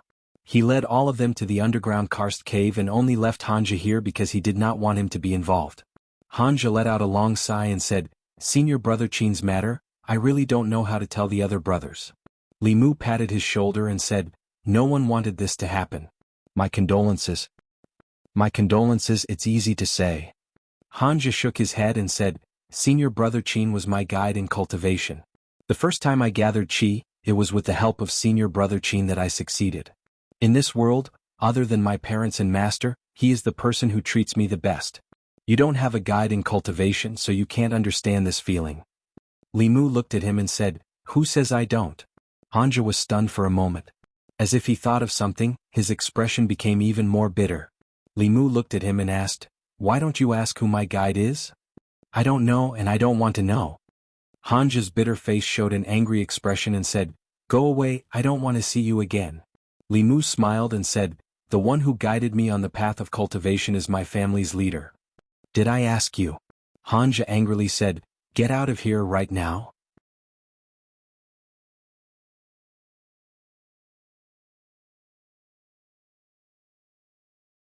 Chapter 100. After Li Mu's consolation, Hanja looked much better. Li Mu, on the other hand, was in low spirits. Wu Bo and senior brother Qin had taught Li Mu a good lesson during this operation. Zombies were scary, but what was even scarier than zombies was the complicated human heart. The outside world was too complicated. After leaving home for 3 days, Li Mu began to miss Lu Hanyin, Wanwan, Zhang Shan, Li Si, and Old Wang. Hanja had already calmed down. He jumped down from the roof and said, "I'm going back to the sect to bring back the news of senior brother Qin and Wu Bo. I'll leave this place to you." Apart from the flying stiff that had escaped, all the zombies in the underground cave had been eliminated by Li Mu and the others. Clear River Village was no longer in any danger. With a few cultivators stationed, it was enough to deal with all kinds of situations. Xuandu only returned to Clear River Village when it was close to evening. He looked a little tired. He shook his head and said, "The flying stiff ran too fast. I couldn't catch up to it." The flying stiff was called a flying stiff because it could fly in the sky and burrow into the ground. Its strength was not on the same level as a jumping stiff. Buddhist or Taoist fourth realm cultivators might have the strength to kill it, but it would be extremely difficult to catch it. Li Mu sighed. The courage that was in his hands had flown away just like that. The courage of the nearby walking corpses and jumping zombies had all been absorbed by the zombie king for evolution. If Li Mu wanted to collect the courage, he could only go deeper. But that would also increase the risk. Li Mu's face showed a thoughtful expression. He was hesitating whether he should take this risk. Xuandu looked at him and suddenly asked, "Young benefactor, do you want to take the zombie soul for your own cultivation?" Li Mu nodded and did not deny it. "Over the past few days, apart from the zombies, I've also collected quite a lot of courage. I originally wanted to train my body, but I think you need it more. I'll give it to you." Xuandu took out a jade stone from his bosom and said, "Is this enough?" "How could I?" Li Mu hurriedly took the jade from Xuandu's hands. After examining it, he found that the jade contained a lot of courage, which should be enough for him to refine the anger. There should still be a lot left. He smiled and said, "It's enough, it's enough. Thank you, Master Xuandu." Xuandu smiled and said, "There's no need to thank me. After all, this penniless monk has a favor to ask of you." Hanja had returned to White Cloud Mountain's ancestral court. Li Mu had also obtained the boldness he needed from Xuandu. After discussing with Li Qing, she decided to let Li Mu return to the county office first and report Wu Bo's matter. After all, Wu Bo was still a constable of the Yangqiu County government in name. His background in Fulu school was not weak.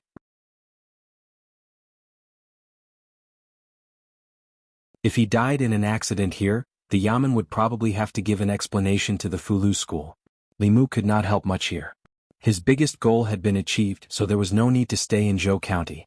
Xuandu put his palms together and said, "This penniless monk will stay here for a few more days. After returning to Yangqiu County, I'll go to the county office to invite you, young benefactor."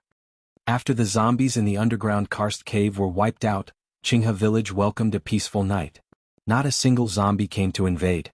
The next morning, Li Mu bid farewell to Li Qing and Huiyuan. He used the spirit travel talisman to travel for several hours. When it was almost dark in the afternoon, he finally arrived at the county office. After hearing Li Mu's words, Zhang County magistrates jumped up from his chair in shock. He said in disbelief, "What? You said Wu Bo is dead?" Li Mu nodded and said, "Constable Wu died in the hands of a flying stiff." "That shouldn't be." Zhang County magistrates frowned and said, "Although Wu Bo is annoying, he has the strength. How could he die so easily?" In fact, Li Mu had the same feeling. Although he didn't like Wu Bo, he had to admit that Wu Bo was very strong. Although he was in the spirit-gathering realm, it would be difficult for a theurgy cultivator to gain an advantage against him. Even when senior brother Qin ambushed him from behind and crushed his heart, he was still able to survive. As a core disciple of Fulu school and a grandfather in the manifestation realm, he must have had many life-saving tricks up his sleeve. His death was indeed a little careless. Either Wu Bo was strong in appearance but weak in reality, he was an idiot, or the flying stiff was too strong. But no matter what, the fact that Wu Bo was dead couldn't be changed. Zhang County magistrate sighed and muttered, "This is troublesome. If he dies at this time, how will I explain it to Fulu school?" Li Mu asked, "Sir, are you afraid that Fulu school will make things difficult for the county office?" "Afraid? When have I ever been afraid of anyone?" Zhang County magistrate snorted coldly and said, "Behind my county is the Great Zhou Court. Why would I be afraid of Fulu school?" He coughed softly and said, "But I've been busy with official business recently. I don't have time to deal with them. If someone from Fulu school comes, just say I'm not here." Although Fulu school and Great Zhou Court cooperated a lot, they weren't very close. The court didn't like Fulu school's independence and lack of control. Fulu school was dissatisfied that the court didn't cooperate with them in recruiting disciples. While they cooperated, there was also hostility between them. This could be seen from the zombie disaster in Zhou County. If Fulu school wholeheartedly wanted to help the court, they only needed to send a good fortune realm or Dongshan cultivator. One person would be enough to solve the crisis in Zhou County. They wouldn't just send out these Jinshan and remarkable ability disciples, which would cause the disaster in Zhou County to continue unquenchable. Li Mu walked out of the front office. Zhang Shan was waiting outside. He couldn't wait and asked, "Is Fei Bo really dead?" Li Mu nodded and said, "He was bitten by a zombie. He's completely dead. I personally burned his body." Zhang Shan's eyes widened and he muttered, "I told you that evil would be repaid with evil." Old Wang didn't believe me. Li Mu still had some questions he wanted to ask Old Wang. He asked, "Where's Old Wang? I didn't see him in the guard room." Zhang Shan said, "Old Wang asked for leave. He just left this morning." Li Mu was stunned for a moment. He asked, "Leave? Where to?" He said he was going out to visit relatives. Zhang Shan sighed and said regretfully, "Old Wang actually has relatives. Do you think he'll leave his money to his relatives after he dies?" Old Wang wasn't in the county office. He didn't know when he would come back. Li Mu suppressed the questions in his heart and went home first. Last night, he refined the fear in his body and successfully condensed the fourth spirit. After getting rid of the Taoist priest's death curse, Li Mu felt unprecedentedly relaxed. Without the seven spirits, the physical body would deteriorate rapidly. Now that Li Mu had condensed the fourth spirit, the speed of his physical body's deterioration was far slower than the speed of his cultivation. It was like pouring water into a pool and releasing water at the same time. Before condensing the fourth spirit, the speed of pouring water couldn't catch up with the speed of releasing water. After condensing the fourth spirit, it would be reversed. As for the remaining three spirits, there was no rush to condense them. Li Mu could first condense his soul and find a chance to do so in the future. Refining the soul and condensing the soul were both cultivation realms and cultivation methods. Refining the soul before condensing the soul, or condensing the soul before refining the soul. There were some unorthodox cultivators who didn't refine the soul, condense the soul, or condense the spirit, and only relied on qi cultivation to reach the middle three realms. However, such people were rare. After all, the cultivation methods of Taoism were easy to obtain. Refining the spirit first, then condensing the soul, and finally condensing the spirit was the most scientific cultivation method. It could increase the cultivator's strength to the greatest extent. If one had mana but not condensed the primordial spirit, the soul would be weak. Once the physical body was destroyed, there was no other way but to become a ghost cultivator. After condensing the spirit last night, there was still a small amount of spirit left in the jade stone that Xuandu gave him. It was enough for Wanwan and Lu Hanyin to refine one spirit each. When Li Mu was about to reach the door, he saw Wanwan sitting on the steps of the door. She rested her chin on one hand and looked at the people on the street in boredom. Li Mu walked to her side and sat down. He asked, "What are you thinking about?" "Young master." Wanwan's body trembled and she jumped up. She said in surprise, "Young master, you're back. Miss has been worried sick about you these past few days." Hurried footsteps came from the courtyard. When they reached the door, they slowed down. Lu Hanyin pushed the door open and walked out. She said, "I wasn't worried about him. I was just afraid that if he was bitten by a zombie, you wouldn't have a place to eat in the future." Lu Hanyin's voice was filled with resentment. It was unclear whether she was still angry about the last time or angry that Li Mu left without saying goodbye. Li Mu rubbed his stomach and changed the topic. He said, "Is there anything to eat? After a day of traveling, I'm starving." Lu Hanyin glared at him and said, "Go change your clothes and wash your hands.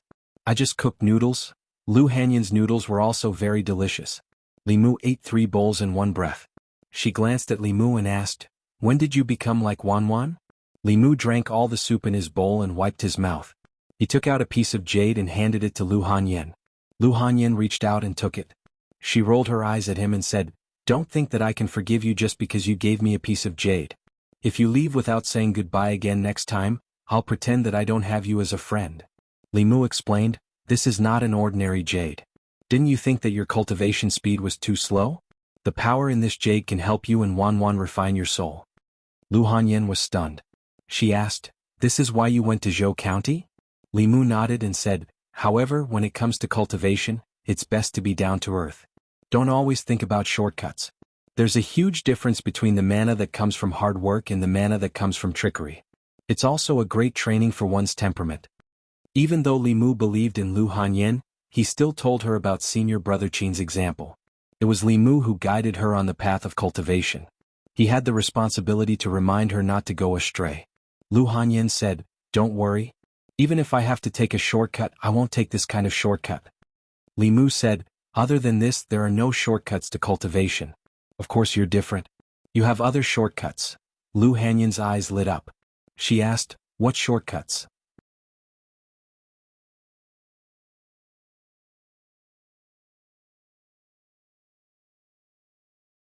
Chapter 101. Since he was already familiar with Lu Hanyin, Li Mu told her the truth. "You have a purine body. There's no better shortcut than finding a pure yang body for dual cultivation." Lu Hanyin spat. "Bah, you wish. I didn't say it was me." Li Mu looked at her and comforted her. "Don't worry. Didn't I tell you that you're not my type?" Lu Hanyin took a deep breath and forced herself to keep smiling. She asked, "Is Arrestor Li your type?"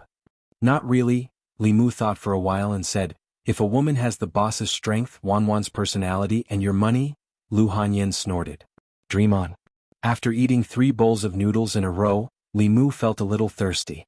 He asked Lu Hanyin, "Is there any tea?" Lu Hanyin put away the bowls and chopsticks and said coldly, "Do you want some water from the pot?" Lu Hanyin was really a woman who liked to get angry.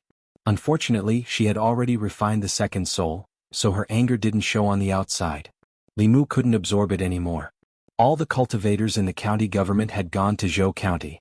Old Wang had also gone out to visit his relatives. The county government was seriously understaffed. Li Mu was temporarily transferred to the household office to take over Old Wang's work. In fact, Old Wang's clerical work was the busiest in the county government. Zhang Shan and Li Si had finished patrolling. They were either sleeping in the guard room or in the brothel. Old Wang's work, however, was not as easy. Li Mu had been sorting out the past case files, managing the household registration files, and coordinating the cases reported to the county government.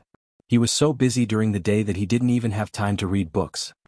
"I think it's good to be a clerk." Lu Hanyin and Li Mu had different ideas. After dinner they sat in the yard, fanning themselves with a small fan and said, "You don't have to patrol, kill zombies or catch monsters. You just have to sit in the guard room every day. After 2 years you can get a wife. Isn't that good?"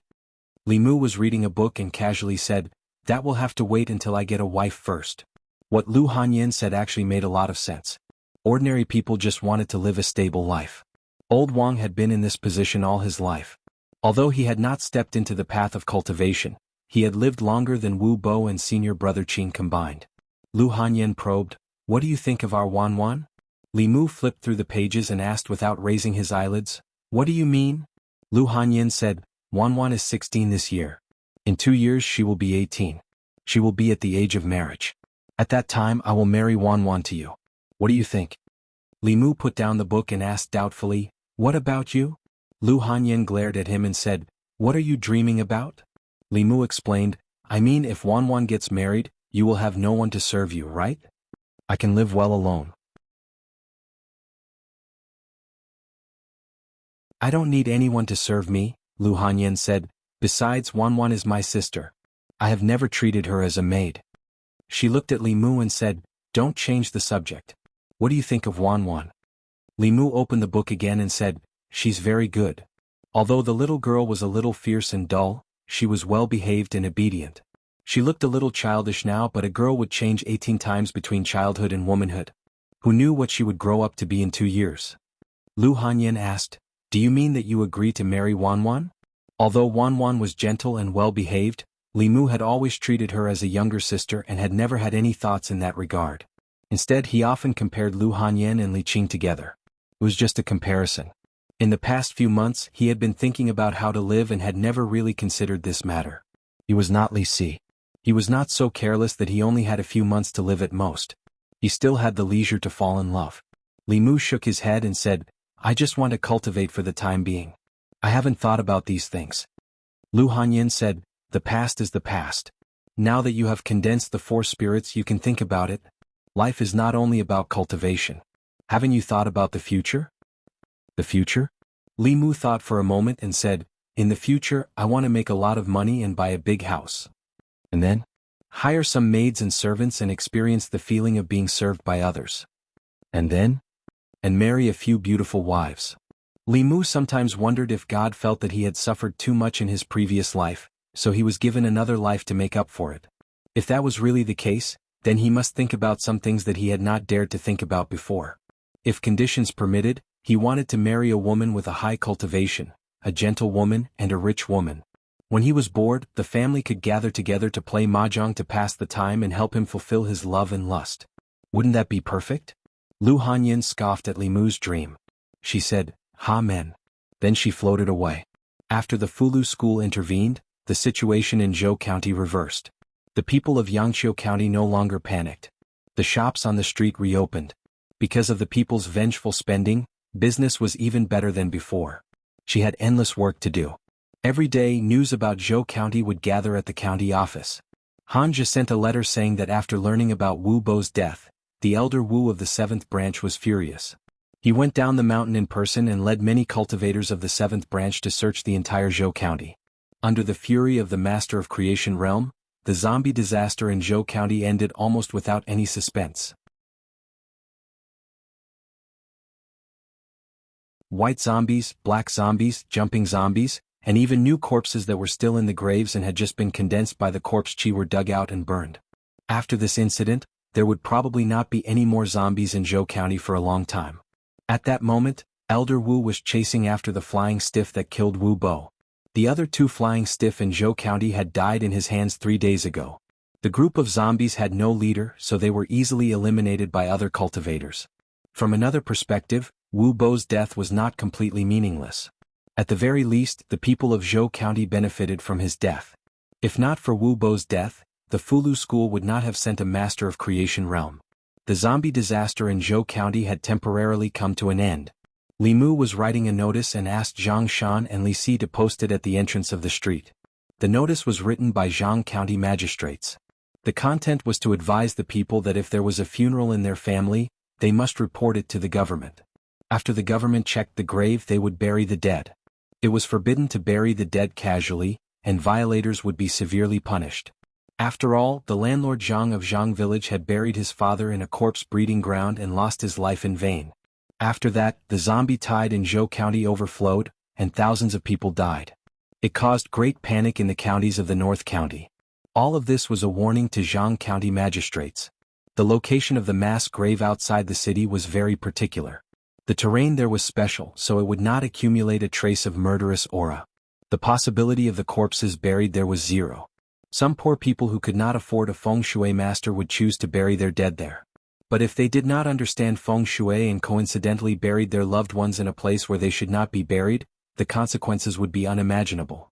Landlord Zhang was a good example. Li Mu took out a notice and wrote 2 lines on it to warn the people. There are thousands of tombs, but safety is the most important. If the funeral is not standard, the family will cry. Old Wang was not in the government office. His room on duty temporarily belonged to Li Mu. Li Mu found a book on feng shui tombs from the bookshelf and studied it seriously. Qi will scatter when it is carried by the wind, and the water will stop when it is carried by the boundary. The ancients gathered the qi and did not scatter, and when it was carried out, it stopped. This is why feng shui is called feng shui.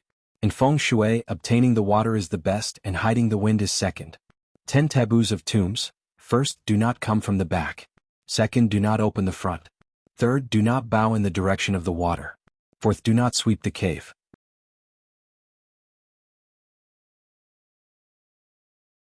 Fifth, do not let the dragon and tiger go straight. 8 dragons direction formula. Touch the acupoint and stand in the direction must be connected. The 8 dragons must be separated clearly. The fire dragon must not be created. The water restrains it. The wood will help the fire dragon rise. When the people moved or buried their graves, they had to report to the government office. Although it could reduce the safety risks, the government office's workload was also increased. Moreover, there had to be professionals who understood feng shui and tombs. This was also a very deep knowledge. In the government office, other than Old Wang, it seemed that only Hanja had dabbled in it. Li Mu memorized these rules and taboos. Perhaps they would be useful in the future. He looked for a while and heard a slight noise outside the duty room. At the same time, he also sensed a few familiar auras.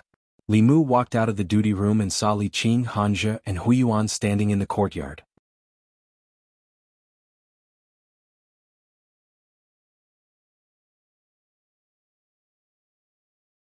Chapter 102.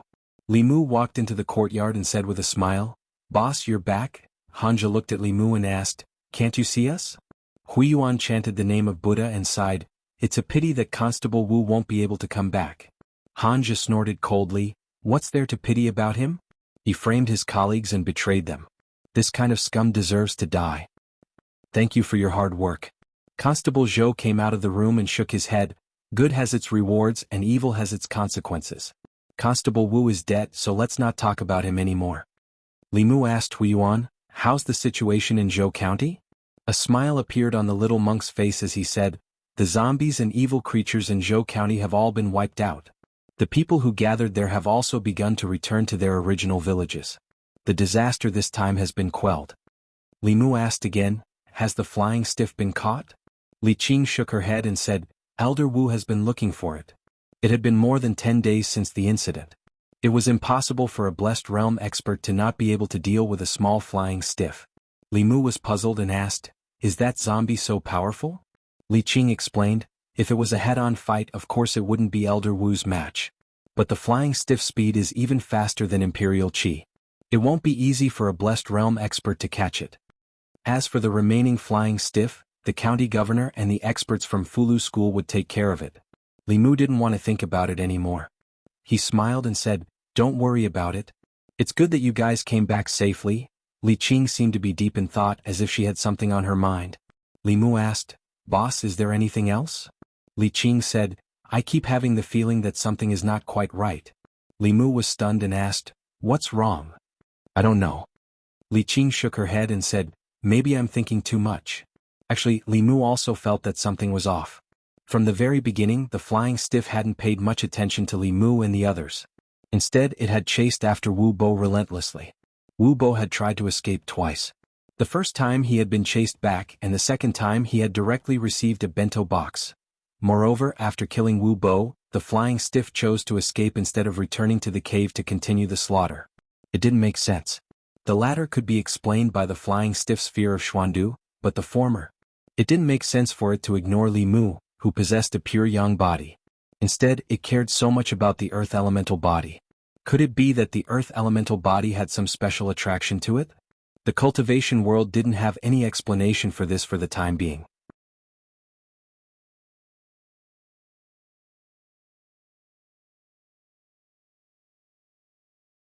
They were exorcism talismans, ghost exorcism talismans, embryo protection talismans, big fat boy talismans, and so on.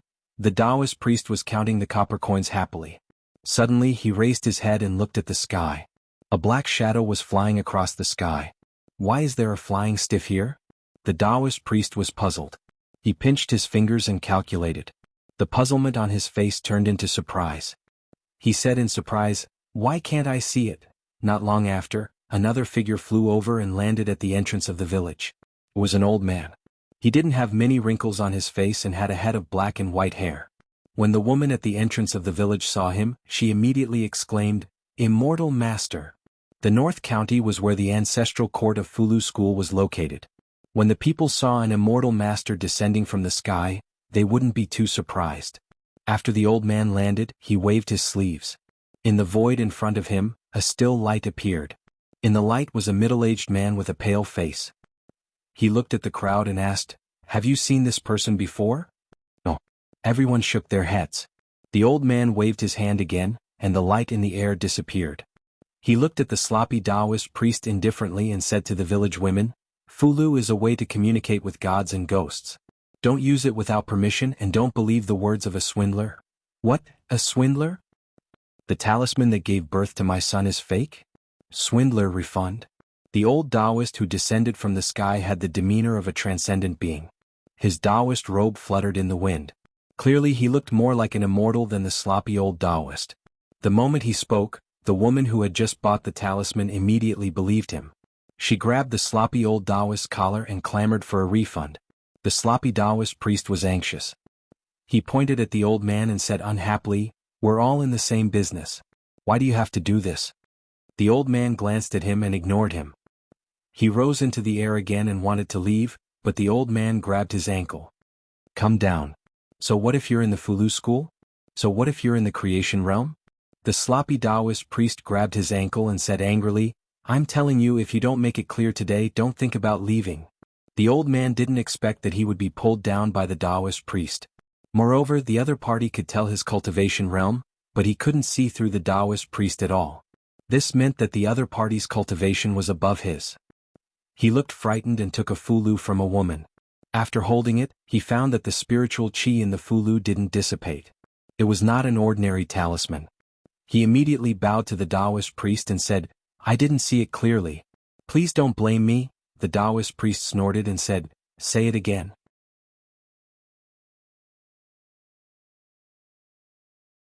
"Is my talisman fake?" The old man's forehead was covered in cold sweat. He quickly said, "It's real, it's real." Seeing that the women who were talking and laughing with him just now were looking at him with fear, the Taoist priest looked at the old man with dissatisfaction and muttered, "Meddling in other people's business?" He put his hand on the old man's shoulder and the two figures disappeared, leaving only the shocked villagers. Several miles away from the village, the two figures appeared again. With this move they could move several miles away. The elder Wu's face was pale. He looked at the sloppy Taoist priest with even more respect. The sloppy Taoist priest asked, "Are you chasing that flying stiff?" The elder Wu quickly said, "It killed countless people in Zhou County. My grandson was also killed by it. If this monster is not eliminated, the North County will not be peaceful."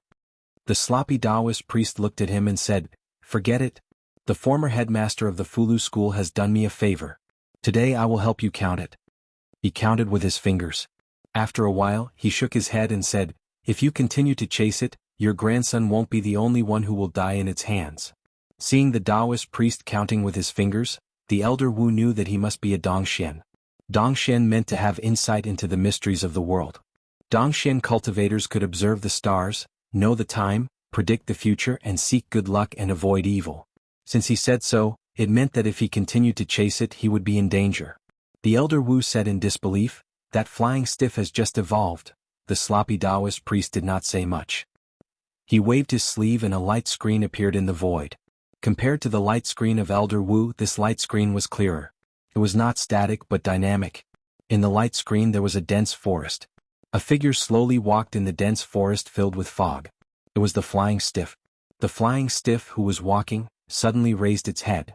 Its gaze seemed to be able to see through the light screen and saw the sloppy Taoist priest and the Elder Wu. The next moment, the light screen shattered into countless pieces. It broke your mystic light technique. The Elder Wu's expression changed greatly. He said in a trembling voice, "How could this be?" The sloppy Taoist priest's gaze was deep. He said, "Even I can't calculate its origin. If you want to get rid of it, you'd better ask your peak masters to come." That you're tuning in to the Han Li's Wuxia Chronicles YouTube channel. We're so grateful for your support, and don't forget to subscribe to join us on this incredible journey through captivating stories. Your generosity through donations truly makes a world of difference, as it's the primary source of revenue that allows me to expand and enhance this channel for you. Thank you from the bottom of my heart for being a part of this adventure.